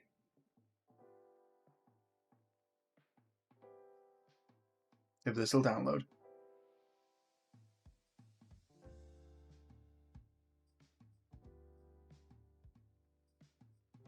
Like I clicked that, which brought me to here. So it's a link to BitTorrent, that's why. If you do download, I didn't get that before. That's so bloody annoying. Why is it even a thing? I should have just stayed in Unreal. I shouldn't have left.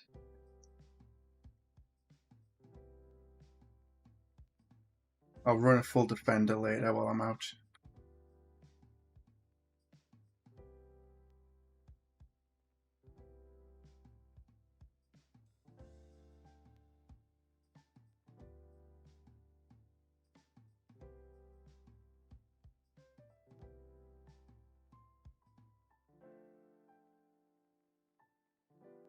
Go back and run back in time, see what you clicked.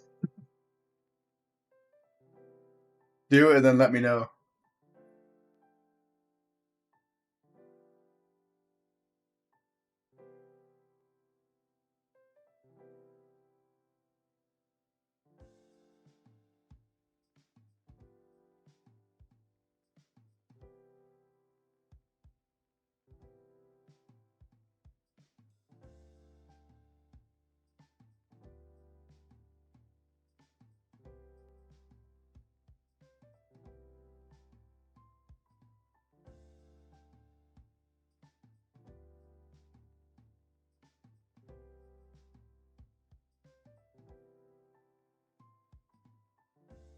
I think the annoying part was I didn't realize what I was doing when I did it.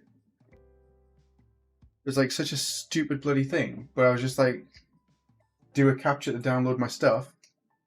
Oh, I feel so stupid.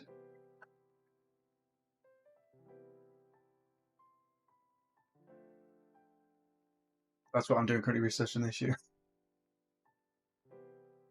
Hello, back from time traveling. Like, it's obviously something I did. You click the thing on the left, not the download link. Was that in...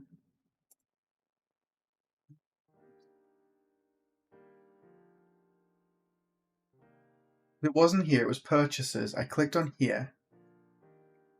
And then I went to style characters, download. Did I just do use BitTorrent? Is that what it was? Download anyway. Because that never happened. Use BitTorrent.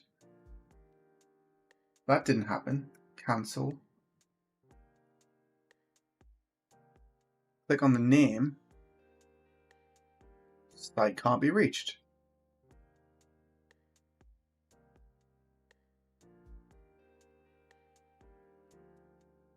And then it asks if you want to enable notifications. Yeah, it's just me being a dumbass. You click style character picture on the left.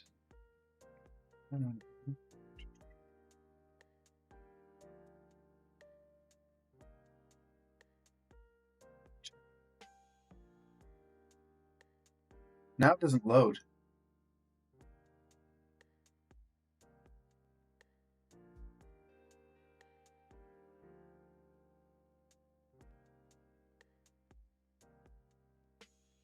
So dumb of me.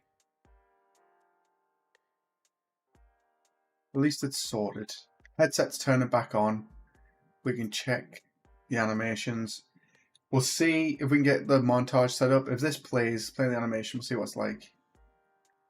And then we'll go from there.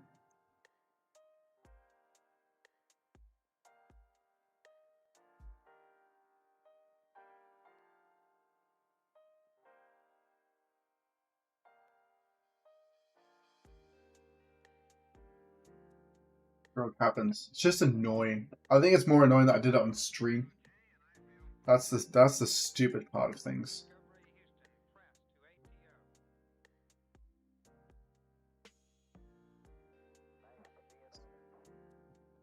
Boom. Over there. Yeah.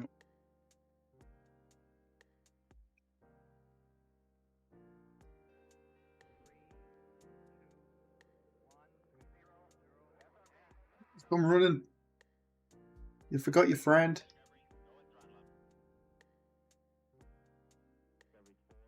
At least no one clipped it. Not yet. Somebody will. It's not like anybody watches them. That's what I had to figure out when we started this morning. So I go... Oh, crap. I needed that one back. I go to YouTube and then go to the channel. Go to my clips. It's like no clips, no clips. 8 views. That's from me alone this morning trying to figure out what I'm doing. The real turbo just came back. What happened? I was a bloody idiot and I clicked on links I shouldn't have. Got myself a little friggin' Chrome pop-up. Had to sort out. But, that said, we're trying to sort out animations. And I've got to get it set up so we're going in the right direction, which currently isn't happening. So, event state alert.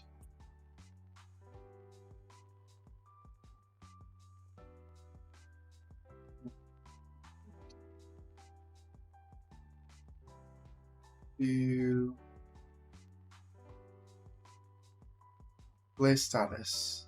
That one should tell us neutral. Injured.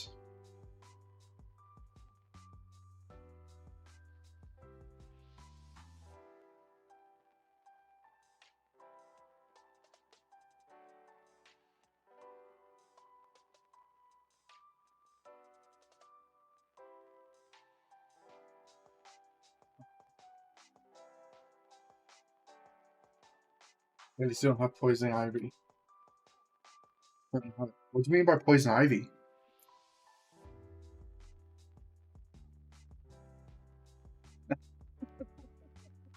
So cool. Oh my god. Come back. They died because they snapped it. I need to do it that they can't move if they're injured. We need it way more gory. So if we pull the heart out, we need to make them stop moving.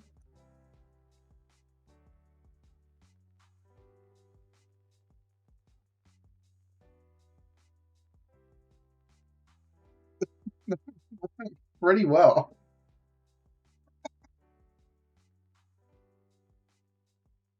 Oh, those animations are so cool.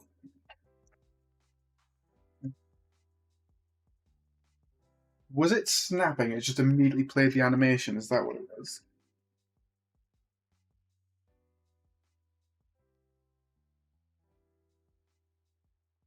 Yeah. So we need to figure out the blend. Bring me your heart. There we go.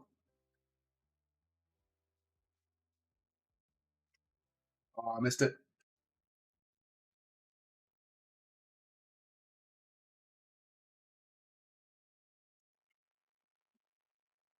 So much fun.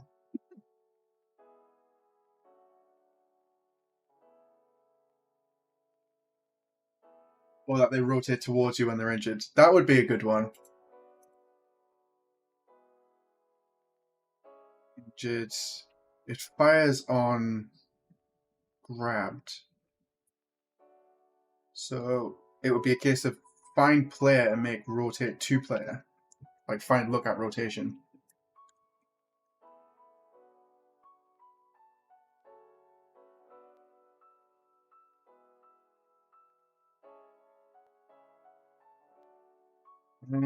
Get player. There.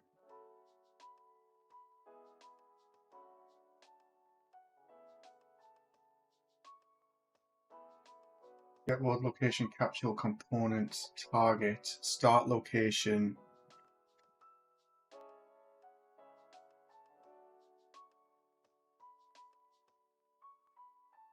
Get world location.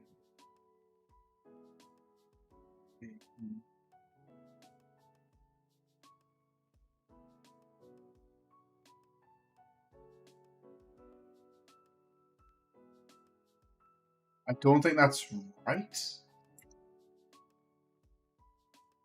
I don't know what will happen. Let's try it. I could do it where there's a collision that you can't do it from behind, but that's kind of cool.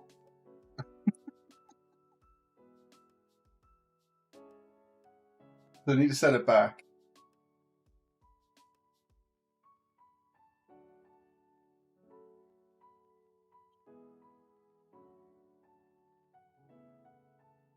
When I grab them, I need to stop the movement.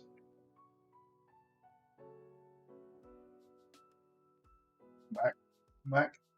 Why are you all outside?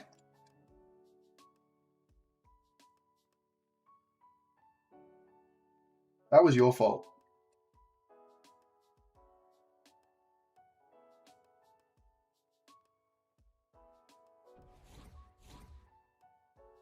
Oh, I realize I go.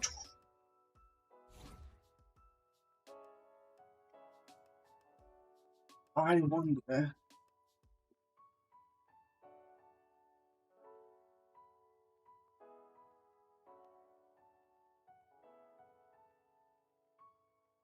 Get current.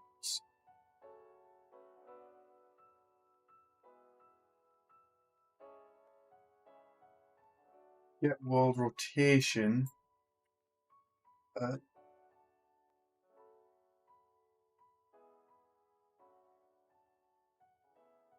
Get that current delta time 1 and tap speed.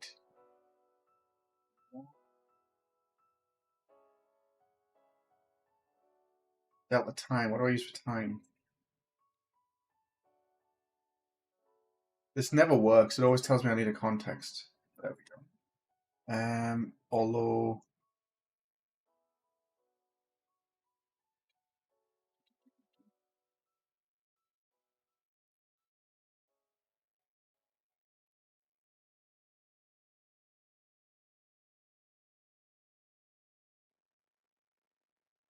base player. We update that.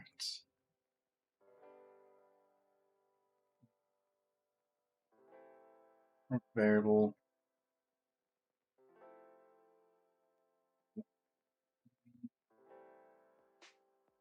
Time elapsed. I think it's time elapsed. I can never remember which one goes in.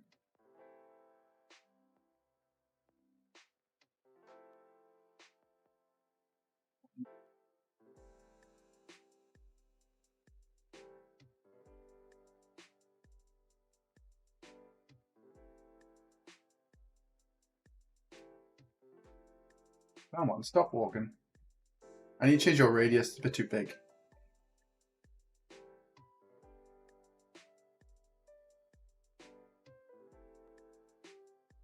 It would be helpful, wouldn't it, if I actually give it a timer?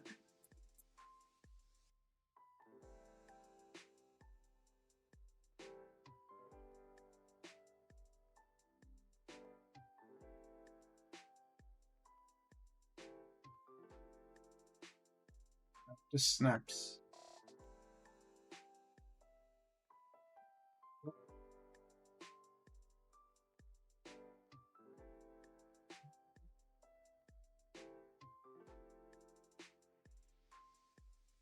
No.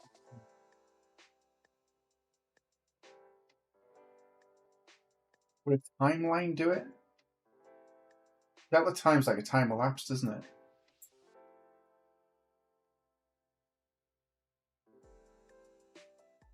Did I just have time elapsed or time remaining? Time elapsed.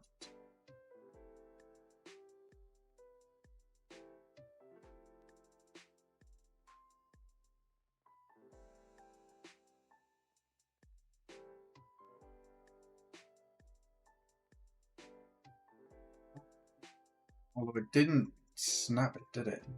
Which might mean I need to do that instead.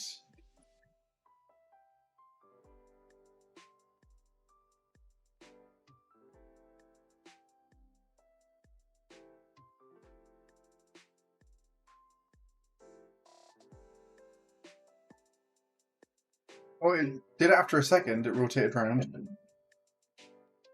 Not completely, though.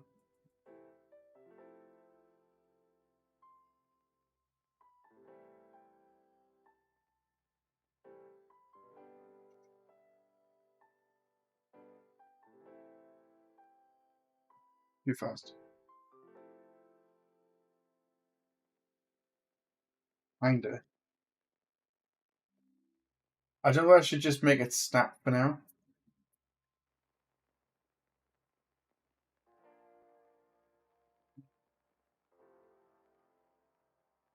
We can come back and try and make things look smoother later.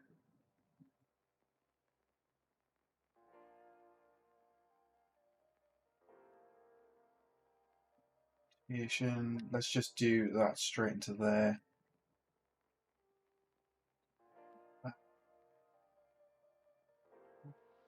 The unused variables, delete.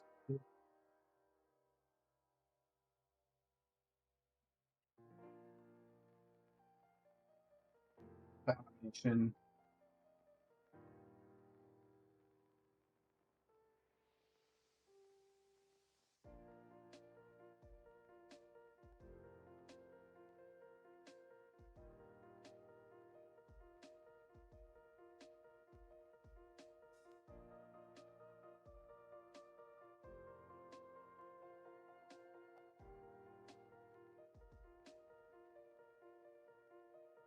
You could do that if you hold out for the full like 10 seconds, 13.35 seconds, and then they die of shock.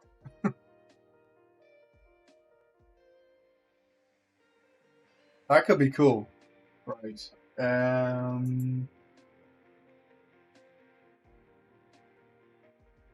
Right, I need to stop movement.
Can you stop enemy movement, like AI movements?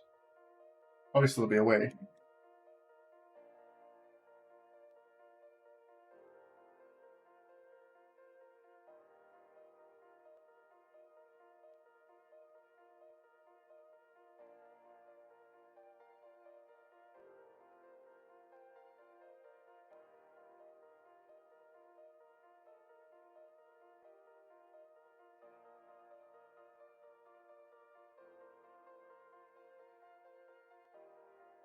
Just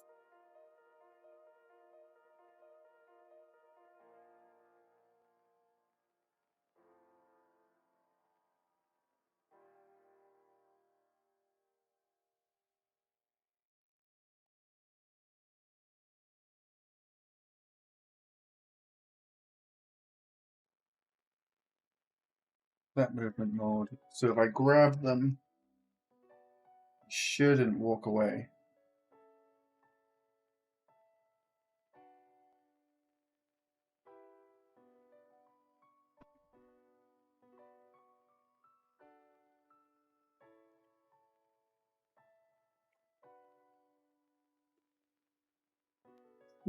Oh, cool.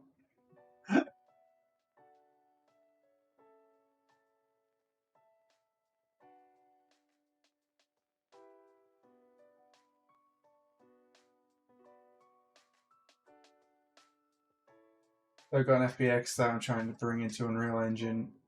It has like hundreds of static meshes. It keeps stacking them on top of each other when I'm importing. Max Aboriginal origins for all of them set to 000.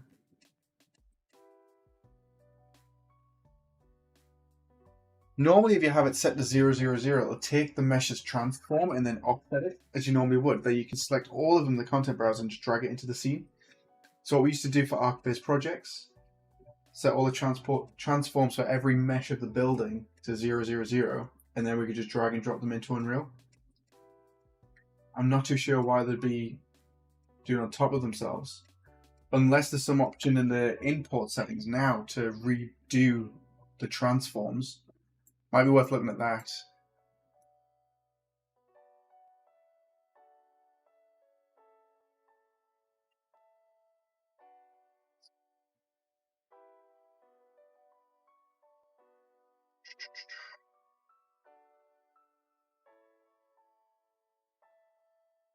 Ooh, this is something I haven't done in a while. An anim notify.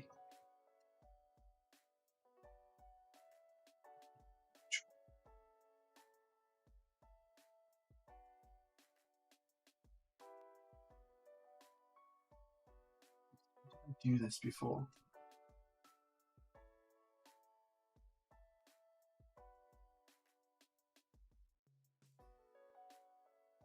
I love the program, but sometimes it's suffering. 100%.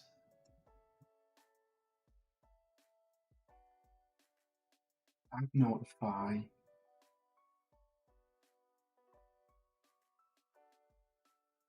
Notifies.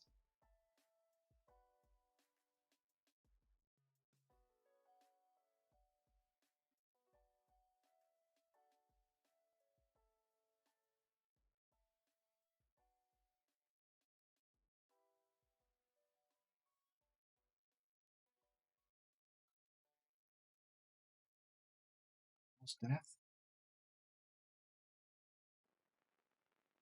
The last time I did this, we used interfaces, and then we could read from the animation.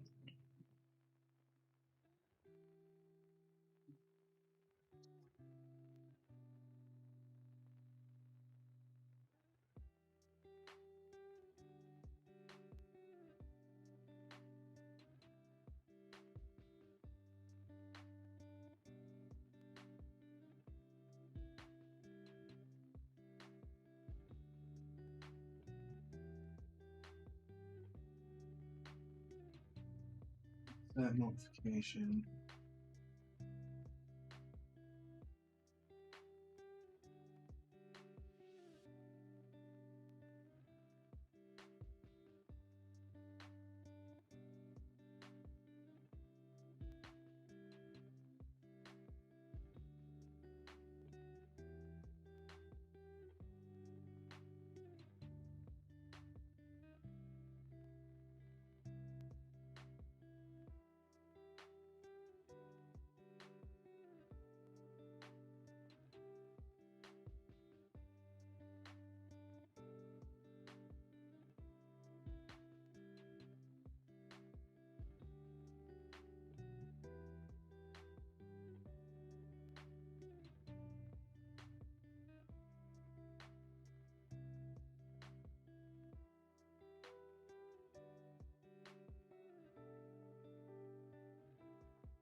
Notify. If I remember correctly, I did anim notify, and then I select that.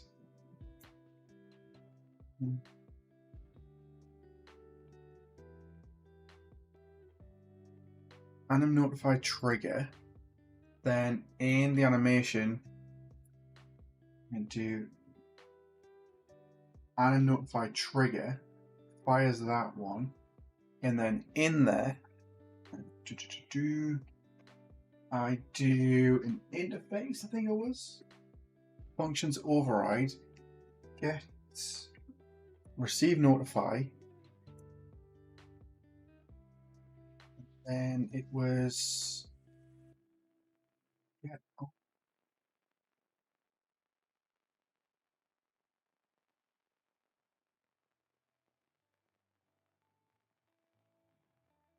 get owner. I think this is how I cheated it before when I was doing a client project, but it's been a little while. BPI, let's go and then notify.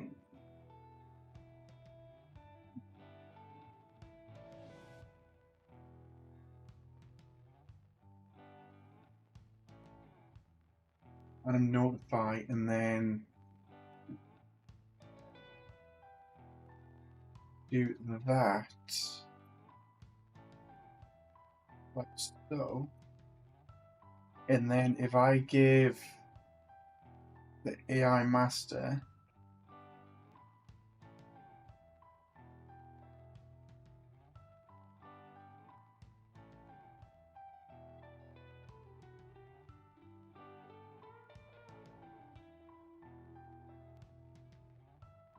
notify,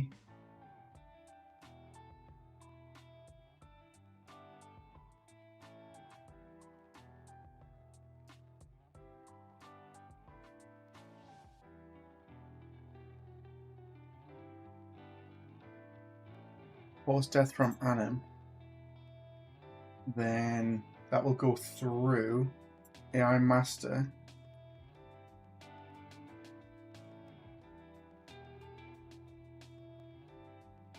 Force death by anim, and I should be able to play that.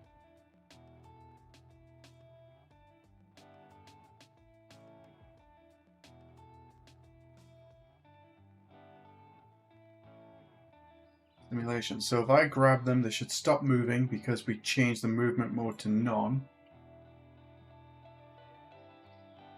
Then after the animation finishes playing, it should fire that notify, and then they should drop to the floor. We don't use that. Right. So I grab them, plays the animation, should play for 10 seconds. Nothing's happening here, bud. And then after 10 seconds, once it's finished, they die from shock. How freaking cool is that?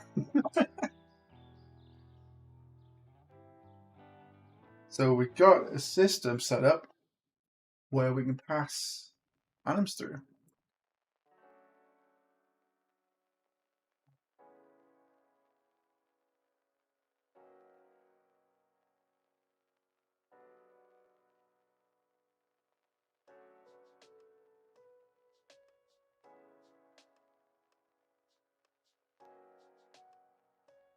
Force death from shock. That's going to be a bit better. What I need to do is if it snaps back, I need to set movement mode back to walking and then change their state to panicked.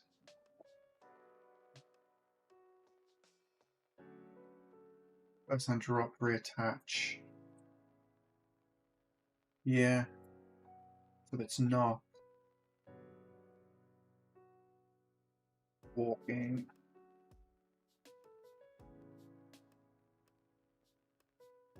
We do state.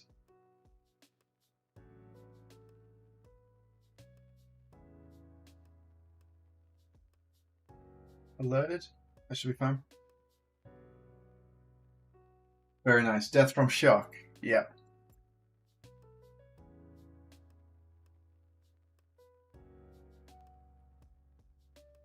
feel like I need to start making it gory.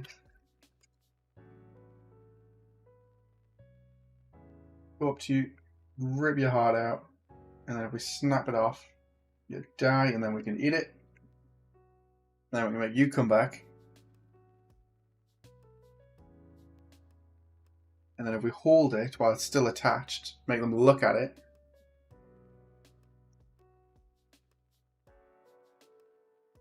Let them panic for a bit. And then they die. Then we can eat it. Cool. I don't know what we're building now. Just something awful.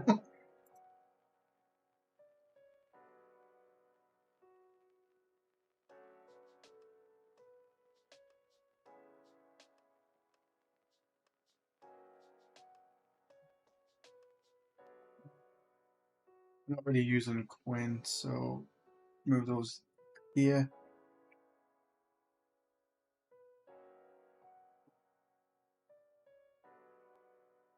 Should be unnecessarily gory over the top. That's kind of what I want. It would be really, oh, it'd be so good. I don't think I've got time to do like a blood system.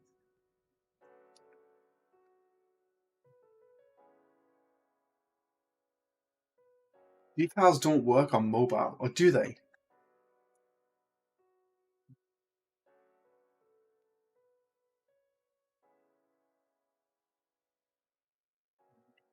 Do birds, mobile debuff for decals.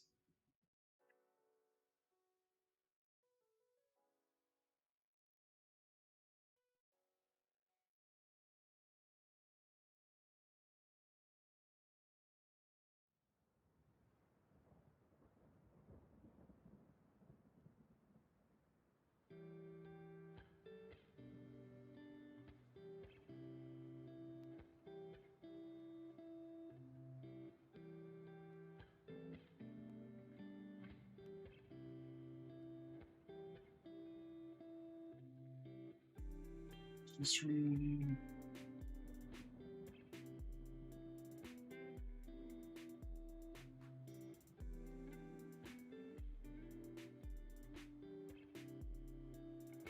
Don't know if I've got to disable forward shading to do mobile deferred rendering. I don't think I do. I think it does it on top.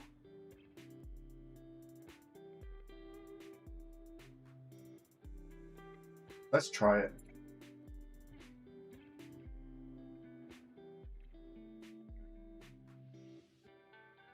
We still don't have a goal. I just realized my camera's still in the top right. We still need a goal for what's going to happen at the end of it.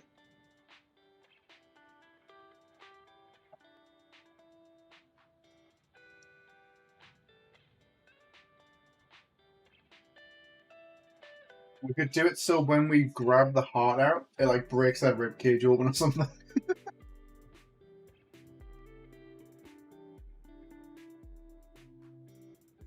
I'm gonna have to do like a day of modeling.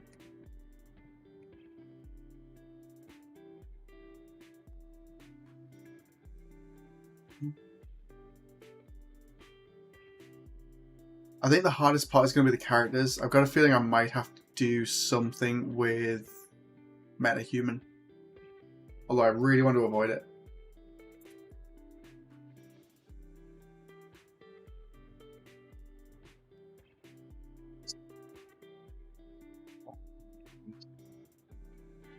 I'm going to package it up and see if it actually works first.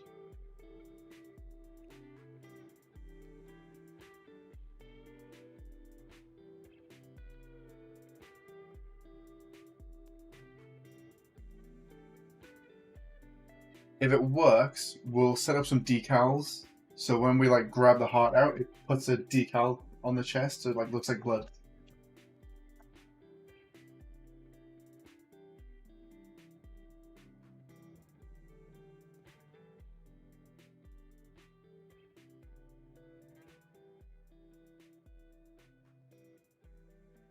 I'm going to update my headset.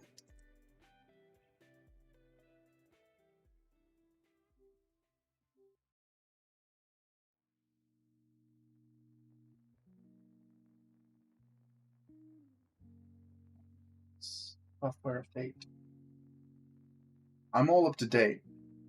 Version 79.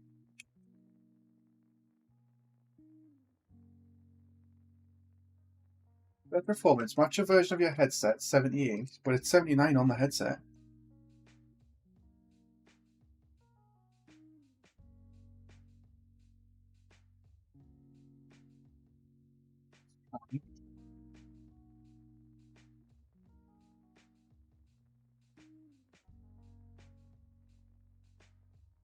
I tried the new 5.6 Meta Human Creator and it's great. Okay. Let's take a look. If I can get my headset to connect to my PC,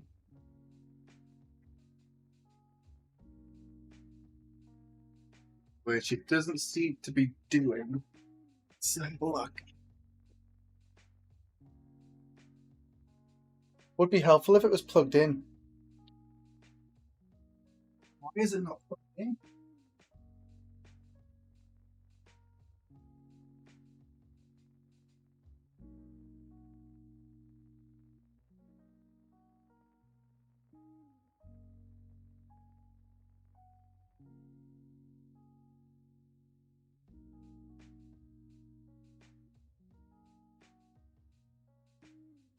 Can't see.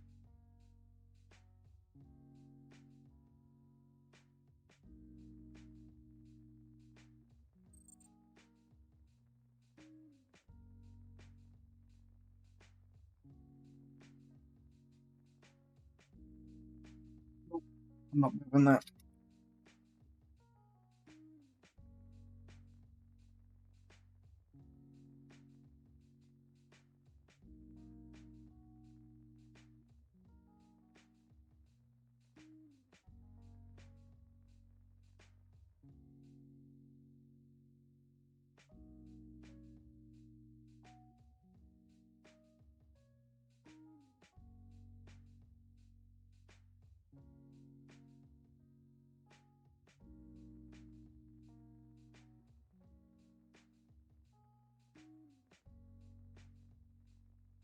There we go.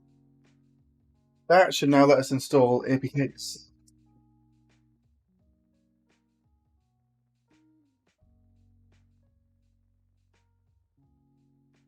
I don't need to bother too much with retargeting. Nice. Okay, built.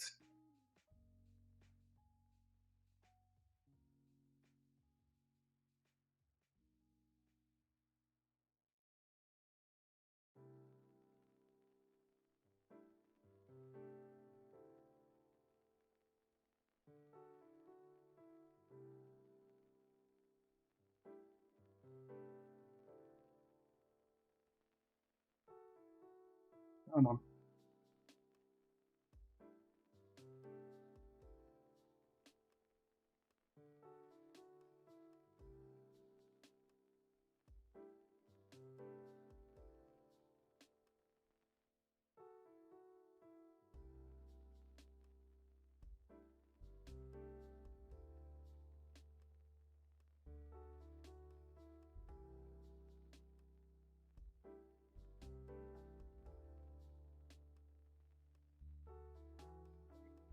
The main menu loads, the app load, which is great, which means in project settings, packaging, I probably forgot to add the new map. Well, it loaded up the demo room.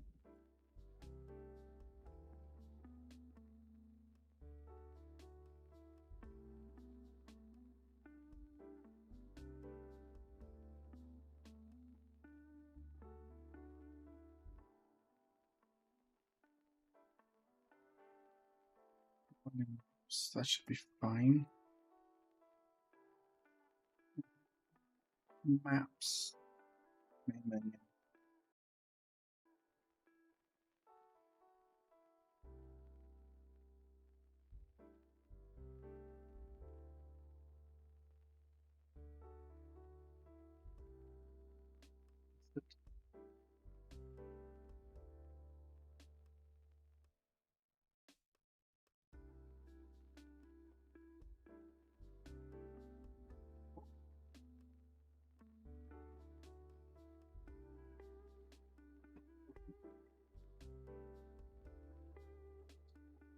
Select. If this works, we can have some nice decals on it. It'll look really cool.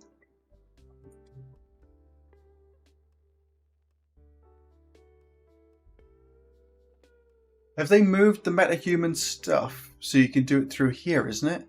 Is it tools and like metahumans?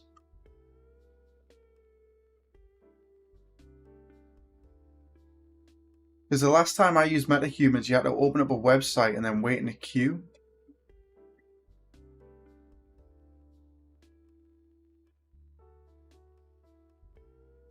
Which was a real pain.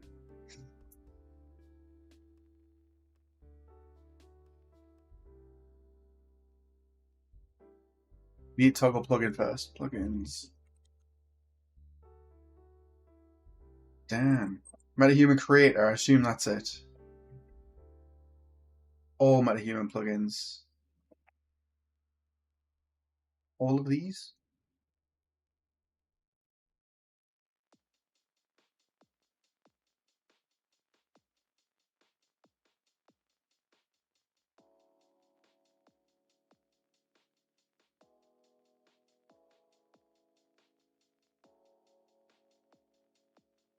Creator.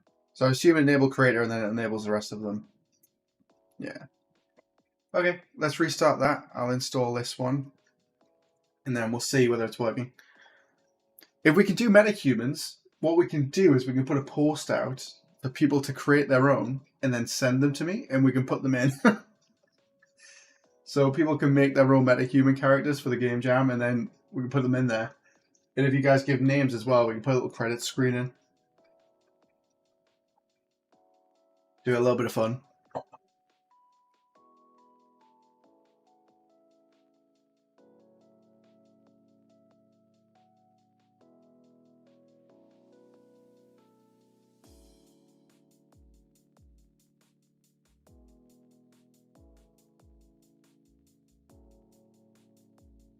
There we go. Cool, it's working.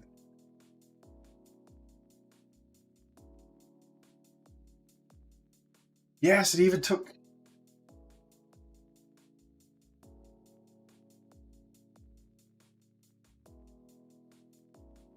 Particle effects are working. Everything's working. Looking great. Cool.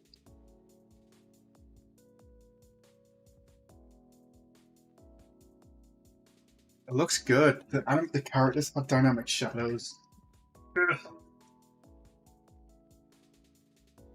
Right, that's all working.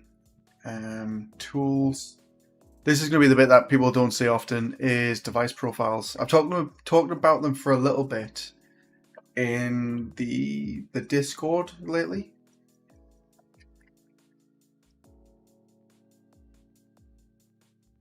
S3. Souls rendering. This is where you guys see behind the curtains and all my fancy features. I mean, nice settings that I've got on. That's quality. This one is 2, that's fine. Texture quality, that's all good. Shadows, post-processing, globalization. The other ones can be left off. Alright. But we've got them enabled anyway, so it shouldn't be too bad. Mobile, say temporal, set that to 2.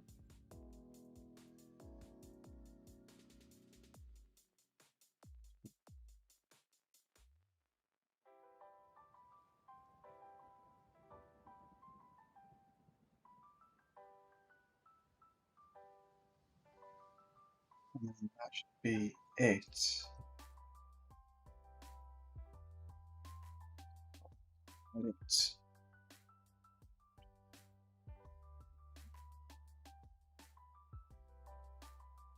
You won't be able to package with the live link on. Okay, that's good to know.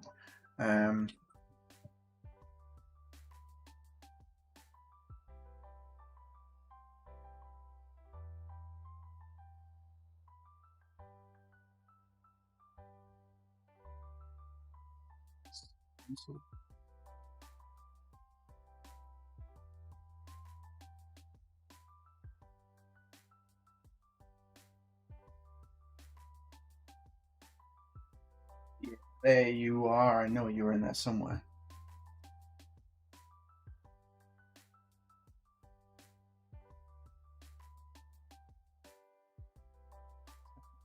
Plugins.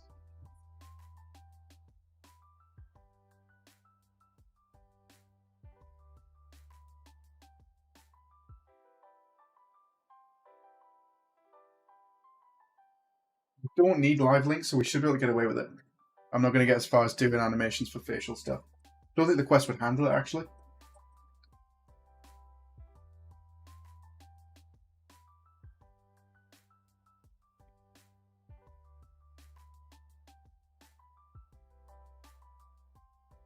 We enabled MetaHuman. Let's do shipping package project. If this goes through, good.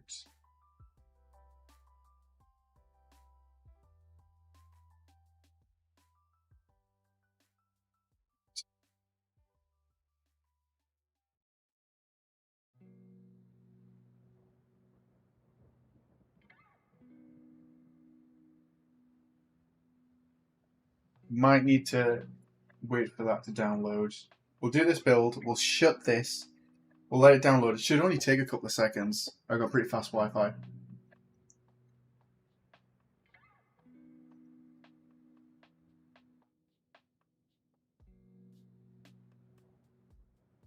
Then to create a MetaHuman, right-click in the Content Explorer, New MetaHuman. Is it one of these, just MetaHuman character? Or is this supposed to be a feature that says new?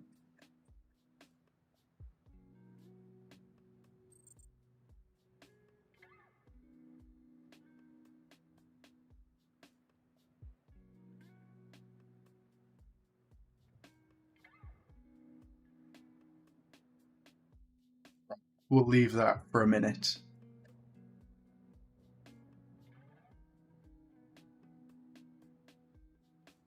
Saying, let's close this.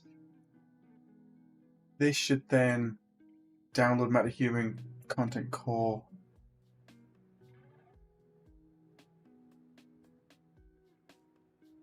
Six initializing, that should be fine. Yeah.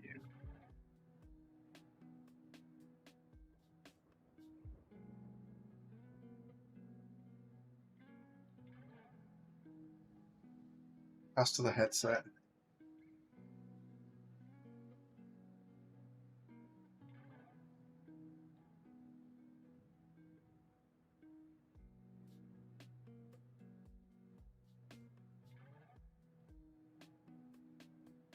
Get a new office soon.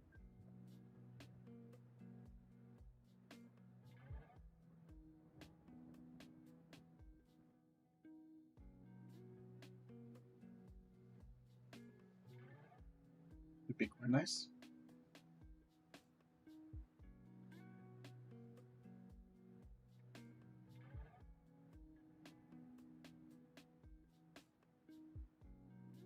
We'll keep an eye on the CPU level and the GPU level as we try this.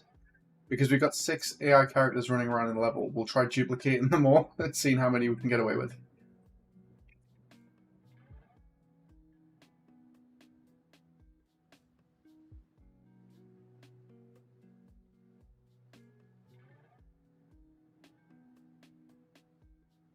Ooh, it's broke. It's broke in one eye. Oh, that is... I'm going to throw up. What changed?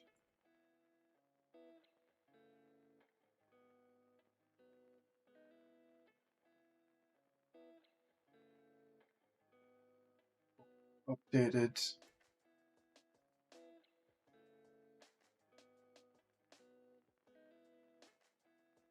It was all distorted in one eye, which is really annoying. Now means I got to debug it.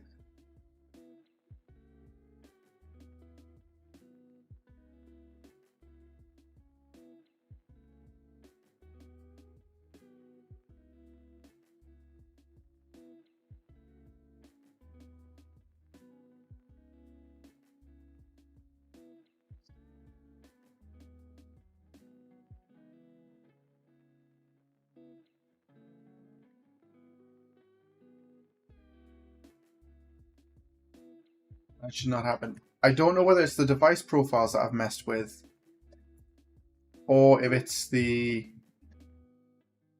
other one.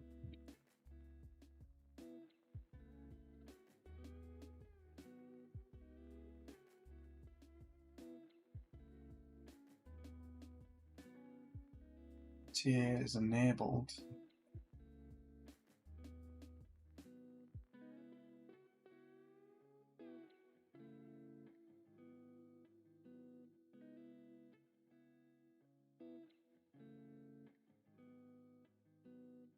Remove that node. That shouldn't do anything.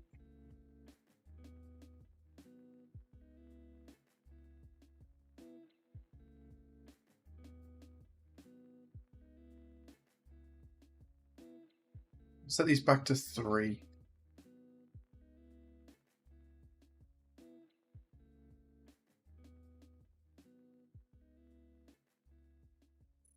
And see what happens. I created a default GDXR template with 5.6 node metahumans package from Spinal Quest 3.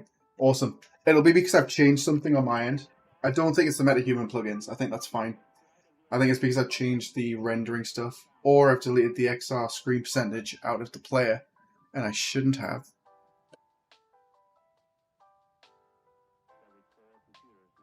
It's possible that was it. I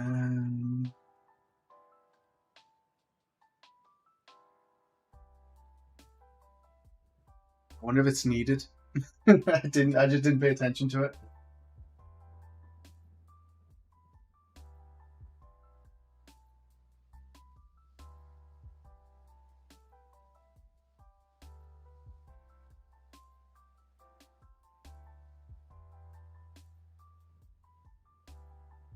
It looks so nice on the desktop, doesn't it?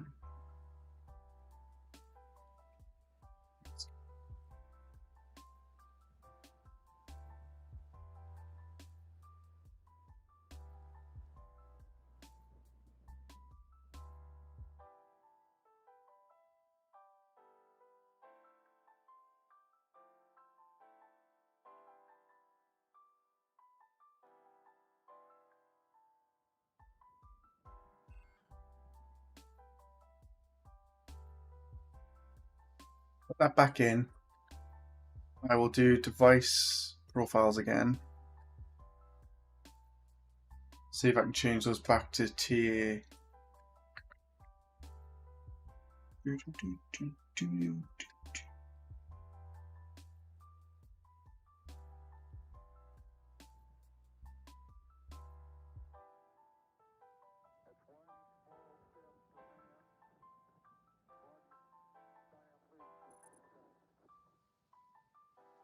The build file previously was about 136 megabytes.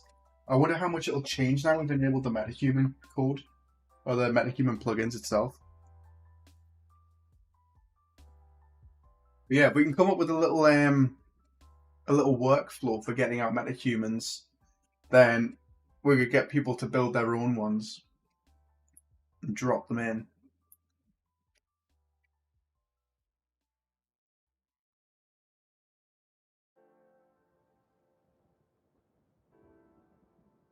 Do metahumans come with clothes? Don't actually know.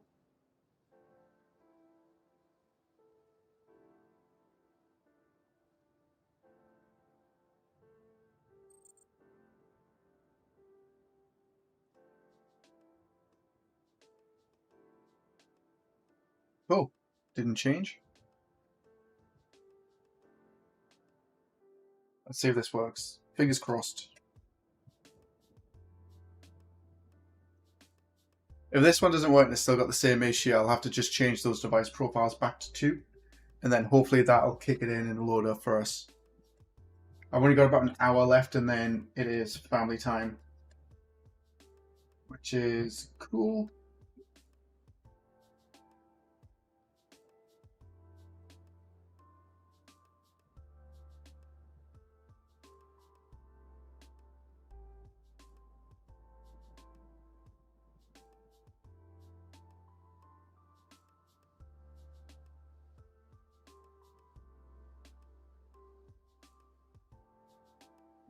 try that.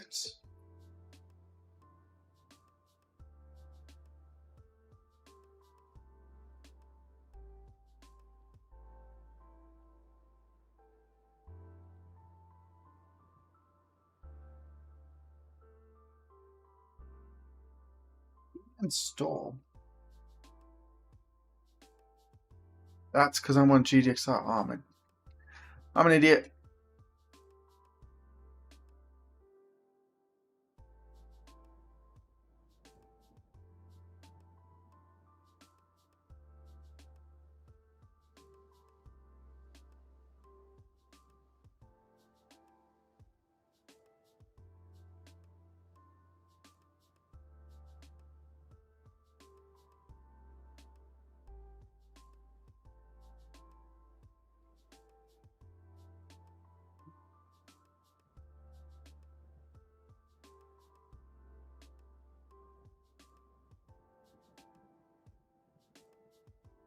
Please, please, please, please, please. Nope. The right lens completely warped. I've got to close my right eye.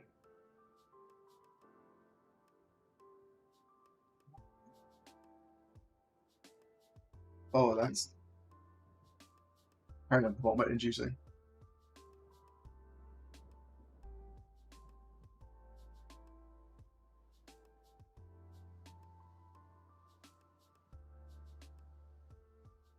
I hate when it goes so well and then just so bad.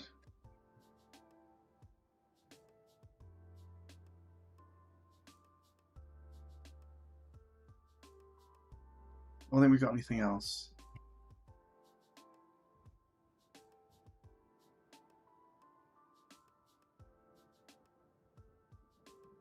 I've got no idea what else I changed other than the stuff here.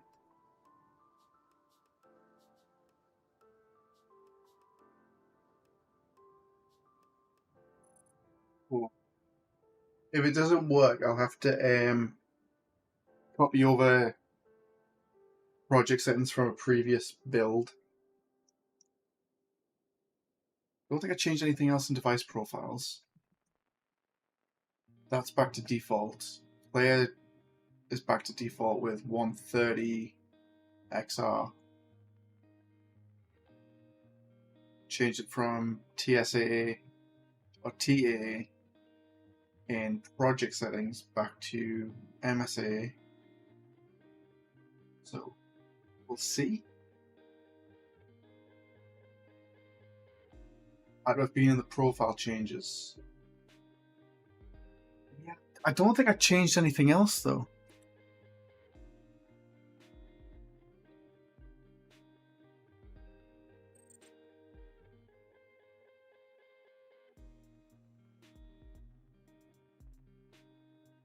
Else that looks like it's been modified.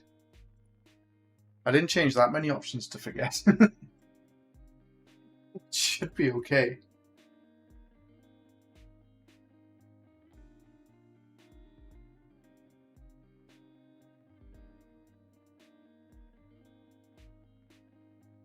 Because the only option after this is to disable some of the plugins. Although I did select that option in the bottom right, that was to turn on stuff for what's it called? Can't tell if I uninstalled that or installed it. Right, that worked.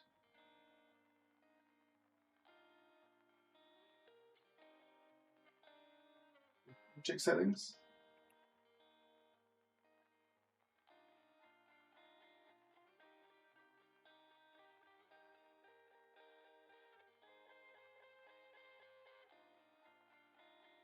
It's pretty cool. Honestly, it's quite fun.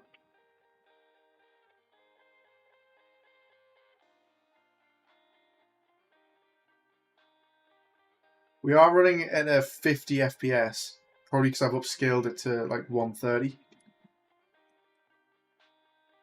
So I could do with dropping that back down.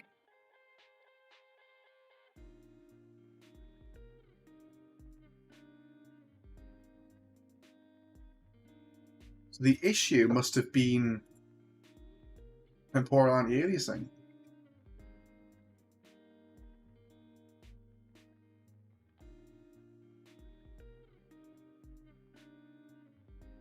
Why won't it let me select it?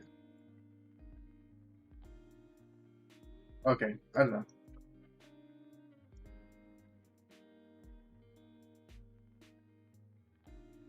What we need to do is create a decal material. See if that renders correctly. Materials.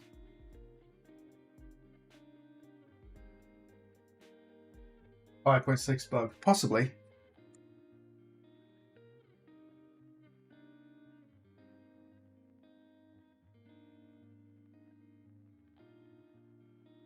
It's been years since I've made a decal.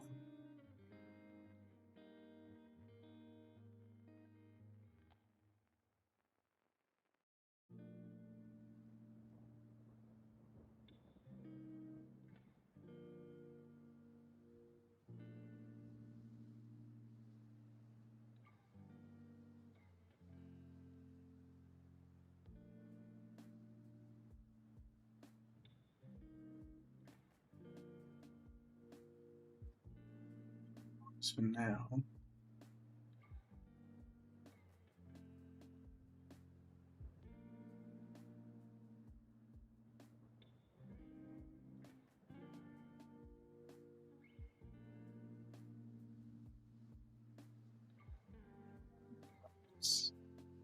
I don't need to spawn it on the characters just yet. I just need to make sure that it renders in both eyes. Because the issue with decals previously was it would show up in one eye and it wouldn't appear in the right. So you couldn't really use them all that much. Unless I think it was set to unlit. But if you do unlit, it just looks really bright because it's got the emissive.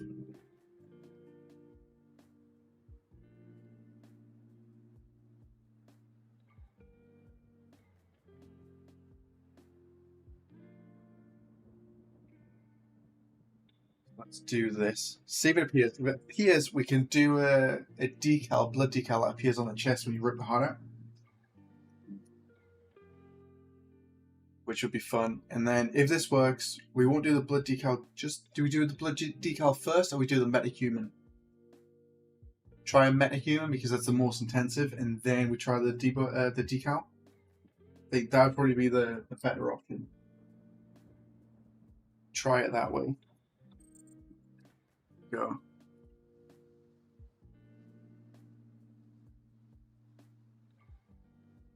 Fingers crossed. Fingers crossed it works.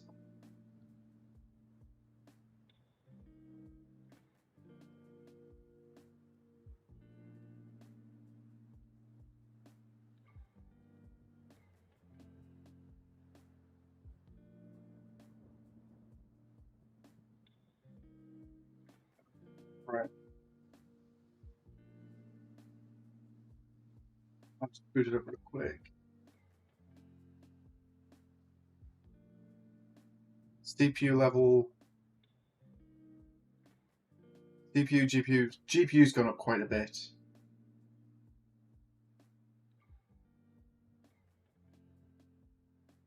It works. The decal works.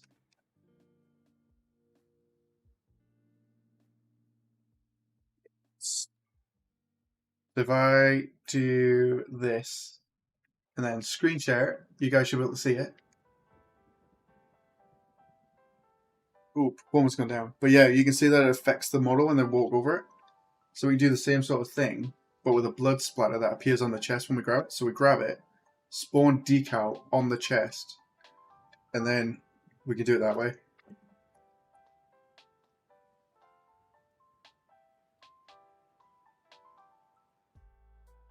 Awesome. Decals have been fixed since 5.4 or 5.5. It's been a long time since I used them because it was so not working very well. I want to see if I can do that. See if I can do debuff for decals with these ones turned off. If I can do it on forward shading, we can keep the performance. Do that. Restart.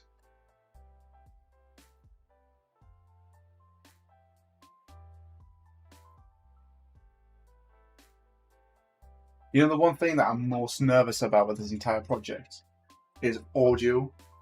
I'm not good with audio. I've been waiting for years for decals to work on mobile VR.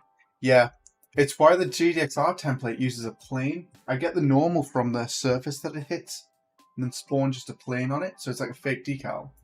So if you shoot on the corner of a wall, it kind of sticks out a little bit. But if this does work, it means we can kind of just go straight past that, and I can just put decals into the gun project. Or at least the gun section of it.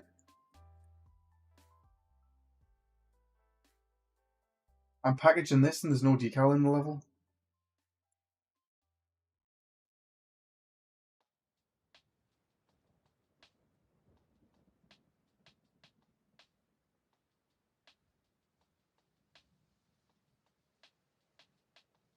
You can I'll put a couple in.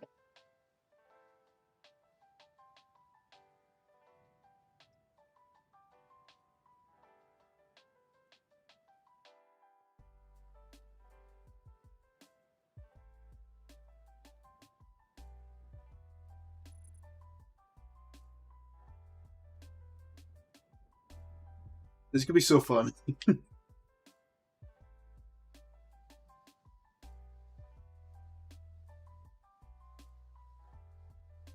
See, there used to be a way that you could essentially draw on objects. Kind of like the Half-Life chalkboard. Like the window, drawing on the window with a pen. Set that up through project settings. But I'm not too sure how well it would work for blood on large surfaces. Don't know how the UVs like handle it. Otherwise I could do the place so like it gets covered in blood.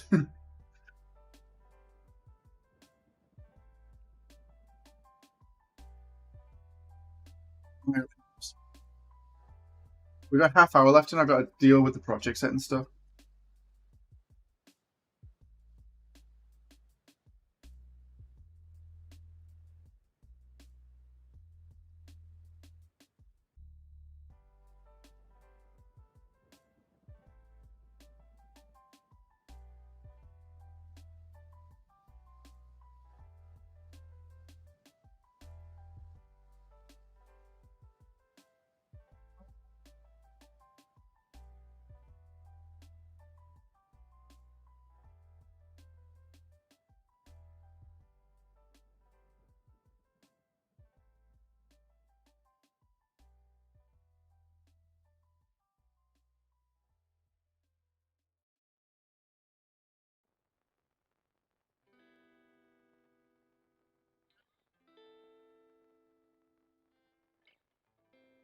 Been using 5.3.2 forever and generally pretty happy with it. But to see all of these nice features working so well, is 5.6 overall as much of an improvement as it seems. I'm liking 5.6 a lot more than the earlier versions. Like, I'm liking it quite a lot. I haven't seen any performance issues when it comes to the Quest. All the issues with performance that are on the Quest is stuff that I've done myself. I can't tell if I can smell burning.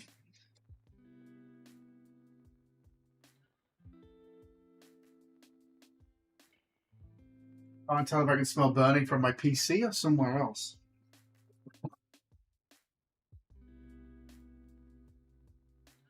My PC? Give us a second.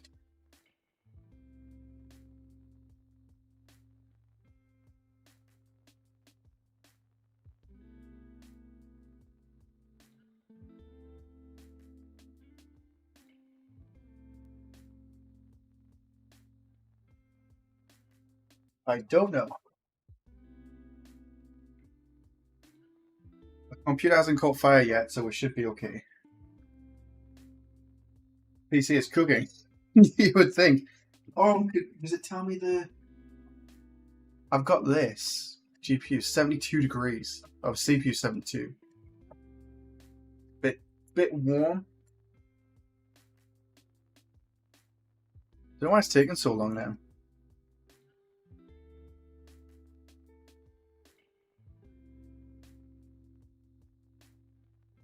That's good to hear. Cool. I definitely recommend checking out 5.6. I have really enjoyed it so far.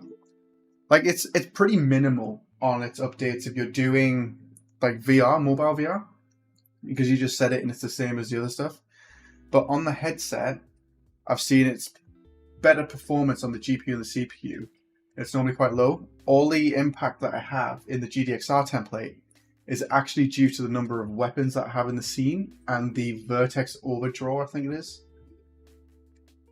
which sends the GPU high when they originally pop onto screen, but after that they kind of sort themselves out.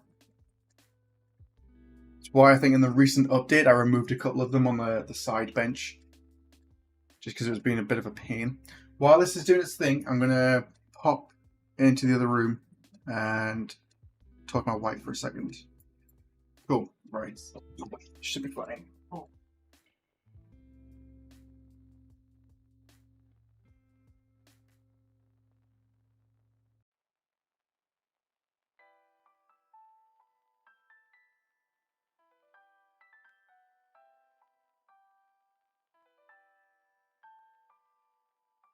Never mind, she's busy.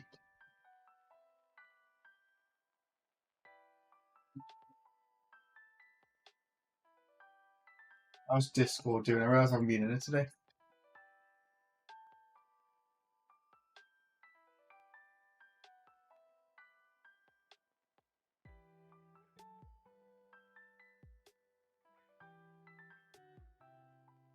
The Discord's pretty quiet, to be fair. I think it's like quite nice compared to some other channels where she's like constantly swamped. God, honestly, never popular until I'm starting streaming, and then my phone just never stops.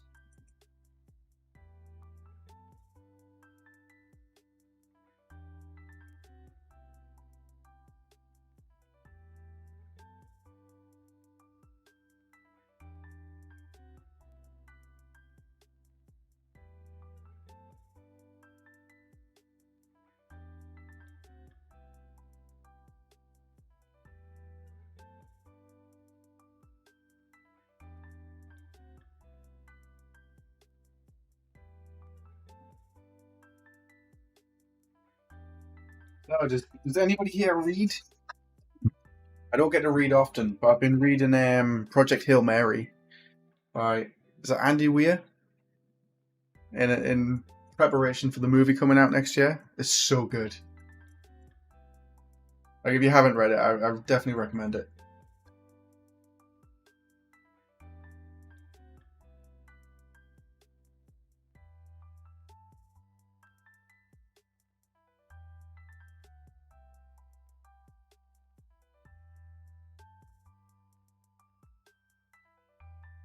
I also read Ready Player One recently.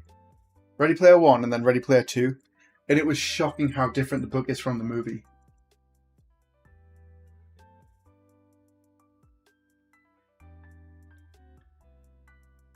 I'd like to read more. I got myself a Kindle. So I got myself a Kindle because my dyslexia is a pain in the ass. Like I've struggled to read for basically all my life. I got the Kindle on the idea that I can do the black background with the white text. I've got a dyslexia font on it, and I've got it so it describes specific words. So it just makes it easier in general. Like I'm not embarrassed about it or anything like that, but it's really cool. So it's made it a lot easier to read bigger books. And I've got the there's like a percentage meter in the bottom left as well, so it tells you the percentage through the book instead of like what page you're on. So you can kind of gauge how much progress you're making, and it makes it a little bit easier to deal with. Or at least for me, it does. And last night was the first time, I think it was the first time ever on Saturday night that I lay in bed and I read for like 3 hours straight. Like I've never read for that long in a straight, like just one session, and it was it's so good, the book.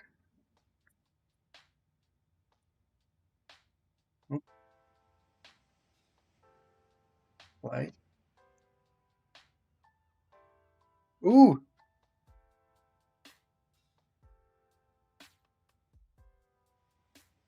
The entire levels turn pink.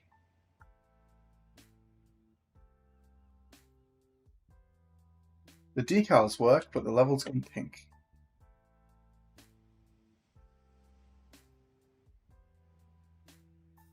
Reading is good for the soul. Yeah. I think I've started doing it more recently just so I don't have to spend more time on the computer. Like, I spend all my time on the computer and it's just kind of sucks. So it was a way of just like getting off the TV, like stop watching TV, and then just have some like one-to-one time sort of thing. I added 3 decals and it made it turn pink. I didn't change anything else. If I delete those,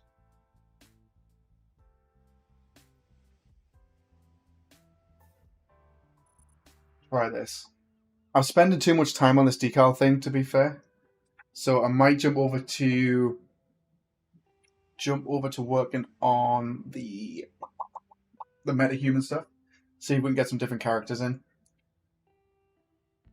Does metahuman have presets? Like, is there just a preset that we can take? Because we only need like LOD, what, 5 or 6?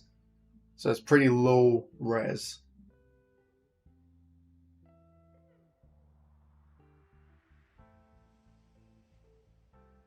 The only reading I have time for these days is product documentation. I sat down to read through it was the multiplayer compendium by someone. Which one was it? Let's go to channel.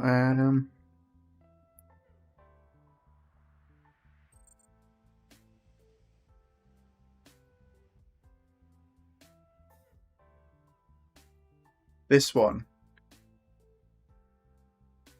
I tried sitting down to read this, and it was so heavy. I barely got partway through it. I think I got to a hood or something, and it was just so mentally draining. Absolute nightmare. But it's really annoying because I know it's like important. I need to understand that.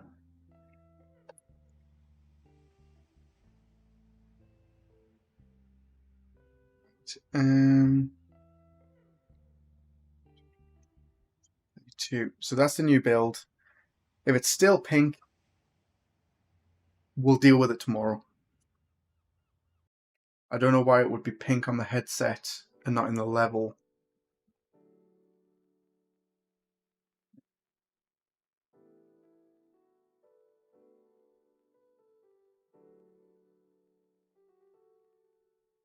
Cedric, yeah.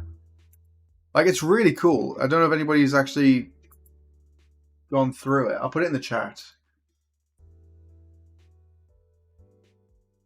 So if anybody wants to check it out.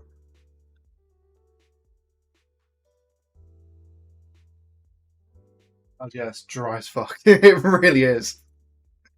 It's like you just sat there reading it and you're like, I don't know what I'm paying attention to anymore. But it's not one you can read while you're trying to implement it, because you need to know what you've read first to then implement it. So it's just really boring. You just gotta sit there and just read this compendium. It's like, so done. I tried everything. Tried every different way to read it, and I'm just like, I can't manage this.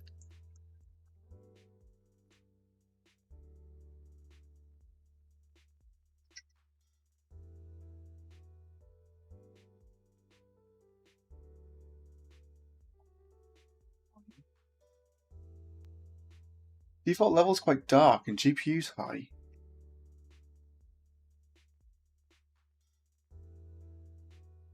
Let's fix the lighting.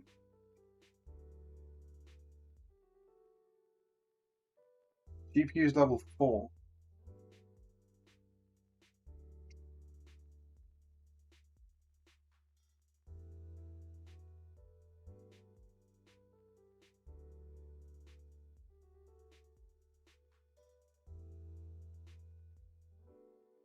The GPU's high, but the MSAA is really sharp. I don't know how it's so sharp. I've also noticed I don't have a hand menu anymore.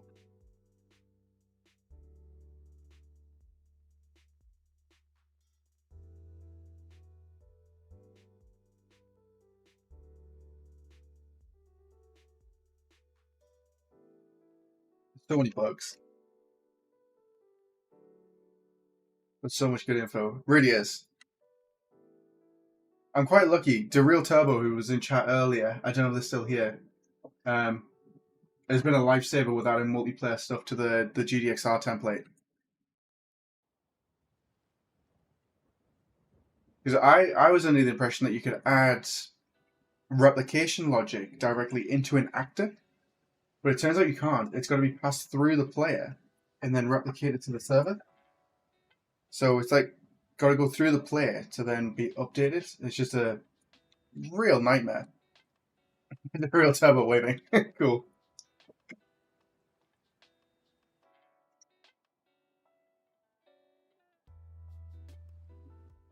Right, we were doing metahuman, weren't we?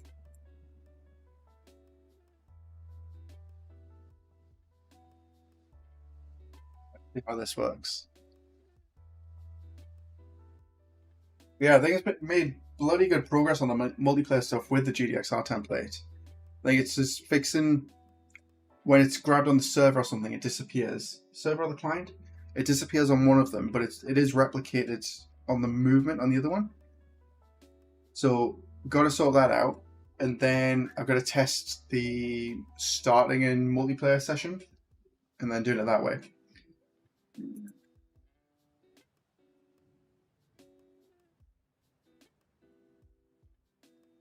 Let's do metahuman on one openness.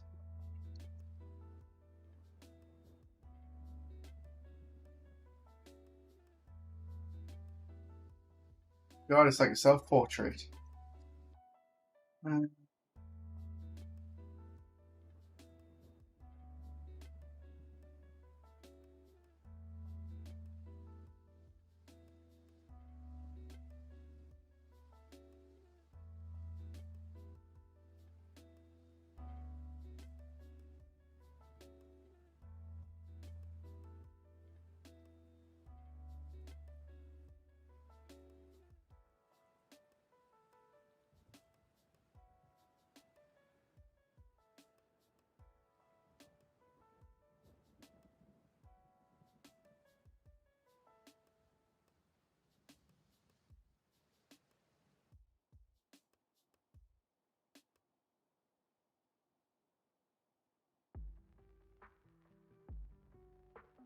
You do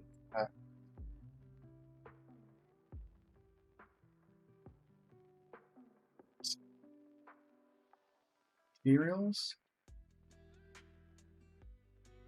This is so much better than having to deal with a website.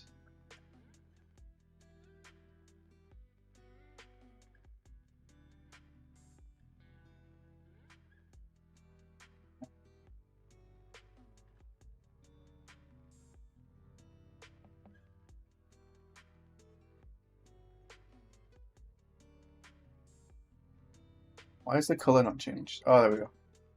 Oh, you got to double click it. Holy crap.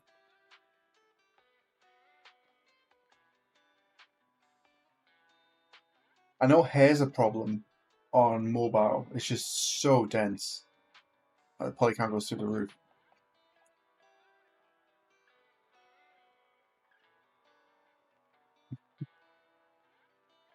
It's crazy how being like long hair makes them just immediately look more feminine.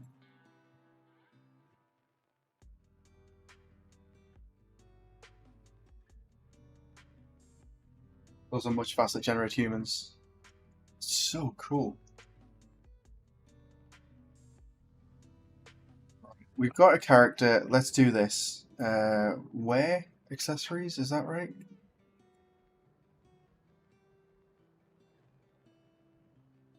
Gonna have everybody wearing the same thing.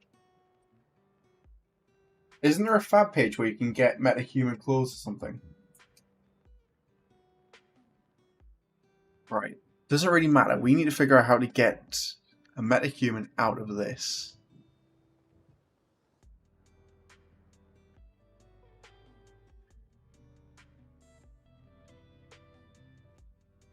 Use more cards. I might have to remove the hair.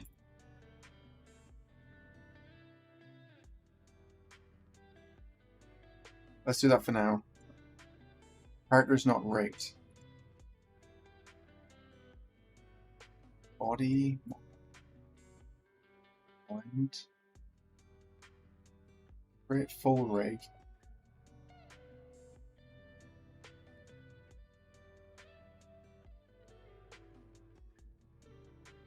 What? I should have way more than that.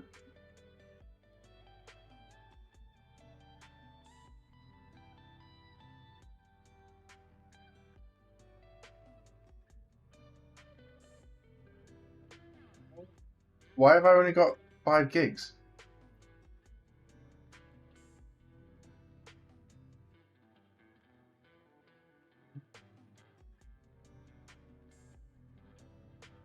Download textures first. So just do that one.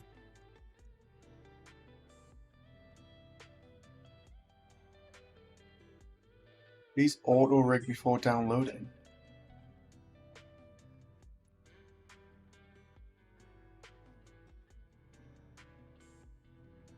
Wait, let's make me log into phone again.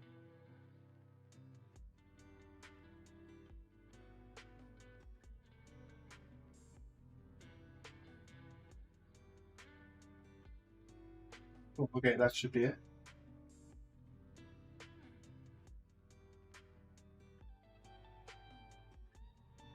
Auto rig face mesh. I don't need a rig on the face.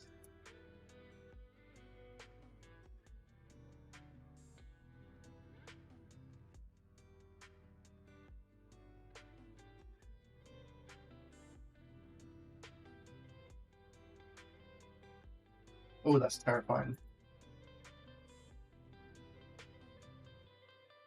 I don't get not enough memory to auto rig with blend shapes. I should have plenty of memory.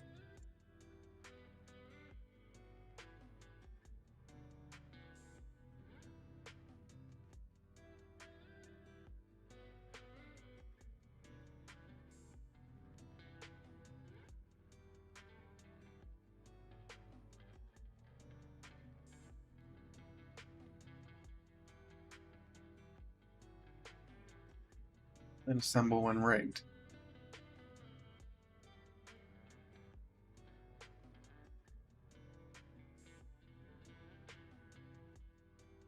Terrifying.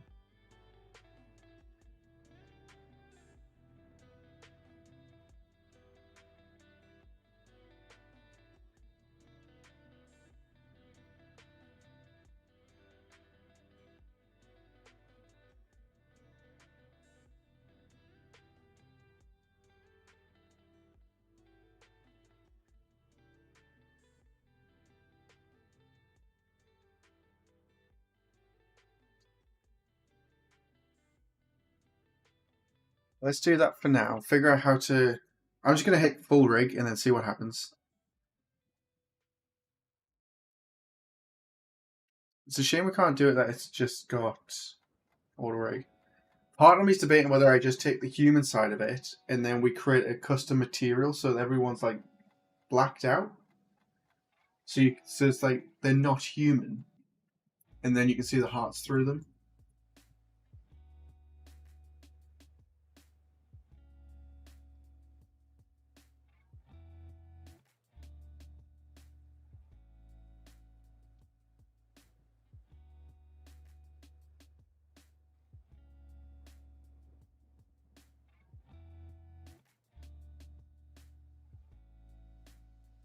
What do you want to do now? Guess we just gotta wait. Bottom left.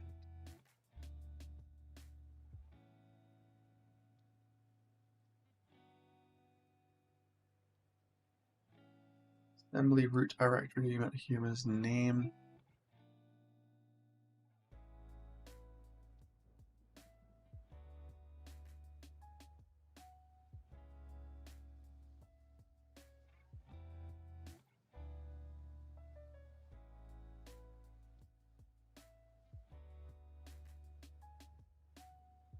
Base auto rig. UE optimized. Characters missing textures. Use download texture source to create them before adding. Download texture source 2K.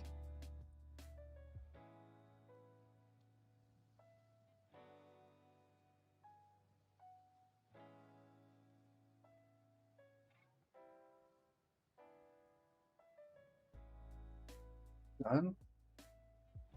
I don't know where they've gone.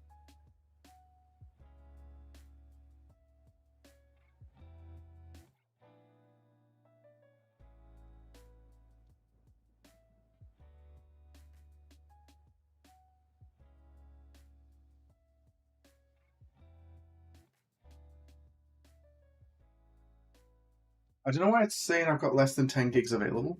I don't know where it's looking.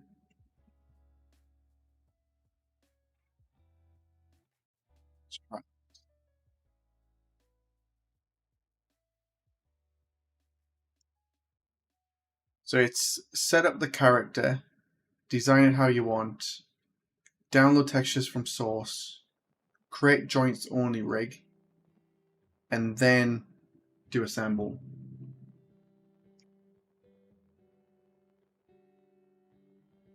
I had to do an effect for something like that a while ago. I can send you a video on Discord. In my case, the enemy is monster. So before we have a look at that, what I'm thinking is like a dark, shadowy figure. So it's humanoid, but it's not exactly a fully kitted out character, so it's a little bit more generic.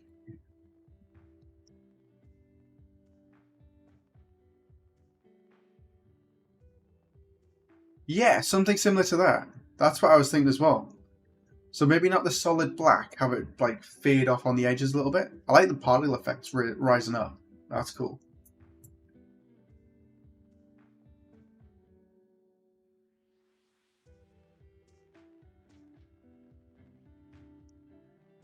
Maybe has to be looking for presets in the top left. Presets, cool.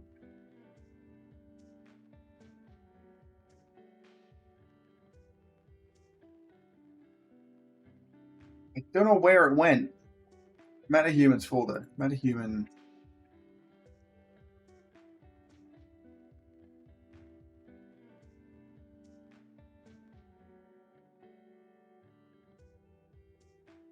Just request or PC focus experience.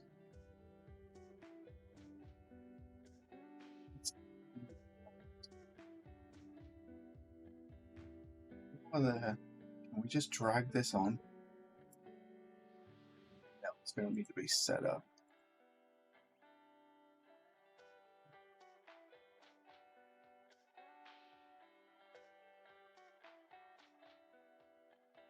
Okay, let's leave you there.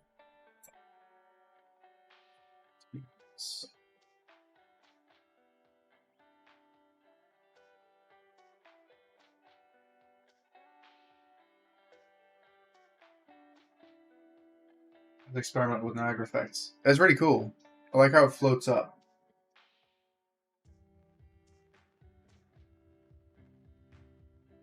So I was looking at doing. Let's see if I can do that. Here we go.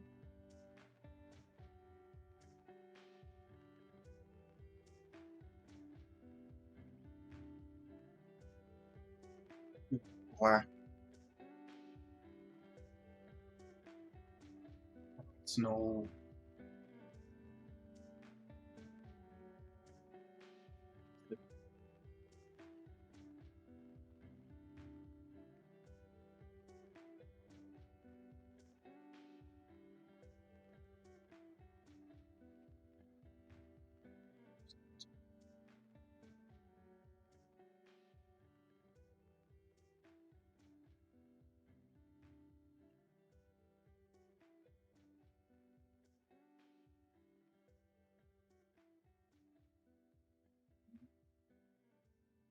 Invert it.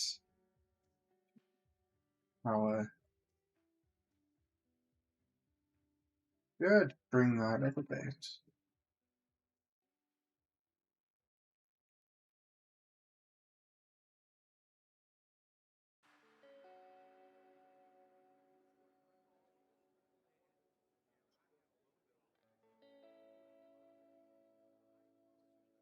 3.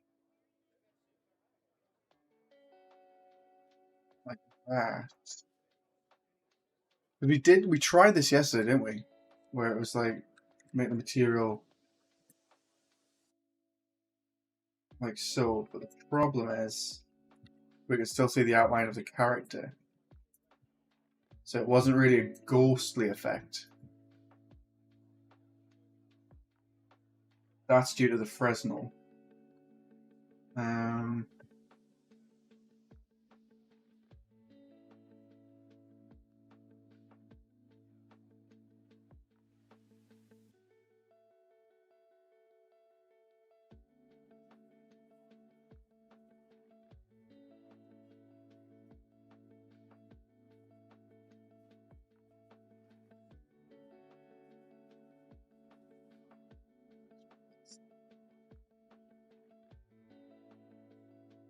It looks kind of cool as you can see the outside edges glowing.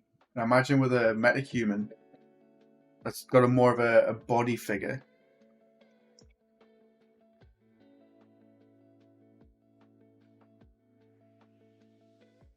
Let's try this. MAI. Oh my god, that's so many materials. That's not good.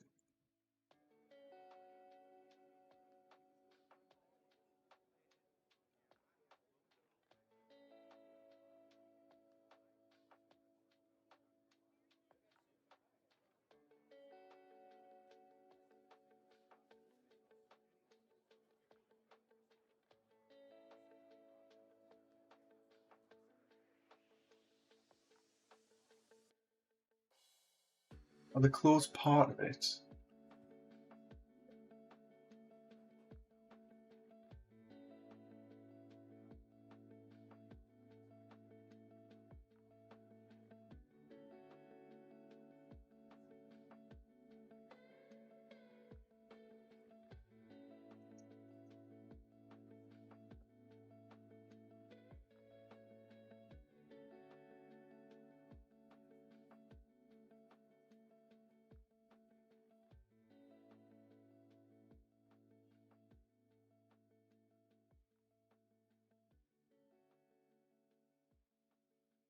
There's something like that, having them walk around.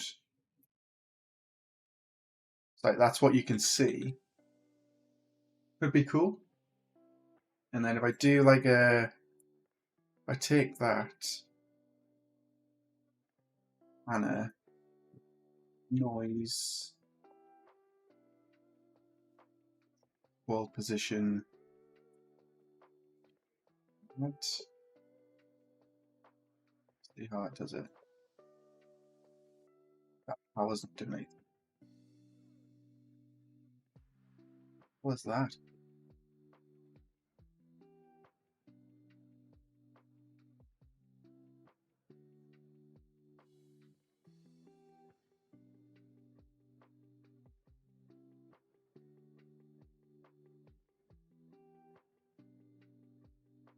Let's do, yeah.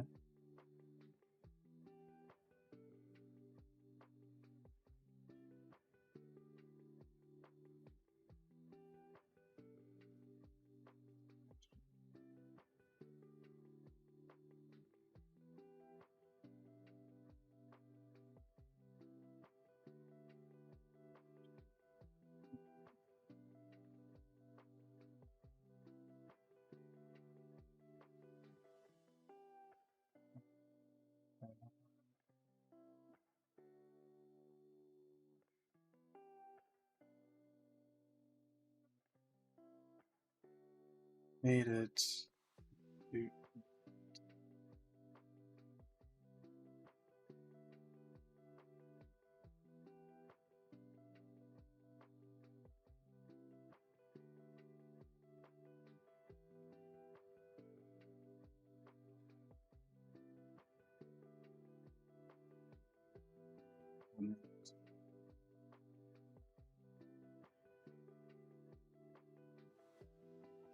I don't know if big is better in this one.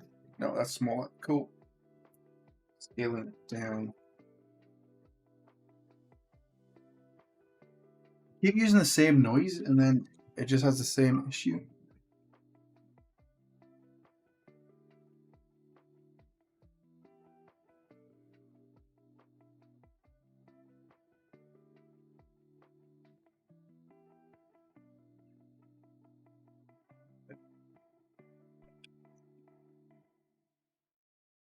Ednark, how's it going? Not too bad.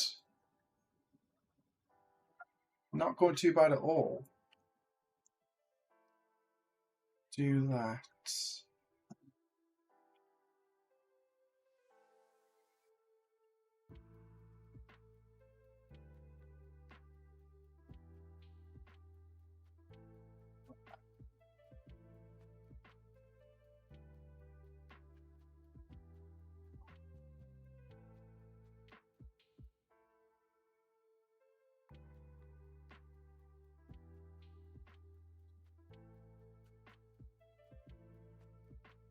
That's more.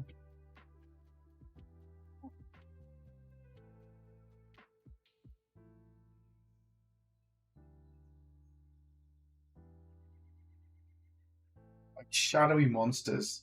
Not the greatest thing in the world.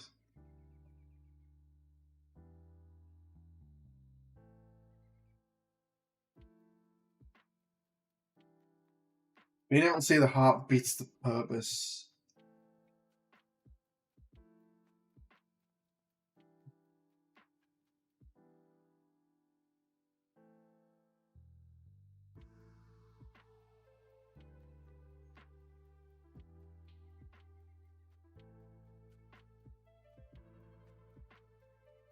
Let's have a look.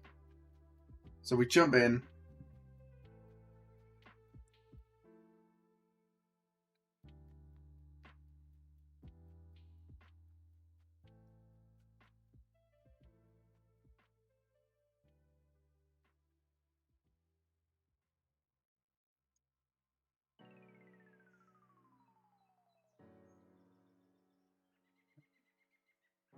That's kind of cool, though.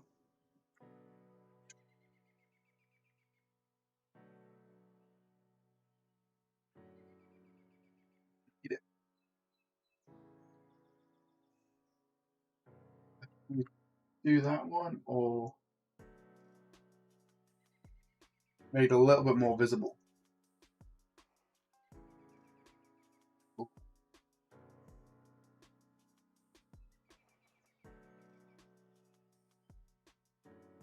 I kind of like the shadow characters.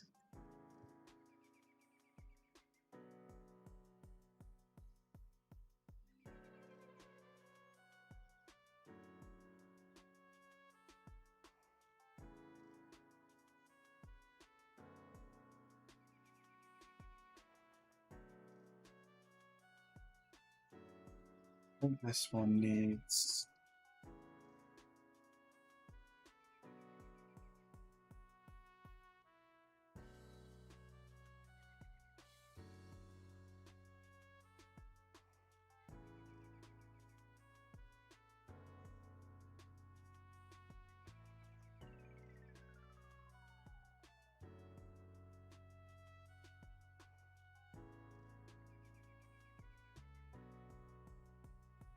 No, what is your overall game loop here? That's a really good question. Really good question. We don't know. We haven't got that far yet. We've got the beginning, the end, and then a mechanic. But we're thinking about doing it so you've got to sneak around, and then get to somewhere, because you can pull out your own heart, and you can press that, and then we can see where all the other AI are. So we've got something sort of working. I think the idea is that we're going to have it so you can find, you've got to hide, eat hearts to like stay alive, and then do it so you've got to give your heart at the end, maybe to someone else. And then do it so this is like a hospital. Or we were talking about doing it so you're a hitman. But the problem is, you've got to eat hearts to stay alive. I don't know, really. We made a mechanic with not much else to go with. Hello.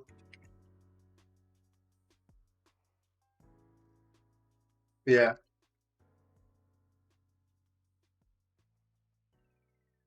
I do like the way the shadow people look. Yeah, I think I'm leaning more on that, and then we'll replace the mesh, like the skeletal mesh, with more humanoid features. Super low poly, keep it clean. The quest might not like the transparency on the material, like the translucency, but we should be able to get away with it.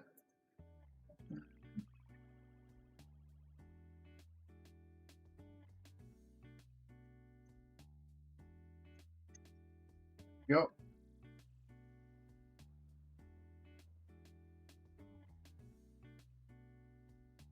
Works quite well.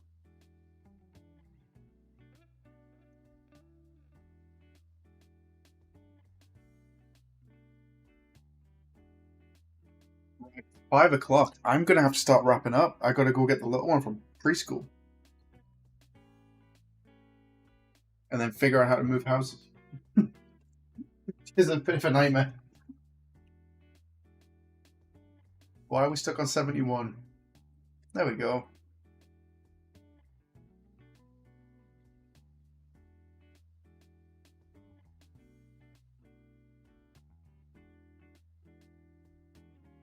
The other thing we got to do is come up with like a timer. I think we need a timer for the main level.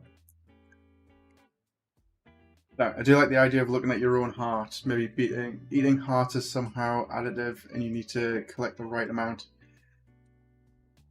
the right type, so you eventually give your heart up. Yeah, we were thinking about doing it as though the heart only has like 3 pulses, so you could take it out and then press the trigger to view the environment 3 times. And doing it so one of these is like your target. So they're all looking the same, but you can only tell them by like their heart which one you got to go for. So we could have, imagine like different floors in this place. So you could do it at the beginning and get an idea of whereabouts in the building they are. But to get there, you're using up a stamina level that's draining you. So as you drain, you get slower and slower, and then you got to go through it, which could be cool. I wonder if the hands, motion control hands.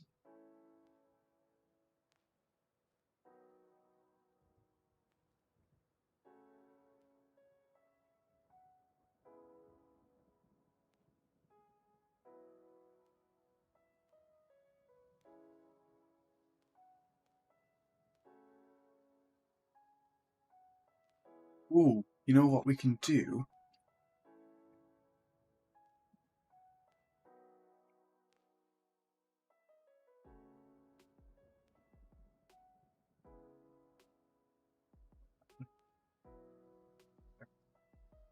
Take that.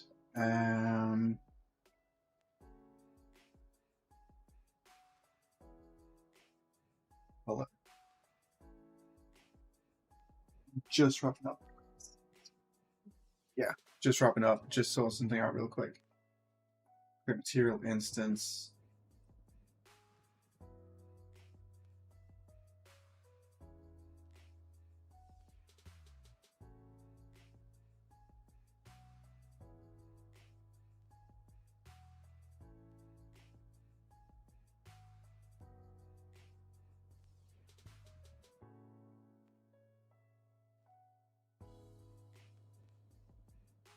Maybe the guards running around, so you need to be careful. Yeah, we're going to do like a crouching mechanic, I think.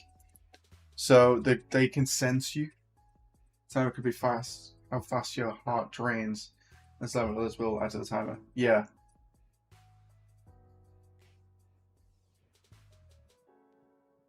Switch to aggressive. I'm going to copy all the text in this chat and put it into a notepad.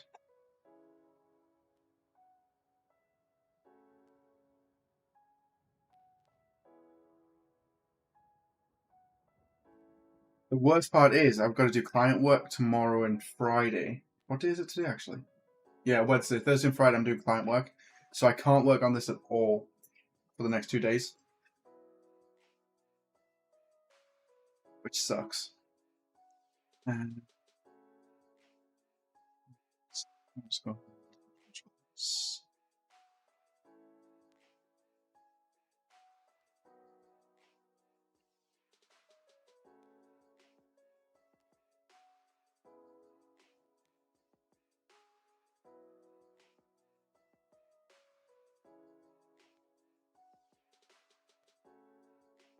All of this.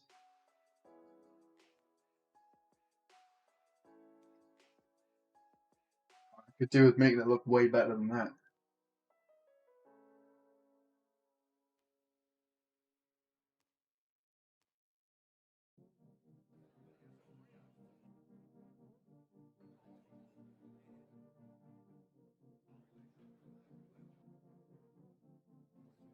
Then we track how many hands we consumed.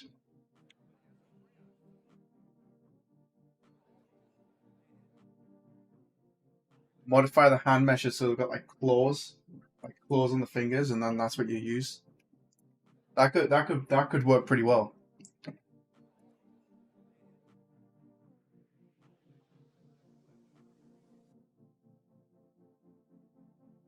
Power that into there as well. Right. Okay. I gotta go, so we're gonna call it there. I think we're doing pretty well so far. I'm gonna try and do some over the weekend. I can't promise, so it might be Monday that I'm back. But yeah. Alright everyone, thank you for dropping by, and I will see you all next time. Okay, that's some good animation there. It really is. Thank you so much for it. You'll have to send me a message with your name. Like details and that, and then I can put it in the credits.